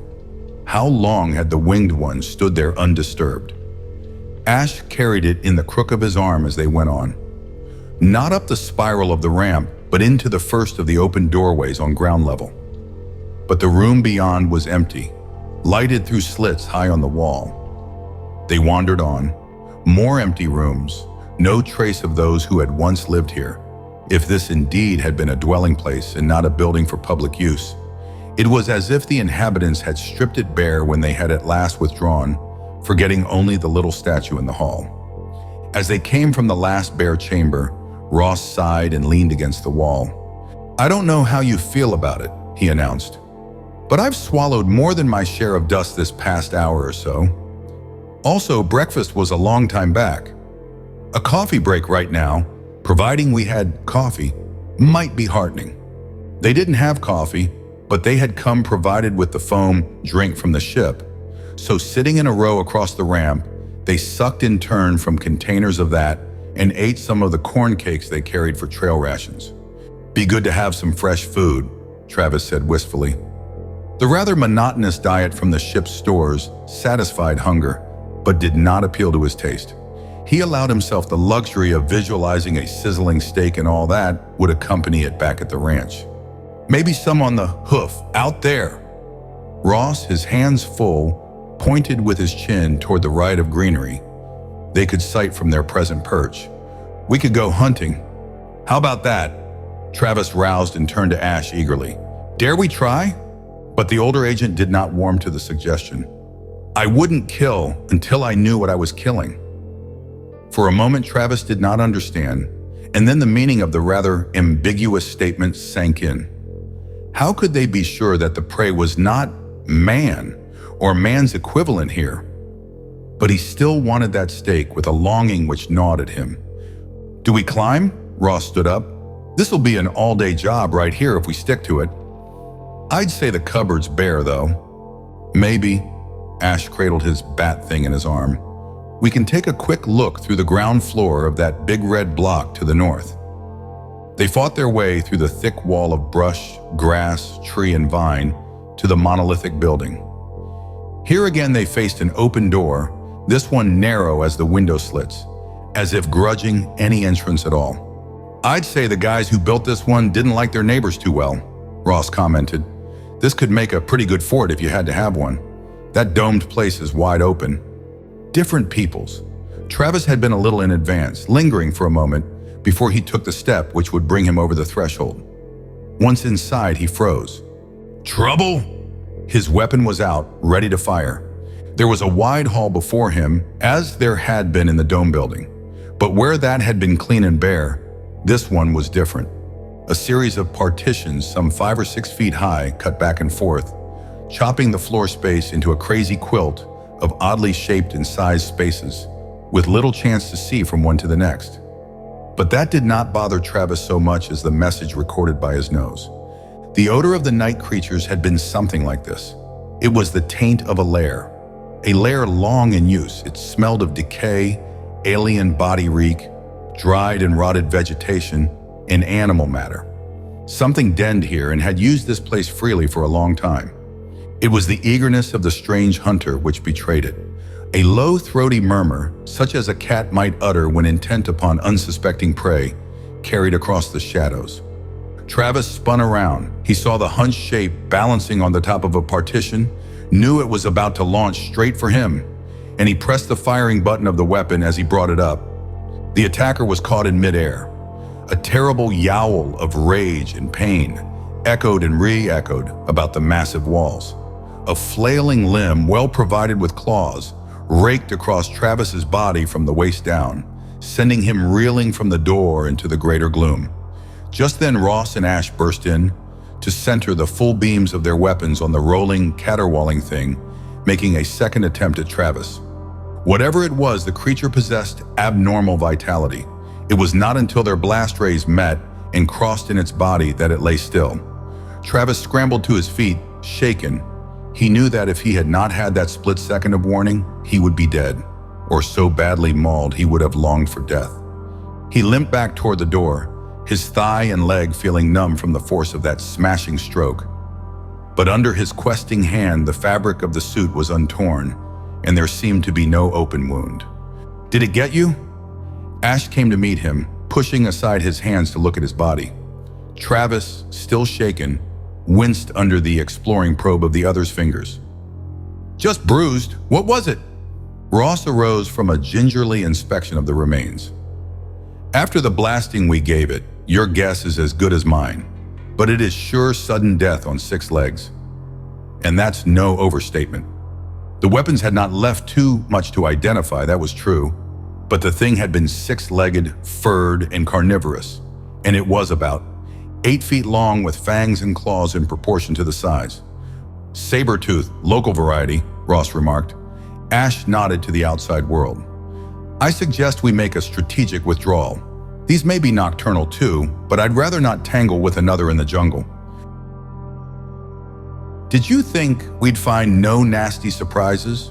Ross drummed on the mess table with his scarred hand, his eyes showing amusement, even if his lips did not curve into a smile. "Let me share with you a small drop of good common sense, fella. It's just when things look smoothest that there's a big trap waiting ahead on the trail." Travis rubbed his bruised thigh. The other's humor grated, and since he had had time to consider the late battle, he began to suspect that he had been a little too sure of himself when he had entered the red-walled building. That didn't make him more receptive to Ross's implied criticism, though, or what he chose to believe was criticism. You know, Renfrey came in from the corridor talking to Ash. Those blue flying things came back twice while you were gone. They flew almost up to the port, but not inside. Travis, recalling the claws with which those were equipped, grunted. Might be just as well, he commented. Then, Renfrey said, paying not attention to his interruption, just before you came back, I found this inside the outer lock. This was clearly no natural curiosity left on their doorstep by some freak of the wind. 3 green leaves possessing yellow ribs and veins had been pinned together with 2-inch thorns into a cornucopia holder, a holder filled with oval, pale green objects about the size of a thumbnail. They could be fruit, seeds, a form of grain. Oddly enough, Travis was sure they were food of a sort, and plainly too, they were an offering, a gesture of friendship, an overture on the part of the Blue Flyers. Why? For what purpose? You didn't see a flyer leave it? Questioned Ash. No, I went to the port, and there it was. One of the seed things had dropped out of the packet, rolled across the table. Travis put a fingertip to it, and the globe promptly burst as an overripe grape does when pressed. Without thinking, he raised his sticky finger to his mouth. The taste was tart yet sweet, with the fresh cleanness of mint or some similar herb. Now you've done it, observed Ross. Well, we can watch while you break out in purple spots or turn all green and shrivel up. His words were delivered in his usual amused tone, but there was a heat beneath that Travis did not understand. Unless once more Ross believed the Apache had taken too much on himself in that unthinking experiment. Good flavor, he returned with stolid defiance, and deliberately he chose another, transferring it to his mouth and breaking the skin with his teeth. The berry or seed or whatever it was did not satisfy his desire for fresh meat, but it was not a concentrate or something out of one of the aliens' cans, and the taste was good. That is enough! Ash swept up the leaf bag and its contents. We'll have no more unnecessary chances taken. But when Travis experienced no ill effects from his sampling, they shared out the rest of the gift at the evening meal, relishing the flavor after their weeks of the ship's supplies. Maybe we can trade for some more of these, Ross had begun almost idly. Then he gave a start and sat straighter in the uncomfortable mess seat. Ash laughed. I wondered just when that possibility was going to dawn on you. Ross grinned. You may well ask. You'd think nothing stuck long between my ears, wouldn't you? All right, so we set up as traders again. I never did get a good chance to try out my techniques when we were on the Beaker run. Too many interruptions. Travis waited patiently for them to explain. This was another of those times when their shared experiences from the past shut him out, to remind him that only chance had brought him into this adventure, after all. There ought to be some things among all that stuff we routed out to study which should attract attention. Ross wriggled around Ash to leave the mess cabin. I'll see. Trade, huh? Renfrey nodded. Heard how you boys on the time runs play that angle. It's a good cover, one of the best there is. A trader moves around without question in a primitive world. Any little strangeness in his speech, his customs, his dress, can be legitimately accounted for by his profession. He is supposed to come from a distance. His contacts don't. Expect him to be like their fellow tribesmen, and a trader picks up news quickly. Yes, trade was a cover the project used from the first. You were a trader back in time? Travis asked. Ash appeared willing enough to talk of his previous ventures. Do you ever hear of the Beaker folk? There were traders for you, had their stations from Greece to Scotland during the early Bronze Age. That was my cover in early Britain and again in the Baltic. You can really be fascinated by such a business. My first partner might have retired a millionaire, or that period's equivalent to one. Ash paused, his face closing up again, but Travis asked another question. Why didn't he? The Russians located our station in that era, blew it up, and themselves into the bargain because they gave us our fix on their own post when they did that. He might have been discussing some dry fact in a report until you saw his eyes. Travis knew that Ross was dangerous. He thought now that Ash probably could surpass his young subordinate in ruthless action. Was there any need to do so? Ross came back, his hands full. He set out his selections for their appraisal. There was a length of material, perhaps intended for a scarf, which they had found in one of the crew lockers. A small thread of a vivid purple barred the green length, both colors bright enough to rivet attention. Then there were 4 pieces of carved wood, a coral-shaded wood with flecks of gold. They were stylized representations of fern fronds or feathers, as far as the humans could tell, and Ash believed they might be part of some game, though playing board and other pieces had not been located. Lastly was the plaque, which could so mysteriously reproduce a picture of home for the one holding it, that Ash pushed aside with a shake of his head. That's too important. We needn't be too generous the first time anyway. After all, we've only a small offering to top. Try the scarf and 2 of these. Put them in the port? Ross asked. I'd say no.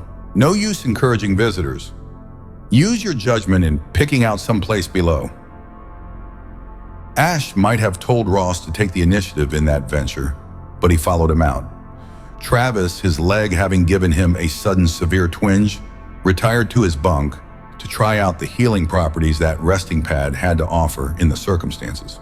He stripped off his suit, stretched out with a grimace or 2, and relaxed. He must have gone to sleep under the narcotic influence of the healing jelly which seeped out and over him, triggered by his need. When he roused, it was to find Ross pulling at him. What's the matter? Ross allowed him no time for protest. Ash is gone! His face might be schooled and impassive, but twin cold devils looked out of his eyes. Gone? The drowsiness induced by the healing of the bunk did not make quick thinking easy. Gone where? That's what we have to find out. Get moving! Travis, his bruises and aches gone, dressed and buckled the arm's belt Ross pushed into his hands. Let's have the story. Ross was already in the corridor, every line of his taut body expressing his impatience. We were out there, fixed up a trading stone. There were a couple of flyers watching us, and we waited to see if they would come down. When they didn't, Ash said we had better take cover, as if we were going onto the buildings. Ash detoured around a fallen tree. I saw him go. I tell you, I saw him. Then he wasn't there or anywhere. Ross was clearly shaken well out of his cultivated imperviousness. A ground trap? Travis gave the first answer probable as he followed Ross to the airlock. Renfrey was there making fast 2 lengths of silky cord barely coarser than knitting yarn, but which, as they had discovered earlier, was surprisingly strong. Thus hitched to the ship, they could prowl the vicinity and yet leave a guide to their whereabouts. I crawled over that ground inch by inch, Ross said between set teeth. Not so much as a worm or ant hole showing. He was there 1 minute, the next he wasn't. Making fast their lines and leaving Renfrey as lookout, they descended into the trampled and blasted area about the globe, where the green was now withering under a late afternoon sun. Darkness would complicate their search. They had better move swiftly, find some clue before they were hampered further. Ross took the lead, balancing along a fallen tree trunk to its crown of dropping fern fronds, now crushed and broken. He was right here. Travis swung down into the crushed foliage. The sharp smell of sticky sap, as well as the heavy sense of flowers and leaves, was cloying. But Ross was right.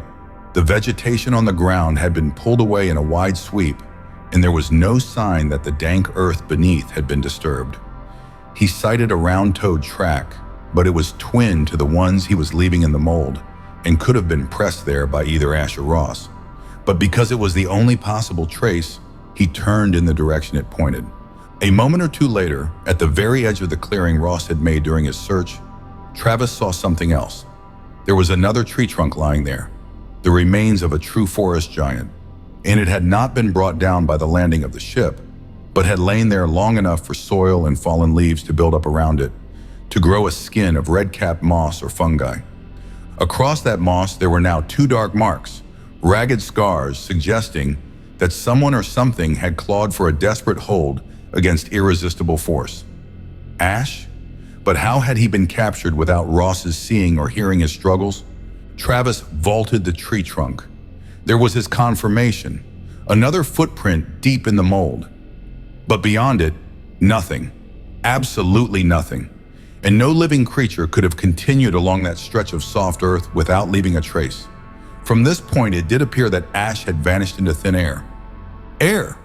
Not on the ground, but above it was where they would have to search. Travis called to Ross. There were tall trees about them now, trees with 20 feet or more of smooth bole before their first fern branches broke from the trunks. The wind rustled here, but they could sight no movement that was not normal, hear no sounds aloft. Then one of the blue flyers came along, hovering over Travis, watching him with all four of its stalked eyes. The flyers, had they taken Ash? He couldn't believe that. A man of Ash's weight and strength, undoubtedly struggling hard into the bargain. At least the scraping on the moss suggested that, could not have been airborne unless by a large flock of the blue creatures working together. But the Apache believed as completely as if he had witnessed it, that Ash had been taken away either through the air or along a road of treetops. How did they get him up? Ross puzzled. He appeared willing to accept Travis's idea, but the Apache in turn was forced to agree such a maneuver would be difficult. And getting up, the time agent continued, where in the world did they take him?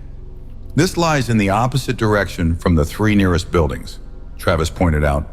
To transport a prisoner might force them to travel in a direct line to their own quarters. Speed would matter more than concealment, which means a direct strike out into the jungle. Ross eyed the wilderness of trees, vines, and brush with disfavor. Well, there's one little trick. Let me have your belt. This was something they showed us in basic training. Good old basic. He took Travis's belt, made it fast to his own, increasing its expansion to the last hole before he measured it about the tree. But the girth of the bowl was too great. Ross untied his cord connection with the ship, slashed off a length to incorporate in the circle of belts. This time it served, linking him to the bowl. With the belt to support him, he hitched up the trunk, which overhung the signs of struggle. The fronds shook as he forced his way between them. Here's your clue, he called down. There's been a rope strung about this limb, worn a groove in the bark, and, well, they're not so bright after all.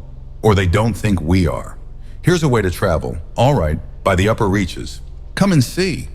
A line made of cord and belt slapped down the trunk, and Travis caught at it, making the climb with less agility than Ross had shown, to join the other at his perch among the fronds. He found the agent folding up between his hands another rope, a supple green one which aped the vines native to this aerial place. You do a Tarzan act. Ross flipped the rope end for emphasis. Swing over to that tree, probably find another rope end there, and so on. I still don't see how they boosted Ash along, though his eyes narrowed. Maybe they waited to go until I went back to the ship for you. Travis eyed the rope. Leaving that here means one thing. That they intend to return? Ross nodded. They may have some bright plans about scooping us up one by one, but who are they? Not those blue flyers. Those might act as their hounds. Travis tried not to glance at the ground, for his present perch inspired little confidence in him. And that fruit present was bait for a trap, Ross agreed. It fits. The fruit to get us out of the ship, the flyers to report when we came, then pounce. One of us is snaffled. Only Ash isn't going to stay a prisoner. This could be a trap too, Travis reminded him, as he gave the rope a jerk and discovered Ross had been right. The line was very firmly attached to its tree anchorage. True enough, but we'll find some way. At night, the sun was close to setting. Travis wanted to be on the trail just as much as Ross, but common sense would pay off better than a reckless dash to the rescue. Night. Ross squinted at the patches of sunlight. These things move around in the daytime, and they're used to heights, which suggests there may be good reasons for not traveling on the ground or in the dark. Travis was growing a little tired of talking. Our friend in the red house may be one of those reasons. What is your solution? We go back to the domed place, up to the top. There is a balcony around the dome itself, and we can take our bearings from there. Travis could agree with that, but they had to argue down the protests of Renfrey. The technicians' demands to accompany them, Ross was able to overcome by pointing out crisply that alone of their party, Renfrey possessed the knowledge, or fraction of knowledge, which might mean their eventual control of the ship, and so of their future. And the need for a scouting party before dark urged the necessity of speed in their try to locate landmarks which might guide them on a hunt for Ash. They trod the path they had cut that morning. Travis glanced now and then at the sky when they crossed small glades. He half expected to find the blue flyers on the lookout, but none appeared. Ross took the inner ramp under the dome at a rapid trot, His pace, however, slowed as they wound their way up past 5 levels. Then 6, 7, 8, 9, and finally 10. There was no sound in the building, nothing to break the echoing emptiness of the fantastically beautiful shell. They reached the balcony, a narrow walk curving completely around the bulk of the dome, protected by a breast-high parapet of the carved lace. The wind, now rising in intensity, pulled at their hair, sang weirdly through the openwork. Ross took the lead. He hurried to the vantage point from which they could obtain an unrestricted view in the direction they thought Ash's captors had headed. There were other buildings, or the remains of buildings, rising out of the jungle. Some of them were smaller than the dome, with 3 or 4 at a greater distance, taller. And the taller ones had a certain similarity of outline, which suggested that they must have had a common architectural origin. It was one of those which Ross indicated now. If they were headed for the nearest building across the treetops, that must be it. He sighted along his pointed finger as if it were a rifle barrel. Travis was listing all possible landmarks, though from ground level, 3/4 of them would not be of much use. To the right of that funnel-shaped turret and the left of the pile of blocks, it may be several miles from here. To cut a trail along the ground was possible, using their weapons, but such action would certainly advertise their coming. If they wanted to locate the enemy, provided of course that the enemy was roosting in the structure Ross had just chosen, the process must entail a more complicated bit of trailcraft, and that kind of scouting could not be done at night. "There's one way of checking," Ross said as if he were thinking aloud. "If we stay here until dark, we'd know." "How?" "Lights. If we see any lights out there, they would be proof." "Slim chance. They'd be fools to use lights." "Could be trap setting again," Ross demurred. "More bait to pull us in." "That's just guessing. How can we tell what makes their minds tick? We don't even know what they are. You didn't like the type who first wore this uniform." Travis plucked at the blue fabric crossing his chest. "If this was their home planet, wouldn't they be able to play games with us the way they did with you? By mental control?" "Look out there!" Ross's sweep of hand included half the landscape, the sea of untroubled jungle, the buildings rising in isolated islands out of it. Whatever they had, it's dead now. Long dead. And maybe they're dead too, or back at the primitive stage. If they're primitives, Ash can handle them to a point. He's been taught to do just that. I've seen him in action. Give me an hour up here past sundown. Then if we see no lights, I'll go. Travis drew his weapon. Dark or even heavy dusk. Here might unleash things to lurk in the shadows along their trail. But he could understand Ross's point, and they had a well-marked path to the ship. All right. They walked slowly around the dome, waiting for the murk of evening to gather. And so they counted at least 50 more fantastic buildings, all different, some even appearing to defy the laws of gravity. Beyond them were those others, tall, thin, of a common mold. Were those the native structures in these others embassies, examples of transgalactic architecture, as Ash had suggested? If not all of them were stripped, what a wealth of knowledge lay. Travis was jerked out of speculation by a cry from Ross. There was still a reflection of sunlight in the sky at their backs. But Murdoch's hunch had paid off. A wink of light flashed across the green from the first of the distant tall towers. Flashed on, off, on. Was it meant to be an enticing signal? They held a council of war in the ship, the outer hatch closed against the night. That simple precaution taught them by the desert world. It'll be difficult to go straight through the tangle in that direction, Renfrey observed. They'd be waiting for you to try it. Sometimes the fastest way is around, not straight, Ross agreed.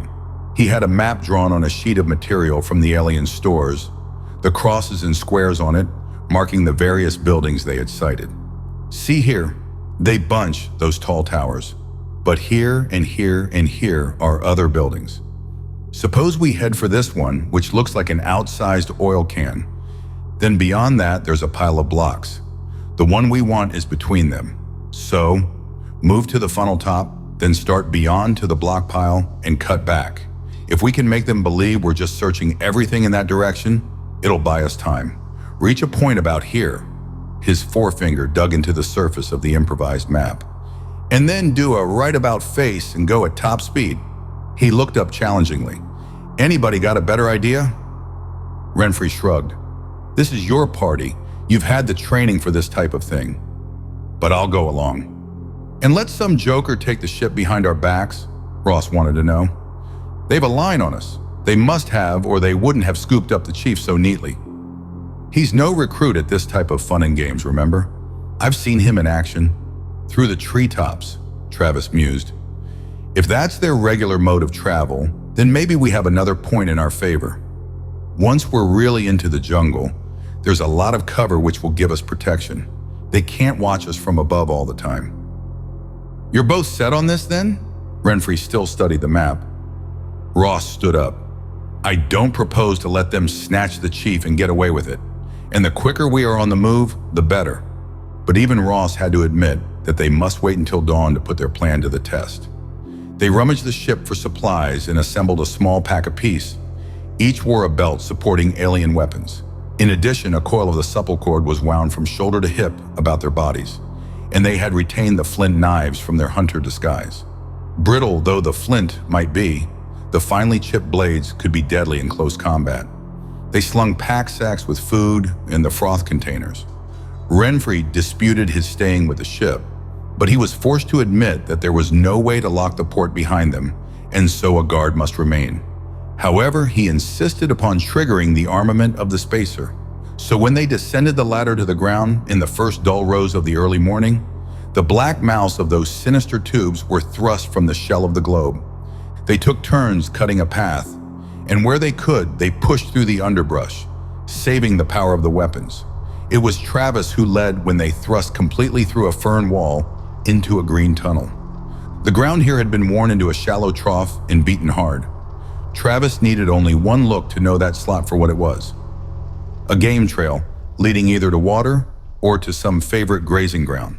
It had been well traveled and for some length of time. There were tracks here, pads with the pinprick indentations of claws well beyond them, a cloven hoof with so deep a cleavage that the hoof must be almost split in two, and some smaller tracings, too alien to be identified. This goes in the right direction. Do we follow it? Travis was in two minds about such an action himself. On one hand, they could greatly increase speed, and speed might be important. But a well-used game trail not only provided a road for animals, it was as well a lure for creatures who preyed upon such travelers. Ross moved out on the narrow path. It had twists and turns, but the way did run in the direction of the funnel top, which was their first goal. We do, he decided. Travis dropped into a loose trot which fitted his feet into the slot of the track. He caught small sounds in the vegetation about them, twitters, squeaks, sometimes a harsh croaking call. But he saw nothing of the creatures that voiced them. The trail took a dip into a shallow ravine. At the bottom, a stream trickled lazily over brown-green gravel, and above them, the sky was open. There, they disturbed a fissure. Travis's hand went to the grip of his weapon, dropped away again. Like the blue flyers, this inhabitant of the unknown world gave no impression of hostility. The beast was about the size of a wild cat, and somewhat similar to a cat in appearance.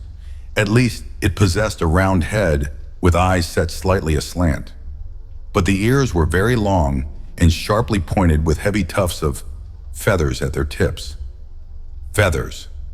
The blue flyer had been furred, provided with insect wings. The fisher, plainly a ground dweller, was fluffily clothed in soft feathers of the same blue-green shade as the foliage around it. Had it not been crouched on the rock in the open, it would have passed unseen. Its haunches and hind legs were heavy, and it squatted back upon them. Two pairs of far more slender and longer front limbs held a limp, scaled thing, which it had been methodically denuding of a series of fringed legs with its teeth and claws. Interrupted, the animal watched Travis with round-eyed interest, displaying neither alarm nor anger at his sudden appearance. As the man edged forward, the creature freed one front leg, still clasping its prey in the other three, and flicked a fringed leg or two from its feather-clad paunch in absent-minded tidiness. Then, folding its breakfast to its middle with the intermediary pair of forepaws, it leaped spectacularly from a sitting position to be hidden in the brush. Rabbit, cat, Owl, what's this? Ross commented. Wasn't afraid though. Means that it either hasn't any enemies or none resembling us. Travis studied the curtain into which the fissure had plunged. Yes, it's still watching. From over there, he added in a half-whisper. But the presence of the feather-clad feaster was in a way a promise of security along this road. Travis found the opening of the trail on the other side of the stream, and he was now better pleased to follow it, even though once more the tree ferns closed in overhead, and he and Ross were swallowed in what was a tight tunnel of green. The indications of a busy, hidden life about them continued to come in sounds. Twice they stumbled on evidence of some hunter or hunters working the trail. Once they found a fluff of plush-like gray fur, still bedaubed with pinkish blood, then a clot of cream yellow feathers and draggled skin. There was an open apron about the funnel building.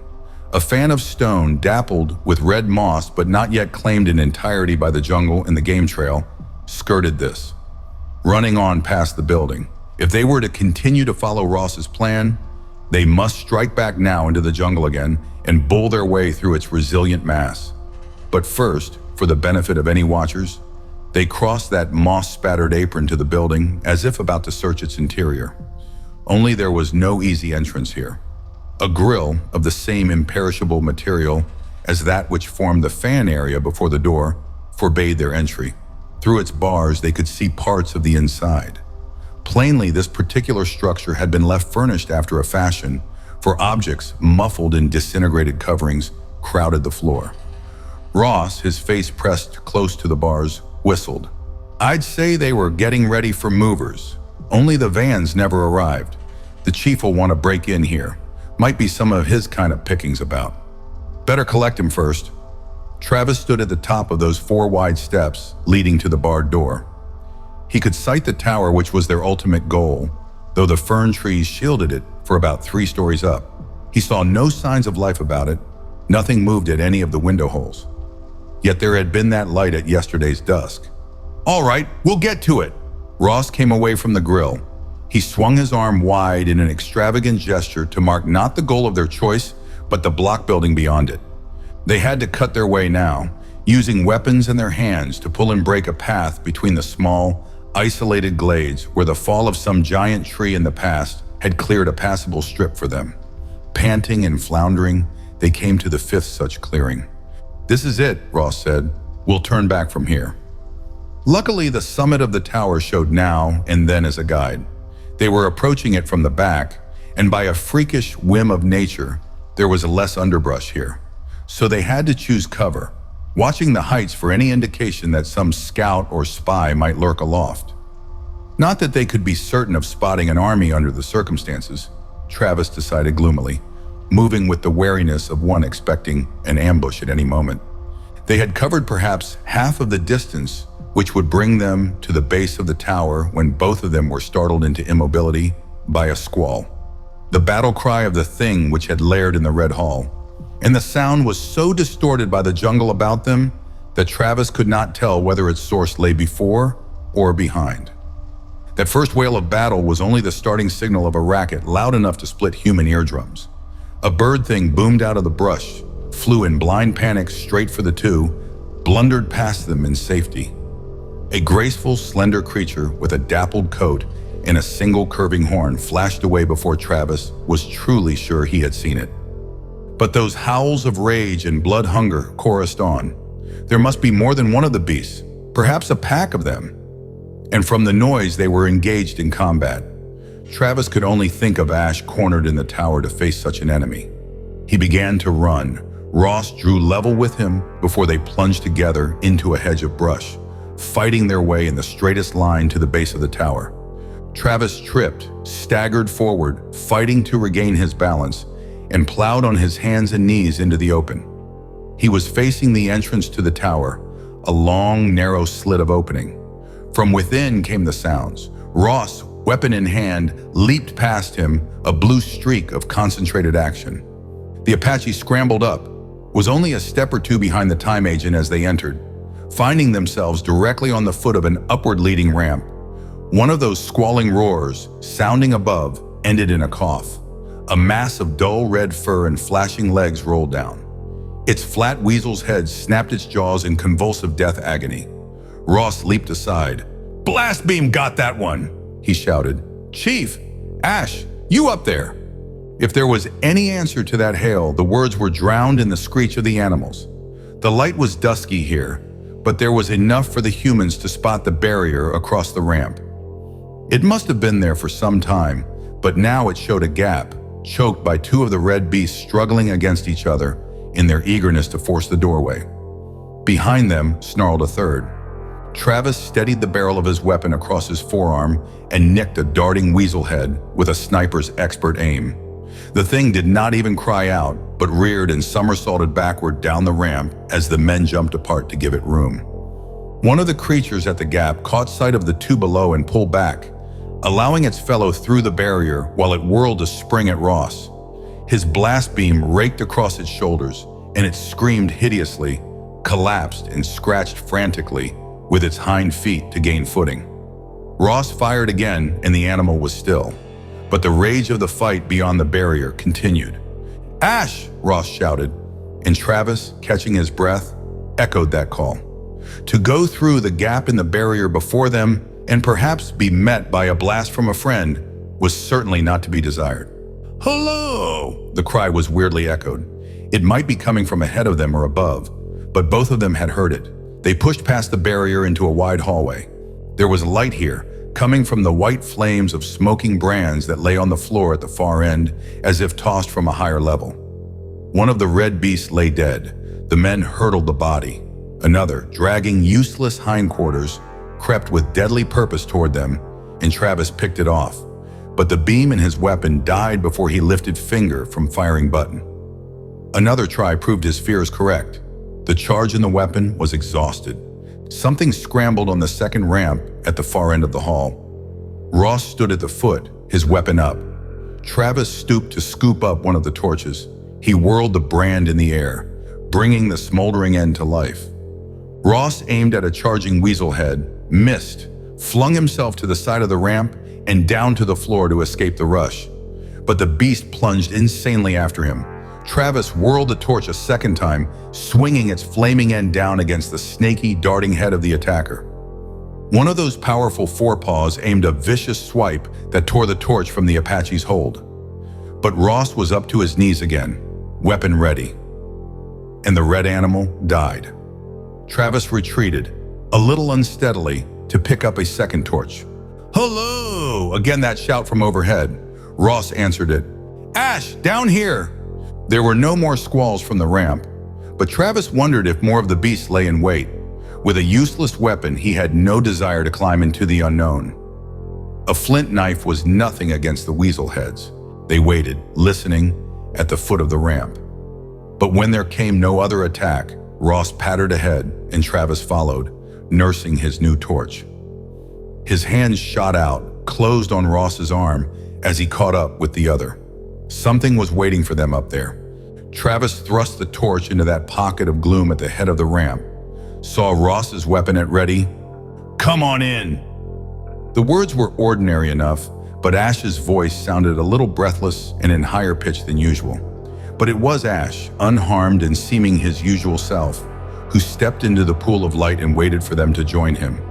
Only he was not alone. Half-seen shadows moved behind him. Ross did not holster his weapon, and Travis' hand rested on his knife hilt.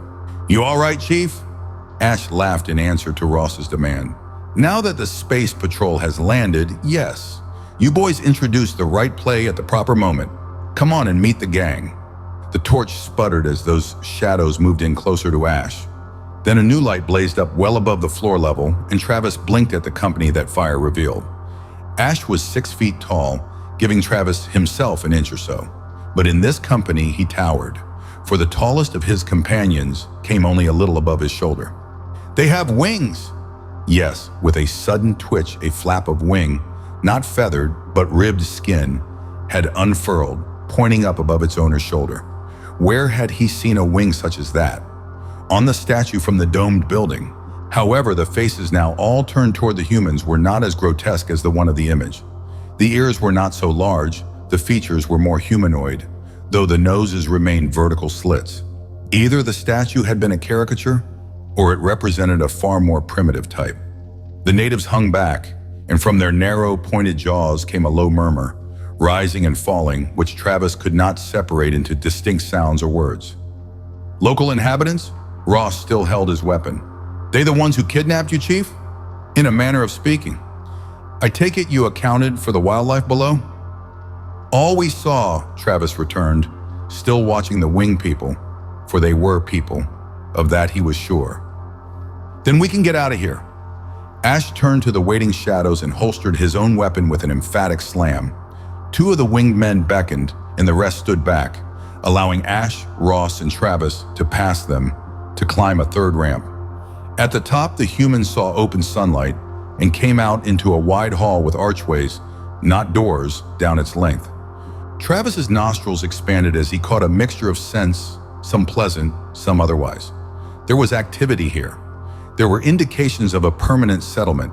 The archways were hung with green nets into which flowers had been tucked here and there.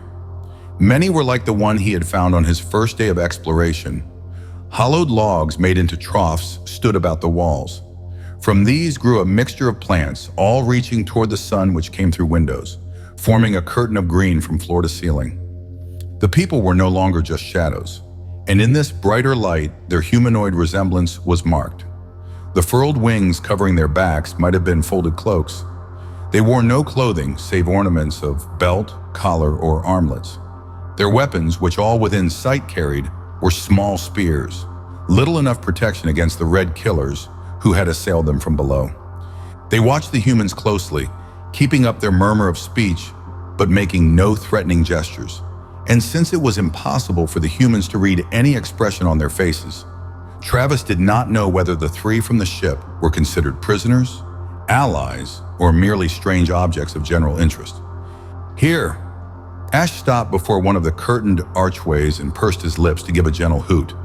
The curtain parted and he went in, signaling the other two to follow him. Under their feet was thick matting plaited from vines and leaves, and there were low partitions of latticework over which living plants climbed to form dividing walls, cutting one large room into a series of smaller cubicles around a central space fronting the archway. "Pay attention to nothing around the wall," Ash said quickly. "Keep your eyes on the one at the table." One of the winged men squatted by a table raised some 2 feet from the carpeted floor. Those they had seen in the outer hallway had dusky lavender skins, close in shade to the stone from which the image had been carved. But this one was much darker, almost a deep purple, and the stiffness of his constrained movements suggested advanced age. But when the native looked up to meet Ash's gaze in welcome, Travis knew that this was not only a man, but a great man among his kind. It was there in his eyes, in the pride of his carriage, and in the slow deliberation with which he regarded the three humans. "What a junkyard!" Ross stared about him in sheer stupefaction. "Treasure house," his chief corrected him almost sharply. Travis simply stood between them and gazed. Perhaps both descriptions could apply in part. "They kidnapped you to sort this out for them?" Ross demanded, as if he couldn't believe a word of that conclusion. "That's the general idea," Ash admitted. "Question is, where do we start? What do we have? And how can we get across to them the meaning of anything we do find, if we can make it out ourselves?" "How long have they been collecting all this?" Travis wondered. There were paths through those piles of moldering materials, so one could investigate the contents of the heaps. But the general confusion of the mass was intimidating. Ash shrugged. When your total method of communication consists of gestures, a lot of ragged guessing, and pointing, how is anyone to know anything? "But why you? I mean, how are you supposed to know what makes all this tick, or thump, or otherwise run?" Ross asked again. "We came in the ship. They may have some hazy tradition, legends, that the ship people knew everything." "The fair gods," Travis threw in. "Only we are not Cortez and his men," Ash returned with a snap. "They aren't the Baldies, or that furry-faced operator I saw on the screen of the ship the Russians had. So where do they fit in?" "Judging by that statue, their ancestors were known to the builders of the dome," Ash replied. "But I think they are primitive, not decadent." Travis' imagination made a sudden swift leap. "Pets! Both of the others looked at him. Ash drew a deep breath. You might just be right. The way he spaced his words gave them an impressive emphasis. Give our world enough time and the right combination of conditions and see what could happen to our dogs or our cats. Are we prisoners? Ross came back to the main point. Not now. Our handling of the weasels took care of that. A common enemy is an excellent argument for mutual peace. And we have a common purpose here too. If we're going to find out anything which will help Renfrey, it will be in just such a collection as this. It'd take a year just to shuffle through the top layer in this mess. Ross gave a gloomy opinion. We know what we are looking for. We have examples on the ship. Anything we can uncover in the process which might help our winged friends, we turn over to them. And who knows what we may find. Ash was right about the attitude of the winged people. The chief or leader, who had first received them in the vine-walled room and brought them in turn into the huge chamber containing the loot gathered by his tribe, showed no unwillingness to let them return to the ship. But their path back, followed on ground and not by the aerial ways of the natives, was supervised by two of the blue flyers that had some link with the winged people, perhaps a relationship not unlike man and hound. During his period of captivity, Ash had learned that the red weasels were the principal local menace, and that the winged folk had tried to wall off the lower sections of their dwelling towers to baffle the hunters. These creatures had worked with sly cunning, which suggested a measure of intelligence on their part also, on the ramp barrier. But only a determined raid made by a whole pack had finally broken through that laboriously constructed wall to get at the living quarters of the flying people. Ash's readiness to use his weapon on the behalf of his captors, plus the surprise attack by Ross and Travis, had completely destroyed the marauding pack. These two things had also made a favorable impression upon the intended victims. As Ash had commented, a common enemy was a firm base on which to build an alliance. But they can fly, Ross protested. Why didn't they just take off, out the windows, and let those six-legged weasels have the place? For a reason their chief was finally able to make plain. This is apparently the season during which their young are born. The males could have escaped, but the females and young could not. They found Renfrey awaiting their arrival at the ship in a fingernail-gnawing state of impatience. Relieved to see them whole and together, he greeted them with the news that he had managed to trace the routing of the trip tape through the control board. Whether he could reset another tape or reverse the present one, he did not yet know. I don't know about rewinding this one. He tapped the coin-sized disc they had seen ejected from the board on the morning of their arrival. If the wire breaks, he shrugged and did not need to elaborate. So you'd like to have another to practice on? Ash nodded. All right, we all know what to look for when we start our digging into the treasure trove tomorrow. If any still exist. Renfrey sounded dubious. Deduction number 1. Ash took a long pull from the froth drink can. I believe most of the stuff the winged folk have gathered came from towers such as the one that houses their village. And there are a number of towers here. The buildings of radically different design are not duplicated, which leads you to surmise that the tower structures are native to this planet, while the other types represent imported architecture. When that pilot set the control tape to bring the ship here, he was setting course either for his home or his service headquarters. Therefore, it is not too improbable to suppose that we can hope to come across something in that miscellaneous mixture of loot they've gathered, which is allied to record tapes we have found on the ship. And I will not rule out journey wires among the litter. There are a lot of ifs, ands, and maybes in that, Renfrey said. Ash laughed. Man, I've been dealing with ifs and maybes for most of my adult life. Being a snooper into the past takes a lot of guessing, then the hard grind of working to prove your guesses are right. There are certain basic patterns which become familiar, which you can use as the framework for your guess. Human patterns, Travis reminded. Here we do not deal with humans. No, we don't, unless you widen the definition of human to include any entity with intelligence and the power to use it, which I believe we shall have to do now that we are no longer planet or system bound. Anyway, to hunt through the remains of the tower civilization is our first job. The next morning found them all, Renfrey included, back at the tower. And in those patches of sunlight which entered the packed room, the job Ash and the chief of the winged people had set them looked even more formidable. That is, It did until the cubs or chicks or children of the natives turned up to offer busy hands and quick bright eyes to assist. Travis found himself the center of a small gathering of the winged halflings, all watching him with eager attention as he tried to disentangle a pile of disintegrating objects. A pair of small hands swooped to catch a rolling container. Another helper brought out a box. A third straightened a coil of flexible stuff, which was snarled about the top layer of the pile. The Apache laughed and nodded, hoping that both gestures would be translated as thanks and encouragement. Apparently they were, for the youngsters dived in with a will, their small hands wriggling into places he could not reach.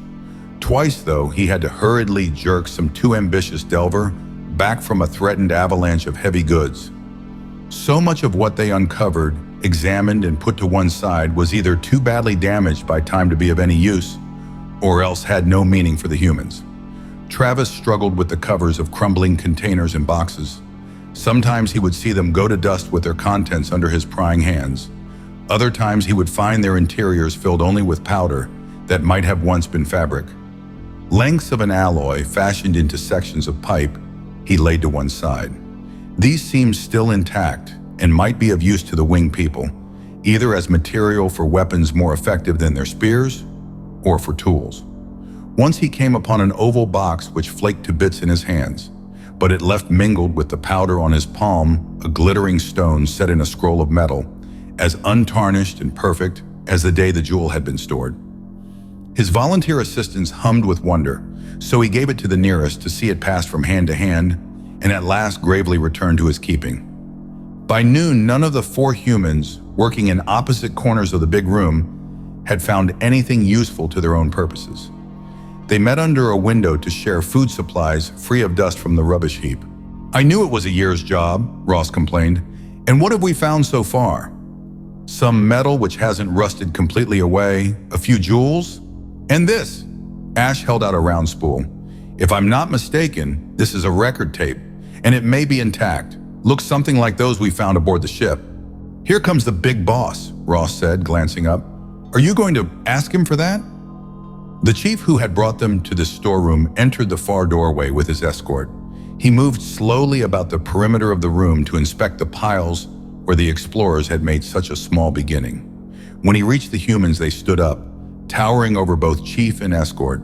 Though they did not share a language and their communication was by gesture, Ash went to work to suggest a few uses for the morning's salvage. The gems were understandable enough, and the metal tubes were examined politely without much interest. Ash spoke to Renfrey across the chief's shoulder. "Any chance of working these into spears?" "Given time and tools, maybe." But the technician did not sound too certain. Last of all, Ash displayed the spool, and for the first time the chief became animated. He took it into his own hands and hummed to one of the guards who went off at a trot.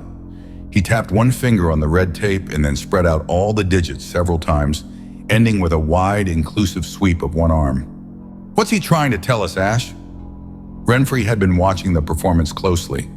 "I think he means that this is only one of many. We may have made a real discovery." The guard came back, followed by a smaller, younger edition of himself. Taller than the children, the newcomer was apparently an adolescent. He saluted the chief with a clap of his wings and stood waiting until his leader held out the spool. Then, reaching out, the chief caught at Ash's hand and put the youngsters in it, waving them off together. "You going?" Ross wanted to know. "I will. I think they want to show us where this came from. Renfrey, you had better come too. You might be able to recognize a technical record better than I could." When they were gone, the chief and his retinue after them, Ross looked about him with dissatisfaction written plain on his face. "There's nothing worth grubbing for here." Travis had picked up a length of the tubing to examine it in the full light of the window. The section was 4 feet or so long and showed no signs of erosion or time damage.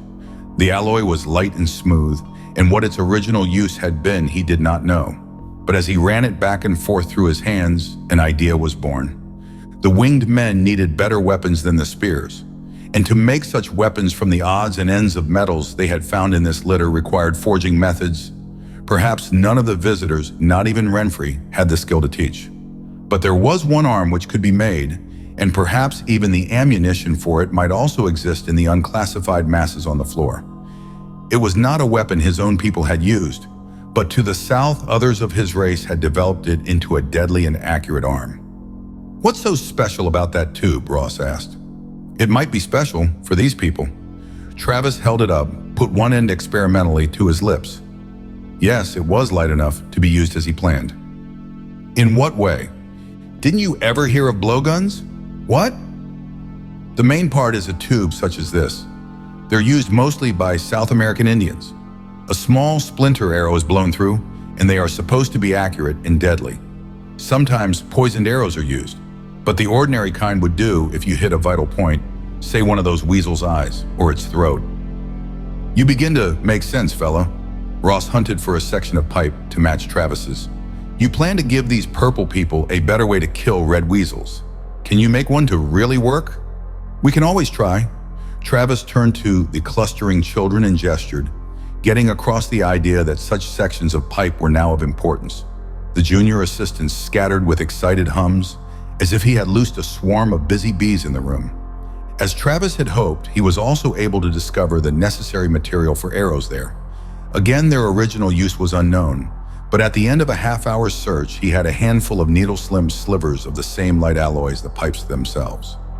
Since he had never built or used a blowgun and knew the principles of the weapon only through reading, he looked forward to a period of trial and error.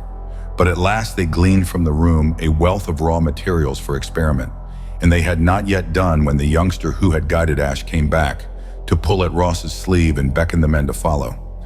They wound from one ramp to another, passing the point where the weasels had breached. But they did not leave the tower.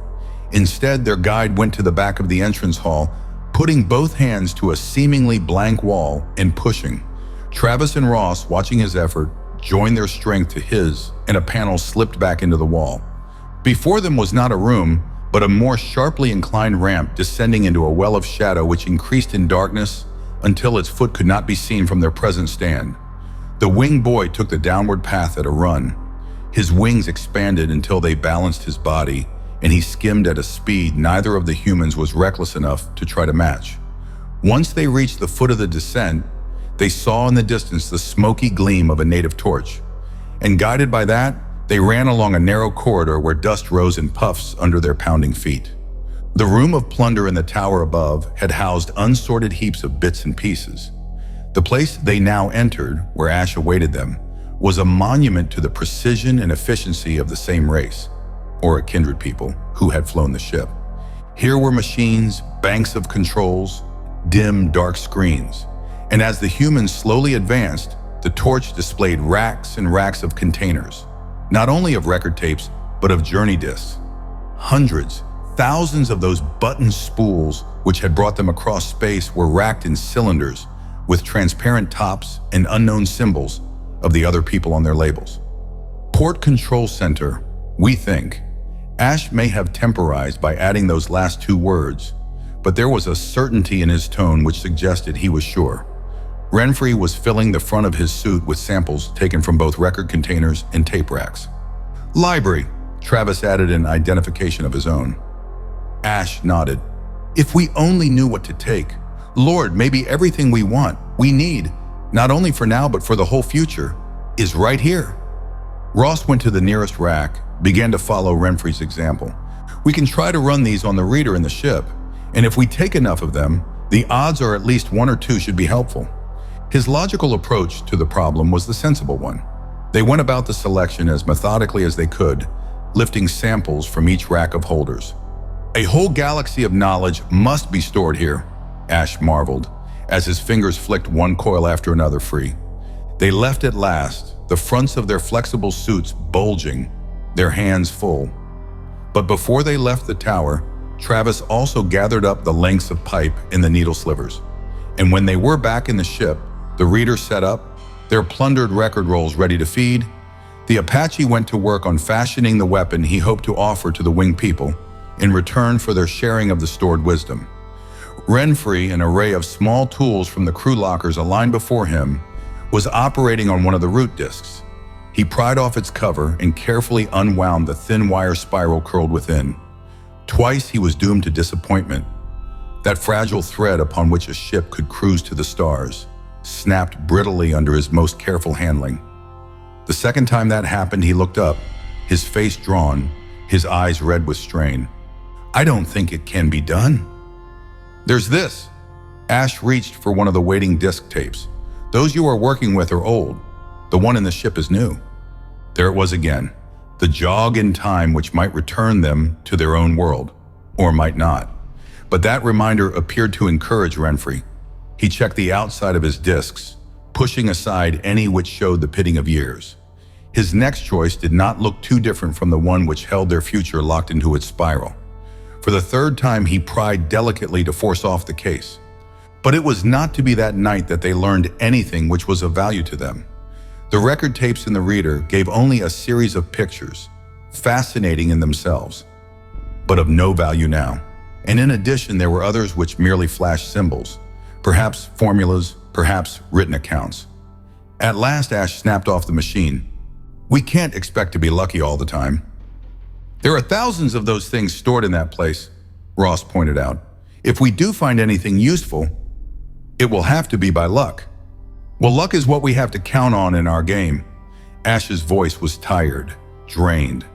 He moved slowly, rubbing his hands across his eyes. "When you give up a belief in luck, you're licked." Travis set the mouthpiece of a blowgun to his lips and puffed. A thin, shining sliver, tipped with a fleecy tuft, sped to hit on his improvised target of a red vein leaf and pin it more securely to the trunk of a fern tree 10 feet away. He was absurdly pleased with the success of his trial shot. He moved back another 4 feet and prepared for a second test.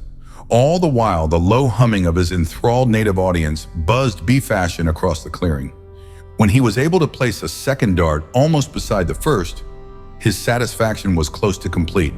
With a crooked finger, Travis beckoned to the winged youth who had helped to carry the newly manufactured weapons to the testing ground. He handed over the tube he had just used, picking up a second, slightly longer, from the selection on the ground. The young warrior laid his spear on the leaf mold, hooking his clawed toes over its shaft while he fumbled with the blowgun. Raising the weapon to his mouth, he gave a vigorous puff. Not as centered as Travis' shot had been, the sliver hit the tree slightly above the leaf. 2 other natives, their wings unfolding slightly as they ran, hurried to inspect the target, and Travis, smiling and nodding, brought his hands together in a sharp clap of approval. They needed no more urging to try this new weapon. Tubes were snatched, passed from hand to hand, with some squabbling on the outer fringes of the gathering. Then each took his turn to try shooting, with varying degrees of success. They halted from time to time to pick the target clean of ammunition or put up another leaf over the tattered remnants of the last. Several of Travis's pupils had sharpshooter's eyes, and the Apache believed that with practice, they could far surpass his own efforts. When the midday sun bit down on the range, he left the blowguns with the enthusiastic marksman and went to hunt up his crewmates. Renfrey was still buried in his study of journey tapes and the ship's circuits. But when Travis climbed to the control cabin, he found Ash there also. The reader was set up on the floor, and both of them were squatting before it, alternately watching some recording and making attacks on the main panel of the pilot's unit. The case of that had been removed, exposing an intricate wiring pattern.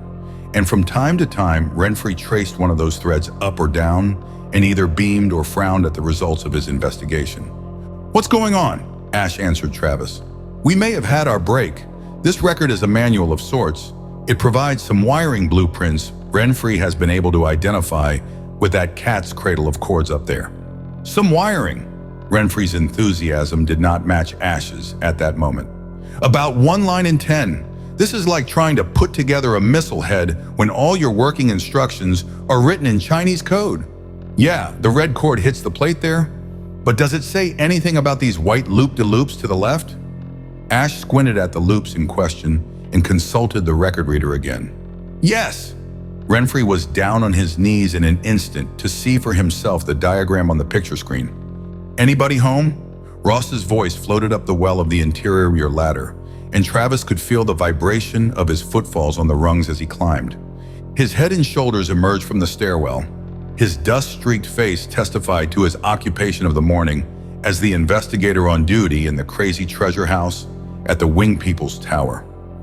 "Any luck?" Travis asked with some sympathy. Ross shrugged. "A handful of stuff they may be able to use. I'm no big brain to string together some wire, nails, and a couple of pieces of tin and produce a jet all set to fly. Saw your William Tells busy with those spitters of theirs. One of them had already bagged an addition to the dinner pot. Not that the dear departed looked too edible. I don't care for things with about 4 dozen legs all clawing at once. But I could relish some more civilized food right now." Travis glanced at Ash and the dedicated Renfrey. "If we have any today, looks as if you and I are elected to get it ready. They've discovered a record which shows the inside of the control board." "Well, that's more like it." Ross climbed the rest of the way into the cabin and stooped to look over Ash's shoulder at the miniature screen. "I'd say it's closer to the plans for a demon-inspired highway system," he commented judiciously, "and I'll settle for a can of stew." Renfrey and Ash were pried away, and they ate in the absent-minded fashion of men whose complete interest was centered elsewhere. When they had gone, Ross stretched and gazed at Travis. "Care for a little look-see of our own?" he asked with a casualness which aroused Travis' suspicion. "In what direction?" "That funnel place. Remember, the front hall is packed as if the boys living there had been in a hurry to move out but had to leave their baggage behind. I'd like to have a good look at the baggage. If I remember rightly, there is also a good stout grill over the doorway," Travis reminded him. "And I have a way to get around that. Come on." Ross's way of passing the secured door was simple enough. One of the natives flew to a second-story window equipped with a coil of climbing cord from the ship. He confronted a shutter across the window, but prying with his spear point forced the latch on that, and a few moments later the rope dangled down the side of the building in open invitation to climb. The gallery into which they so forced a way gave many indications it had been hurriedly stripped. Some ragged tatters of flimsy web, which fell to powder at the touch of a finger, still hung on the walls, and there were pieces of oddly shaped furniture shrouded in dust. But the dust on the floor was marked in places by tracks, and, seeing those, their native companion fingered his spear. Then, his eyes on the humans holding their attention, he drove it point down into the pattern of that trail, with the vigor of one making a determined attack upon an enemy. Another layer of the weasel things? Travis, studying those tracks in the half-gloom beyond the light from the opened window, believed not. In fact, the marks were disturbingly like a human footprint, and the teasing picture provided by his imagination of someone of the old lords of this place lingering on to haunted solitude grew disturbingly in the back of his mind. Here, for the first time, they found a stairway, though its treads were so narrow and steep as to make the humans believe that it had been built to accommodate bodies unlike their own. Ross, taking the lead, went down, his explorer's zeal well tempered with caution, in search of the crowded hall they had seen from without. Travis sniffed. There was a faint, fetid odor, not just the accumulated dust of centuries, leaf mold borne in by the wind, or the taint of some small animal lair. This was not only strong enough to be recent, but the stench was also vaguely familiar. Warning of a weasel den? He did not think so. This was not quite so rank and compelling as the stench of the red-walled structure those beasts had taken for their own. And it was not the alien, but inoffensive odor which clung to the Wing People's quarters. He noted that the nose flap of their native companion expanded, and the deep-set eyes in that lavender face glittered as they turned alertly from side to side. Not for the first time, the Apache regretted the absence of a quick common form of communication. It had proved impossible for the humans to approximate the humming sounds which made up the natives' speech, and none of them in return appeared able to utter any recognizable word, in spite of all the coaxing and patient repetition of common nouns or action verbs. The interior of the building was gloomy, though the hall into which they had descended received a greater measure of light from the door.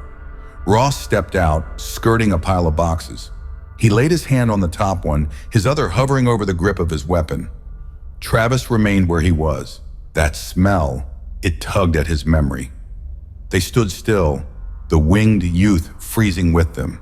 Then a sudden gust of wind through the latticed doorway brought with it a warm, fresh reek, and Travis knew. The Sand People. His words were a hiss of whisper, but they carried the authority of a shout. What were the nocturnal creatures of the shrouded desert world doing here? "You are sure?" To his surprise, Ross questioned his identification no further than that. "You don't forget a stink like that in a hurry." Travis's eyes were busy, surveying the pools of shadow about the crates and boxes piled in the hallway. Had anything moved out there? Were they being watched now by eyes which could see farther than their own in this dusk? The hand of the native touched his arm, an appeal for attention. Travis' head swung slowly as he saw the other ready a spear. He fitted a dart in his blowgun. "There is something to the left." Ross's whisper was the thinnest trickle of sound. His blaster was pointed at that shadowy corner. Then the hall came alive, a boiling up of forms from every likely and concealing cover. The attacking things shambled swiftly on four limbs like animals. Their silent advance carried with it an added horror in the fact that those slavering beasts, or their remote ancestors, had once been men.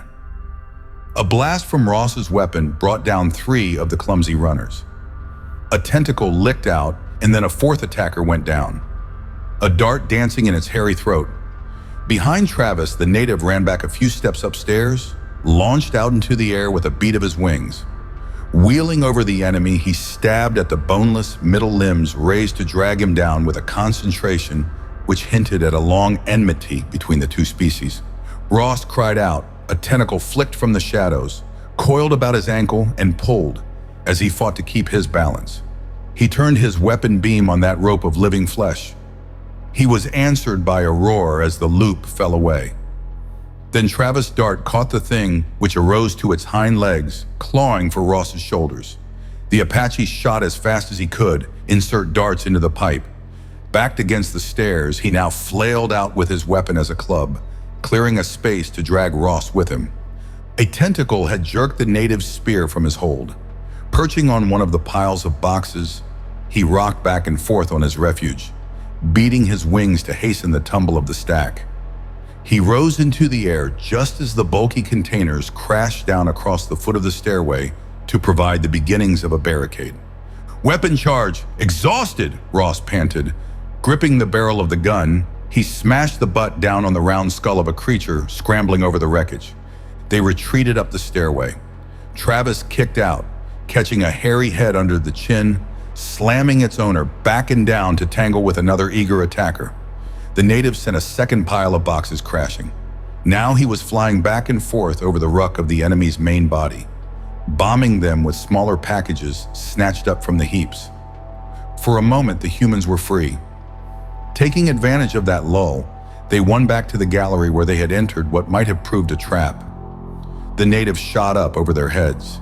He stood on the sill of the open window to beckon them on, uttering excited hums which rose to a volume approaching squeaks. Travis shouldered Ross behind him toward the exit. "I've only 2 more darts. Get out quick!" For a moment, the other resisted. Then his common sense took command, and he ran for the window. Travis aimed a dart at a hunched shoulder and head just appearing above the stairs. But that missile only nicked a furred upper arm, and fangs showed in a gap which was no longer a man's mouth. Eyes small, red with fury and yet alight, horribly so, with a spark of intelligence, spotted him. He backed to the window. A lavender-skinned arm reached over his shoulder, a hand fastened on the blowgun, twisted at it, trying to pull the tube from his grasp. The native still kept his post on the sill. Now he wanted the weapon. And Travis, knowing that the other had a means of escape he himself did not possess, surrendered the blowgun, then boosted his body over and out on the rope. He watched the lavender back of their rear guard. Wings projected outside the frame of the window, and they were raised, ready. Then the native threw himself backward and out in a wild display of aerial gymnastics. His wings flapped wide, broke his fall, and he soared again, spiraling upward as the first shaggy head protruded from the window. Hairy fists pawed at eyes which were apparently blinded by the sun. Ross had reached the ground. Travis was not far behind him. The rope swung vigorously, scraping him along the building, and he realized that those above were trying to draw him up. The Apache let go, falling as relaxed as he could, and the lightened rope flapped wildly as it was jerked up into the window. But they were safely out in the day. He did not believe that the nocturnal creatures would pursue them into the light. However, as they crossed the strip of jungle to reach the ship, both of them applied their scout craft to discovering whether or not they were being tailed. Ash listened to their report frowningly. It might be worse if we were staying here. Ross threw aside his useless weapon. Do you mean we're getting out? When? Another day, maybe two. Renfrey is ready to try rewinding the tape. For the first time, Travis made himself face how much would depend upon the proper handling of that slender length of wire. How one small break would defeat their purpose and leave them exiled here forever. Or how a weakness which they could not see might develop in space, snapping their invisible tie with their homeworld to set the ship drifting between solar systems and eternal derelict. Could Renfrey rewind the spool? And if it were rewound, would it work in reverse? There could be no test flight. Once they raised ship from this spot, they were gambling with their lives on a very slender thread composed mainly of hope and an illogical belief in luck. You understand now? Ash asked. Remember this, we can stay here. They would be exiles for the rest of their lives, but they would be alive. There were enemies here, but they could set up an alliance with the winged natives. Join them. Suddenly, Travis got to his feet. He went to that compartment in the cabin where they had put the square of picture block, which could tune in on a man's memory and make home visible to him.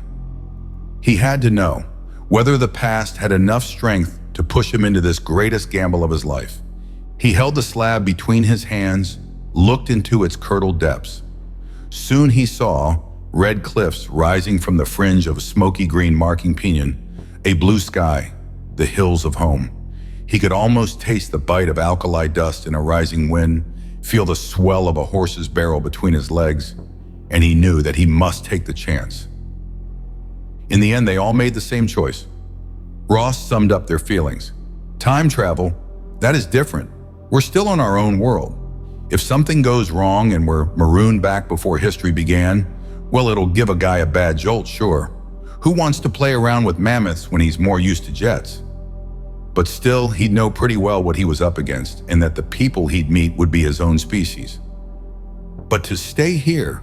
No, not even if we get the job of playing gods for the winged people.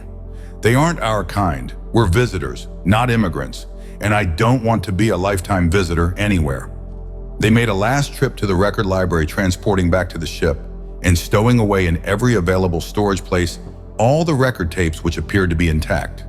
The chief of the natives, delighted with the blowguns, allowed them to choose other objects from the tribe's treasure room. He only asked that they return in time, bringing with them new knowledge to share. They saw no more of the nocturnal creatures from the funnel-spired building, though they again took the precaution of sealing the ship at night. Will we be back? Ross asked when Ash came from his last meeting with the chief. Let us get home safely with this haul, Ash returned dryly, and someone will be back all right. You can depend on that. Well, Renfrey? The technician looked like a ghost of his usual self. Lines of tension that would probably never fade bracketed his mouth, marked the corners of his tired eyes. His hands shook a little and he could not lift his drinking container to his mouth without hooking all 10 fingers about it. The tape's rewound, he said flatly, and the wire didn't break. Tomorrow I'll thread it ready to run. For the rest, we pray the trip out. That's all I can tell you. Travis lay on his bunk that night. His bunk, their ship. The globe and its contents had grown progressively less alien when compared to what lay without. Around his wrist was a heavy band of red metal set with small sea-green stones in a pattern which suggested breaking waves, a gift presented to him by the winged chief at their formal farewell. He was sure that the lavender-skinned flying man had not fashioned that bracelet. How old was the ornament? And from what world, from the art of what forgotten and long-vanished race had it come? They had not even scratched the surface of what was to be found in this ancient port. Had the jungle-cloaked city been the capital of some galaxy-wide empire, as Ash suspected? They had had no time to explore very far. Yes, there would be a return, sometime, and men from his world would search and speculate and learn and guess, perhaps wrongly. Then, after a while, there again would be a new city rising somewhere, maybe on his own world, which would serve as a storehouse of knowledge gained from star to star.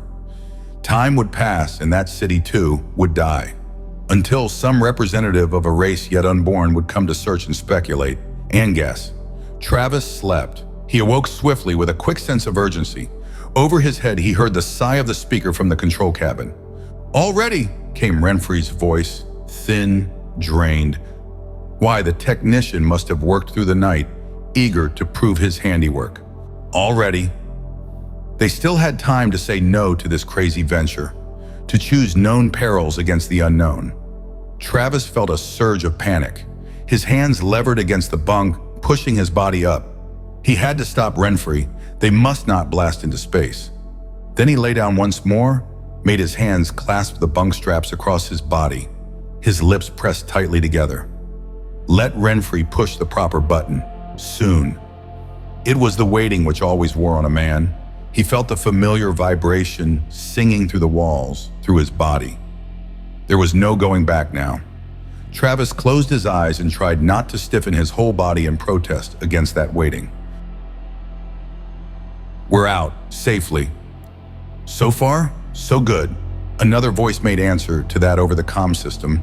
Travis opened his eyes and wondered if anyone ever became fully inured to the discomfort of a planetary takeoff.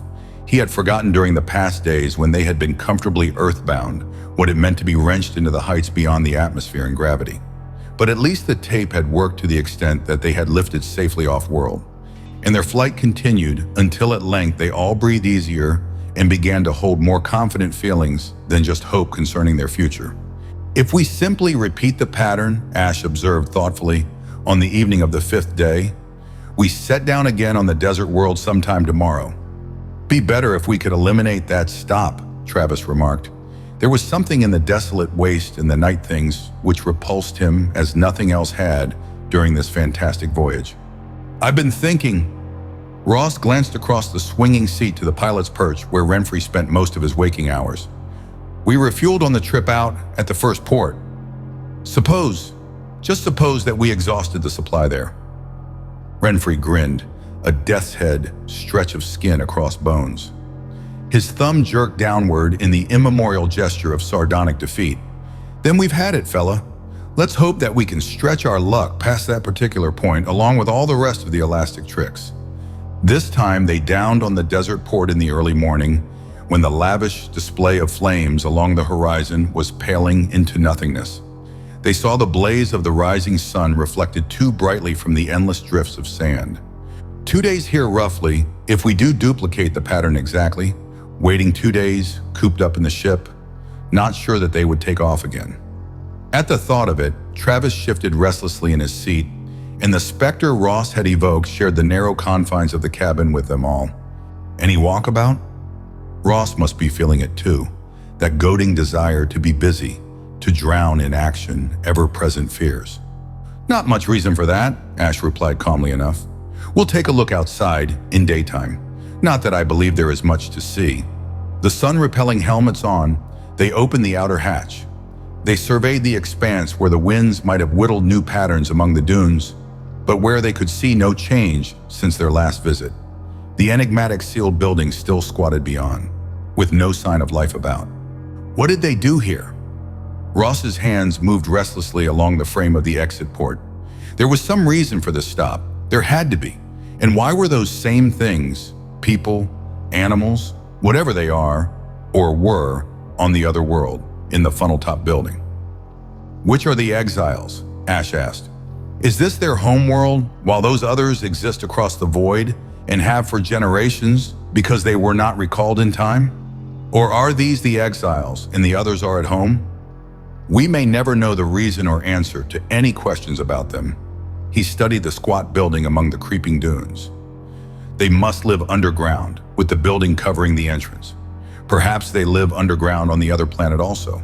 Once they must have been here to serve as ships, to maintain some necessary outpost. And then, Travis said slowly, the ships didn't come anymore. Yes, there were no more ships. Perhaps a whole generation waited, hoping for ships for a recall. Then they either sank into apathy and stagnation to slide down the hill of evolution, or they more consciously adapted to their surroundings. In the end, the result was the same, Ross observed. "I don't think those here are any different from the ones in the funnel building, and there they had a better world to adapt to." "Wait," Travis had been studying that sand-enclosed block with interest. Now he thought that his memory of the place, as it had been weeks earlier, did not match what he saw now. Was that elevation on the left there before? Ross and Ash leaned forward, their attention settling on the end of the structure he indicated. "You're right, that's new." Ross's affirmation came first, "And I don't think that projection is made of stone like the rest either." The block which had so oddly appeared on the corner of that distant roof did not flash like metal in the sun's rays. But neither was it dull. There was a sleek sheen to it, such as might be displayed by opaque glass or obsidian. The hump had no openings that they could see, and what its purpose might be remained as much of a mystery as the rest of this age-old puzzle. It remained so for only a few moments. Then came action the watchers in the ship did not expect. They had seen the rays which protected the roof of the building against assault or investigation. Now they witnessed the use of another aggressive weapon belonging to the men who had first erected that block. What was it which lashed out, cracked a whip's thong about the skin of the ship? A beam of fire? A bolt of energy? A force which the humans could neither imagine nor name? Travis only knew that the energy wash of that blow crushed him back into the globe, hurled him into the inner door of the lock with Ross and Ash thrust tight against him. Their bodies were flattened on the metal wall of the ship until the breath was forced from their lungs and the world went black about them. Travis was on the floor, fighting for the air his body had to have, pain in bands about his chest, and before his blurred eyes was the open door of the port. In that moment, all that mattered was that oblong of emptiness. Beneath the torture of his body, he knew that that space must be shut out, for what lay beyond it meant final extinction. He clawed at the body across his knees, turned over somehow and inched painfully from under its weight, moving in a worm's progress toward the outer port. There was a singing in his ears, filling his head, adding to his daze. Then he was staring out into the glare of sun and sand. At first he thought he was lightheaded. What he was seeing could not be true, for there was no wind, yet from the hidden floor of the landing space, sand was rising in thin, unwavering sheets, walling in the globe, and those curtains of grit arose vertically, unmoved by any breeze. It could not happen, yet before his eyes it did. He lunged to his knees, thrust against the door, shut out the curtains of sand, the harsh light of the sun, the thing which could not be true. And as his hands fumbled to shoot home the alien bolts, the pain lessened. He could breathe again without the constriction which had held his lungs in prison. He turned to the other two. Alarmed by the congested blueness of their faces, Travis jerked both men up into a sitting position against the wall. Ash's blue eyes opened. "What?" He only got out that one faint word as Travis turned his attention to Ross. There was a thin thread of blood trickling from the corner of the younger scout's slack mouth. He moaned as Travis shook him gently. Ash moved and winced, his hands going to his chest. What happened? He was able to get out the whole demand this time. "The space Marines landed." Ross's lips shaped the words one at a time. There was a shadow of a grin about them. "On me, I think." "Hello down there." The call was disembodied over the ship's comm, but it was imperative. "What's going on?" Although the hull could cut out sun, sound, and the world without, they could now feel movement through its layers of protection. It was as if the ship were being buffeted by some force. Those walls of sand? Travis hauled himself to the ladder wall and began to climb, seeking the screen by the controls, which was now their only link with outside. He discovered Renfrey standing before that link, his disbelieving eyes on thick curdles of sand rising from the ground with steady purpose to engulf the ship. They were on the point of being buried in a sea of grit, and there was no reason to believe that that was not directed consciously by active animosity and intelligence. "Can we get out?" Travis dragged himself to the nearest seat. "Any way to upship?" If the tape governed their departure according to the earlier schedule, they were stuck here for another night, another day. By that time, the globe could be so deeply buried that there would be no hope of blasting free from the tons of sand. They would be sealed into a living tomb. Renfrey's hands went out to the keyboard of the controls, hesitated there.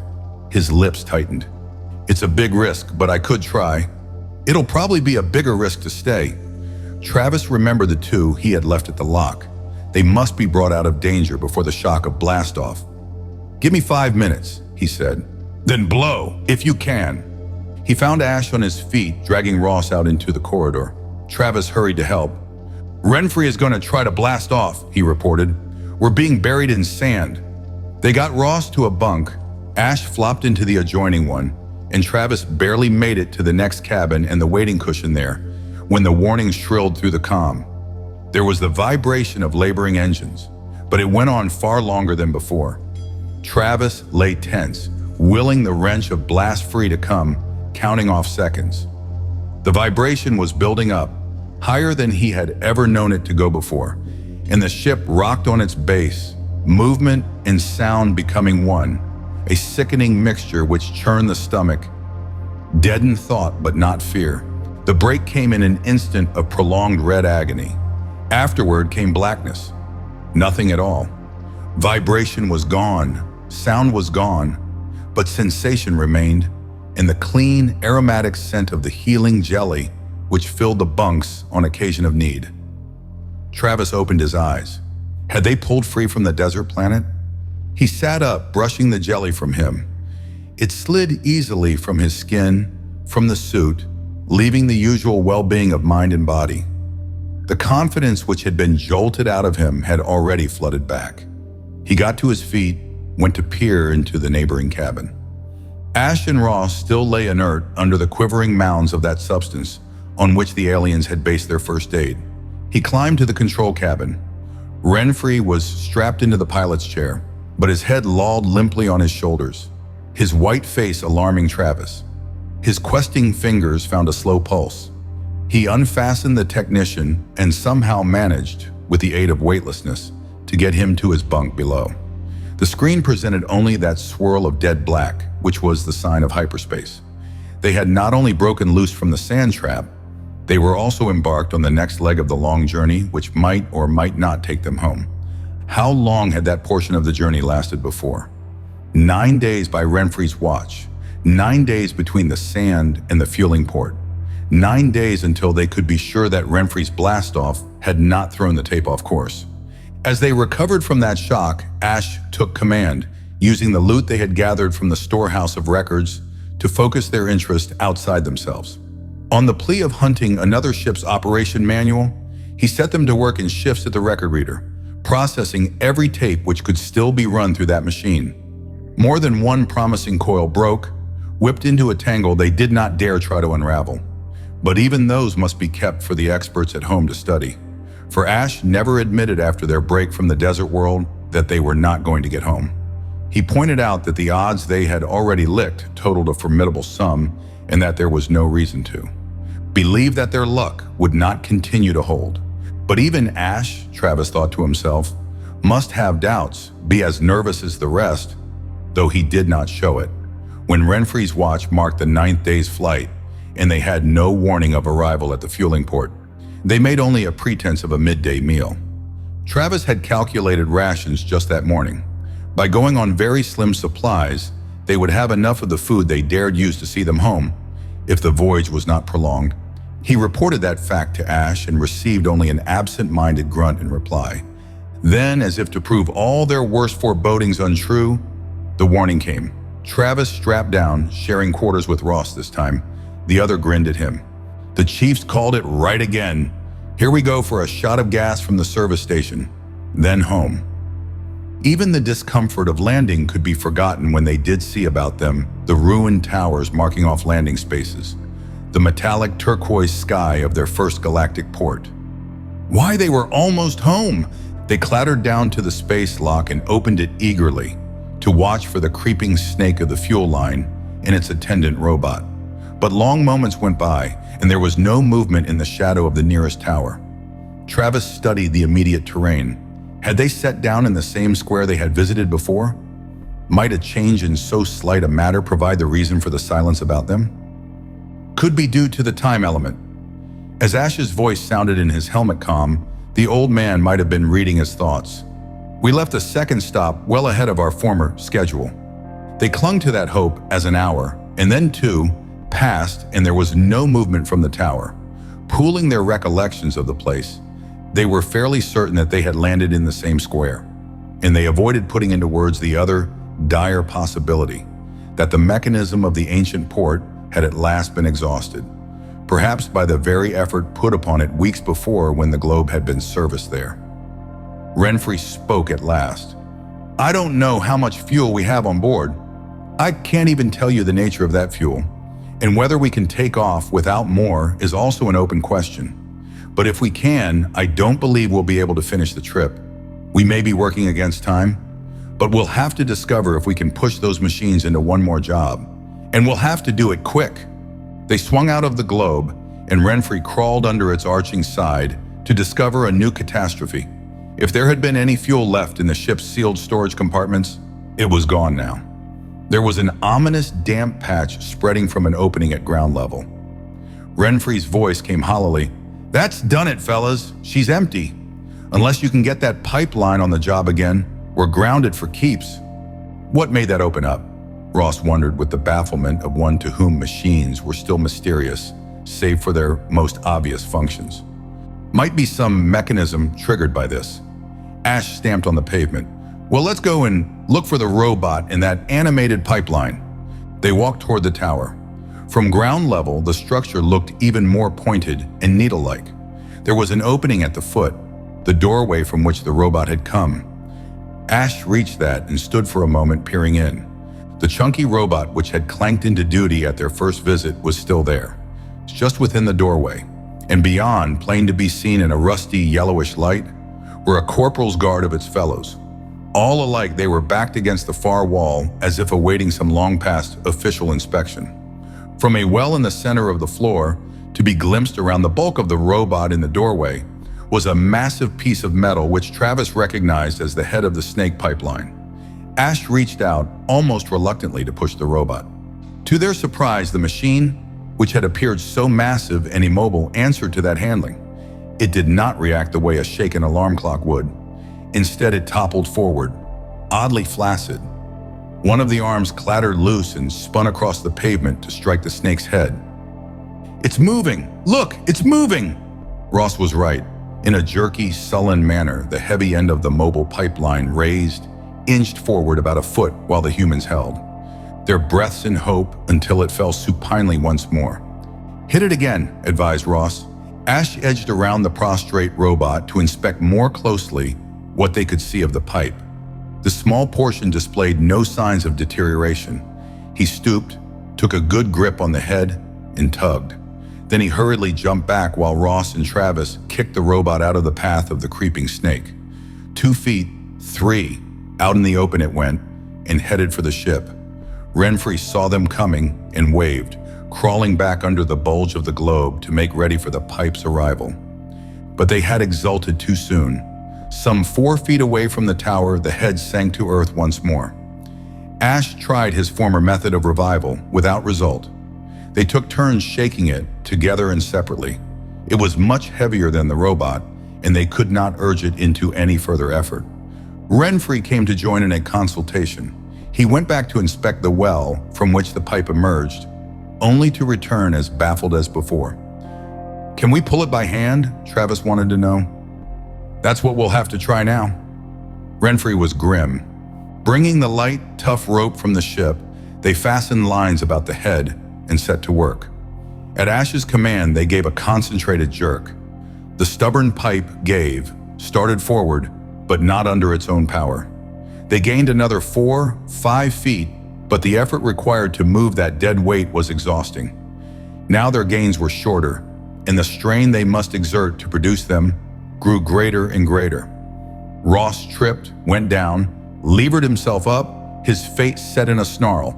He seized the rope again as if it were a man he could tangle with, and jerked in concert with the other 3.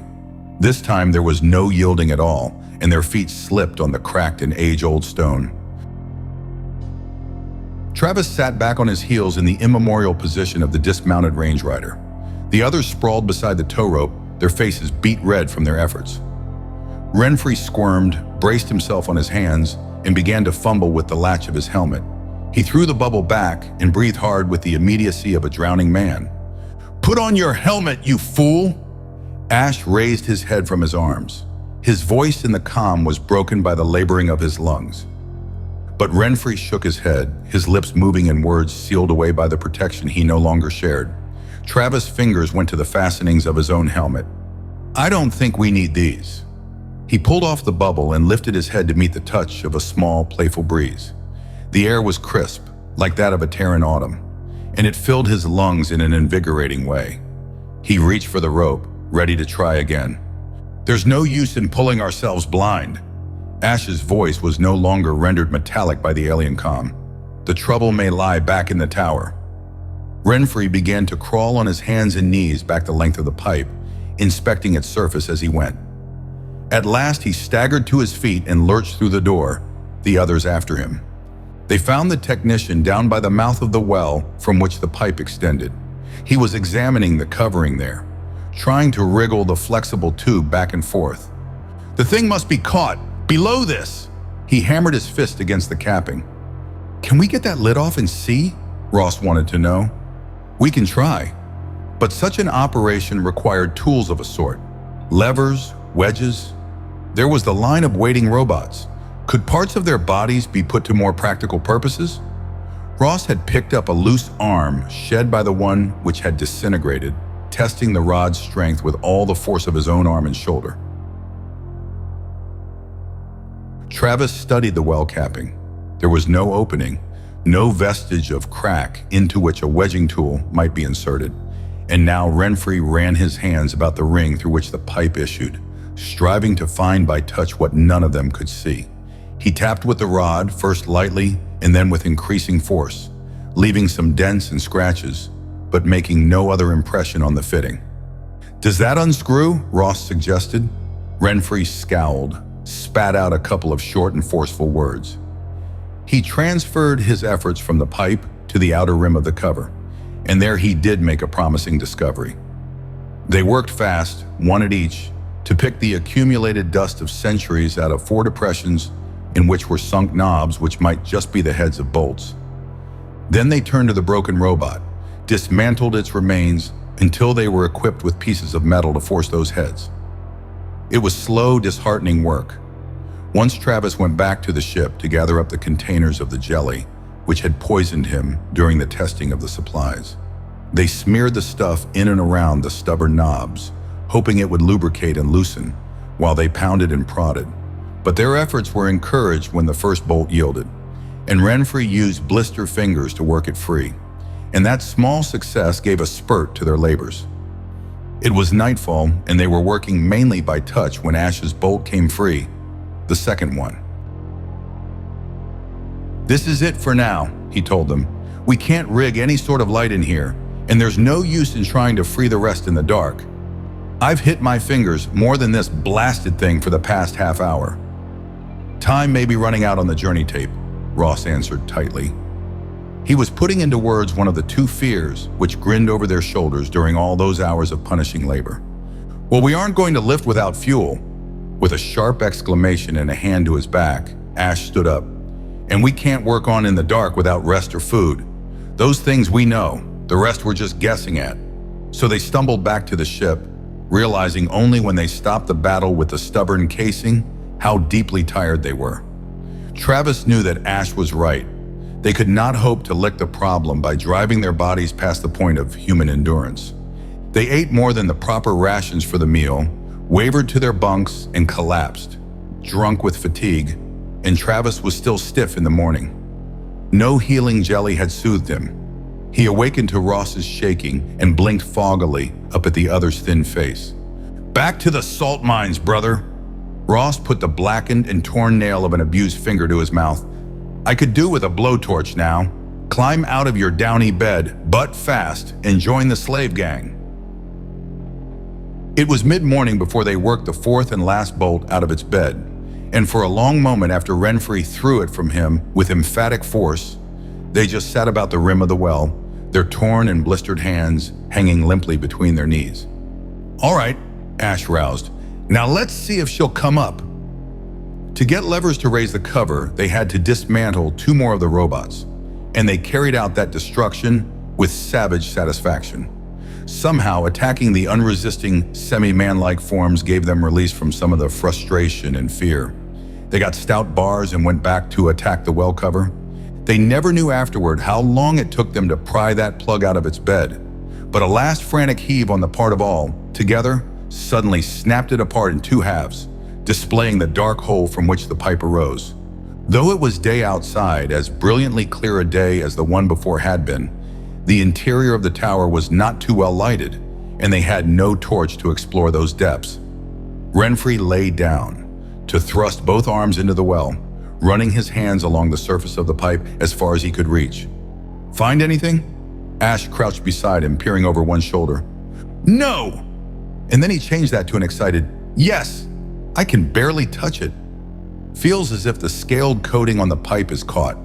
He wriggled and Travis caught hold of his legs to anchor him. In the end, Renfrey did the rest of the tedious job painfully, with frequent halts for rest. He hung head down in that pit, kept from wedging his head and shoulders in too tightly by the others' hold on him. He had to work mainly by touch, since his own body blocked out 3/4 of the already subdued light, and with improvised tools hurriedly culled from the litter about them. The fourth time they pulled him out for a breather, he rolled over on his back and lay gasping. "I've pried the thing loose as far down as I can reach." His words came one by one, as if he could barely summon up the strength to push them out. "And it's still fast farther down. Maybe we can work it loose, pulling from up here." Ash's hands curved about the scaled surface of the pipe where it projected over the side of the well. "You can try."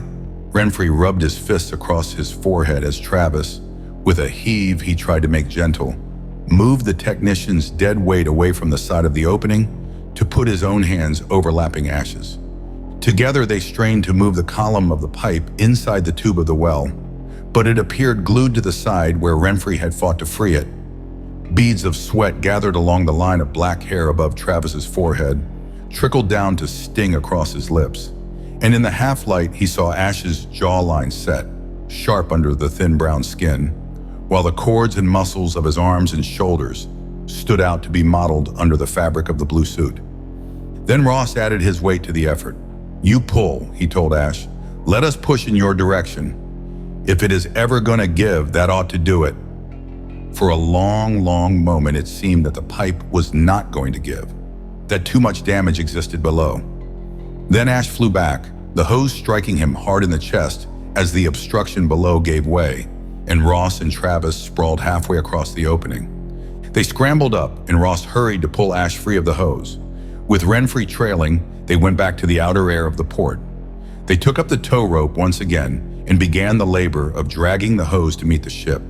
The scaled pipe moved sluggishly, but they were winning, foot by painful foot. Then Travis, during one of their all-too-frequent halts, glanced back and cried out. They were 3/4 of the way to their goal, but from under the belly of the hose, Snake was spreading a stain of moisture, which gleamed in the afternoon light. That last rip to free the tube must have weakened its fabric, and the unknown fuel was being lost. Renfrey stumbled back, knelt to explore, and jerked one hand away with a cry of pain. "It's corrosive, like acid," he warned. "Don't touch it." "Now what?" Ross kicked dirt over the stain, watched the soil crumble into slime in the dark smear of fluid. "We can get the pipe onto the ship and hope that enough of the fuel comes through," Ash answered in a colorless voice. "I don't think we can hope to mend the hose." And because they could see no other way out, they went back to hauling at the tow rope, trying not to glance back or think of the fuel seeping out of the pipeline. Renfrey nursed his burnt hand against his chest until they at last pushed the end of the hose under the curve of the globe. He got down and crawled under, grunting with pain as he fastened the head of the snake against the opening in the ship. "Is it feeding through?" Ross asked the all-important question. Renfrey, almost as if he dreaded the answer, put his good hand palm down on the scaled side of the pipe, holding it there for a long moment, while they waited to know the future. Yes. They had no idea how much fuel the ship required, or whether the necessary amount was still available. The moist seepage along the hose continued to spread. But Renfrey lay with his hand on the pipe, nodding to them from time to time that the feed of fluid was still in progress. There came a pop, like a small explosion. The head of the pipe dropped from the opening in the ship, the hose now flaccid. Renfrey tapped and hammered at the cap, which had slid into place, pulling down over it a second protective lock. When that clicked under his efforts, he rolled out. "That's that. We've all we're going to get." "Is it enough?" Travis wanted to ask, to demand, but he knew that the others were as ignorant as he of the proper answer. They straggled back to the port ladder, somehow pulled themselves up, and made their way in a blind haze of fatigue to the cabin bunks. What they could do, they had done. Now their success was back again in the hands of blind fortune. Travis roused out of a doze. The vibration in the walls. They were bound off-planet again. But were they heading home? Or would that unknown fuel only take them into space, abandon them there to drift forever? He dreamed of red cliffs and sage, pinyon pine, and the songs of small birds in a canyon. He dreamed of the feel of a desert wind against one's body and the surge of horse muscles between one's legs, of a world before mankind aspired to space. And it was a good dream, so good a one that even when it drifted from him after the way of dreams, Travis lay very still, his eyes closed, trying to will it back again. But the sterile smell of the ship was in his nostrils. The feel of the ship was under his hands, closing around his body. And his old claustrophobic dislike of the globe was reborn with an intensity he had almost forgotten. He opened his eyes with a forced effort. "We're still on the beam." Ross sat on the bunk opposite, his face hollow with strain under the blue light. He held up his hands. Both normal and scarred fingers were crossed, and he laughed as he so displayed them. "Soup's on," he added. They counted the ration tins again that day. The contents of those few containers must be stretched to the limit now. Ash measured out the portions which must serve for nourishment each waking period. "We will just have enough if the time element remains the same. Stay in your bunks as much as possible. The less energy you burn, the better." But a man could sleep just so much, and however earnestly they pursued that escape, there came a time when sleep fled, and one could only lie, staring up or with closed eyes, while lone minutes of waiting stretched into hours, always darkened by fears. "I was thinking," Ross spoke suddenly into the silence of the cabin he shared with Travis, "when we come in, we should show up on the radar screens before we land. It'll be just like some bright boy to loose off a missile just for practice. We can't possibly signal that we're only space travelers coming home. We're armed." But Travis wondered what defenses the globe did have. He knew little about missiles. Their government, other governments, could have any number of unpleasant surprises waiting to greet airborne craft which could not adequately identify themselves. "Dream on," Ross sounded scornful. "I don't see us knocking down everything shot at us with those cannon. We don't even know how to aim the things." They broke out of hyperspace, that period of discomfort heightened by their weakened condition. But in spite of that weakness, they dragged themselves to the control cabin to watch that cloudy blue ball grow on the vision screen. Travis discovered he was shaking, feeling almost as ill as he had during the food testing session. Was that blue ball home? Dared they believe so? Or was it a mirage they were all sharing now because they wanted it so badly? Just as the picture device of the aliens could reproduce any man's home site to lighten his loneliness, but now the familiar lines of the continents sharpened. Ross's head went down, his face hidden in his hands, and Ash spoke slowly certain measured words Travis knew, though they were no part of his own heritage. Renfrey's hands ran back and forth along the edge of the control board, caressingly. "She did it! She's brought us home!" "We aren't down yet."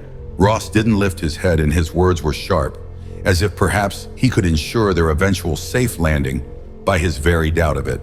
"She brought us this far," Renfrey crooned. "She'll take us the rest of the way. Won't you, old girl?" They met the jolt of the break into Terran atmosphere, accepted it, half-numbed, still unbelieving. Ross released his hold on the chair, made for the well of the ladder.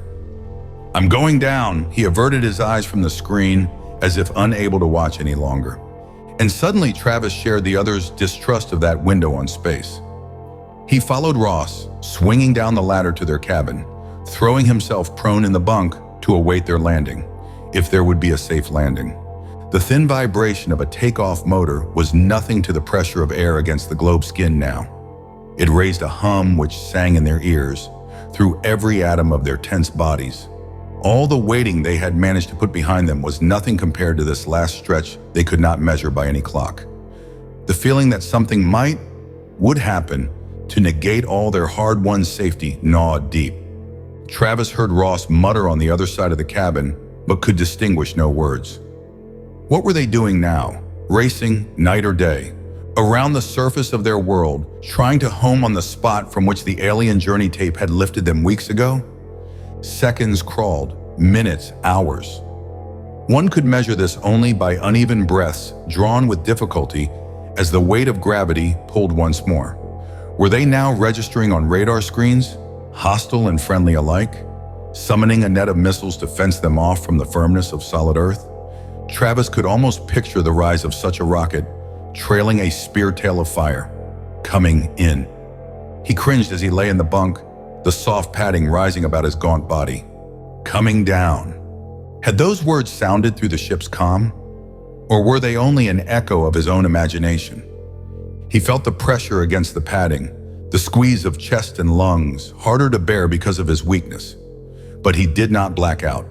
There was a jar, the ship rolled, settled slightly aslant. Travis' hands moved to the straps about him. There was complete silence. He was loath to break it, hardly daring to move, somehow unable even now to believe that they were down, that under them must rest the brown soil of his own Earth. Ross sat up jerkily. Freeing himself from the protective harness of the bunk, he made for the door. He walked like a sick man, driven by some overwhelming force outside himself. His voice came as a whisper, "Got to see." And then Travis knew that he must see also. He could not accept any evidence except that of his own eyes. He followed Ross along the corridor to the inner lock, and when the other fumbled at the closing, he added his own strength to open it. They went through the airlock, grabbed at the outer port almost together. Ross was shaking, his head hunched between his shoulders, his face gray and wet. It was Travis who opened the door.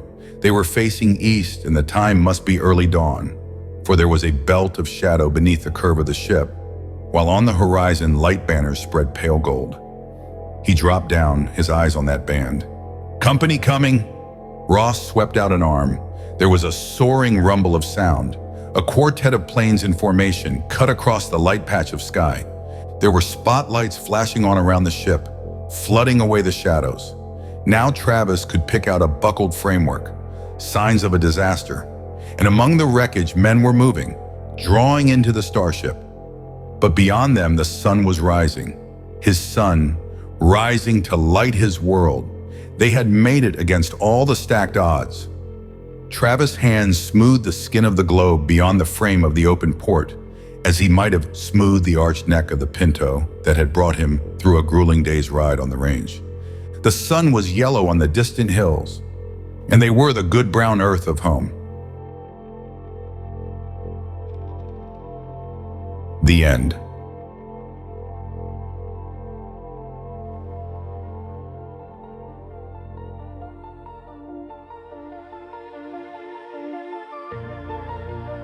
Thank you for listening to Galactic Derelict by Andre Norton. We hope you enjoyed this journey into classic science fiction. If you'd like to explore more timeless stories, be sure to visit our channel, where you'll find a wide selection of audiobooks ranging from science fiction to adventure, non-fiction, documentary, and more. If you enjoyed this audiobook, don't forget to like the video, subscribe to the channel, and leave a comment letting us know which stories you'd like to hear next. Your engagement helps us continue to bring classic literature to life for listeners like you. Visit our channel page to discover more great audiobooks that may pique your interest. Thank you again for listening, and we look forward to having you with us on our next adventure.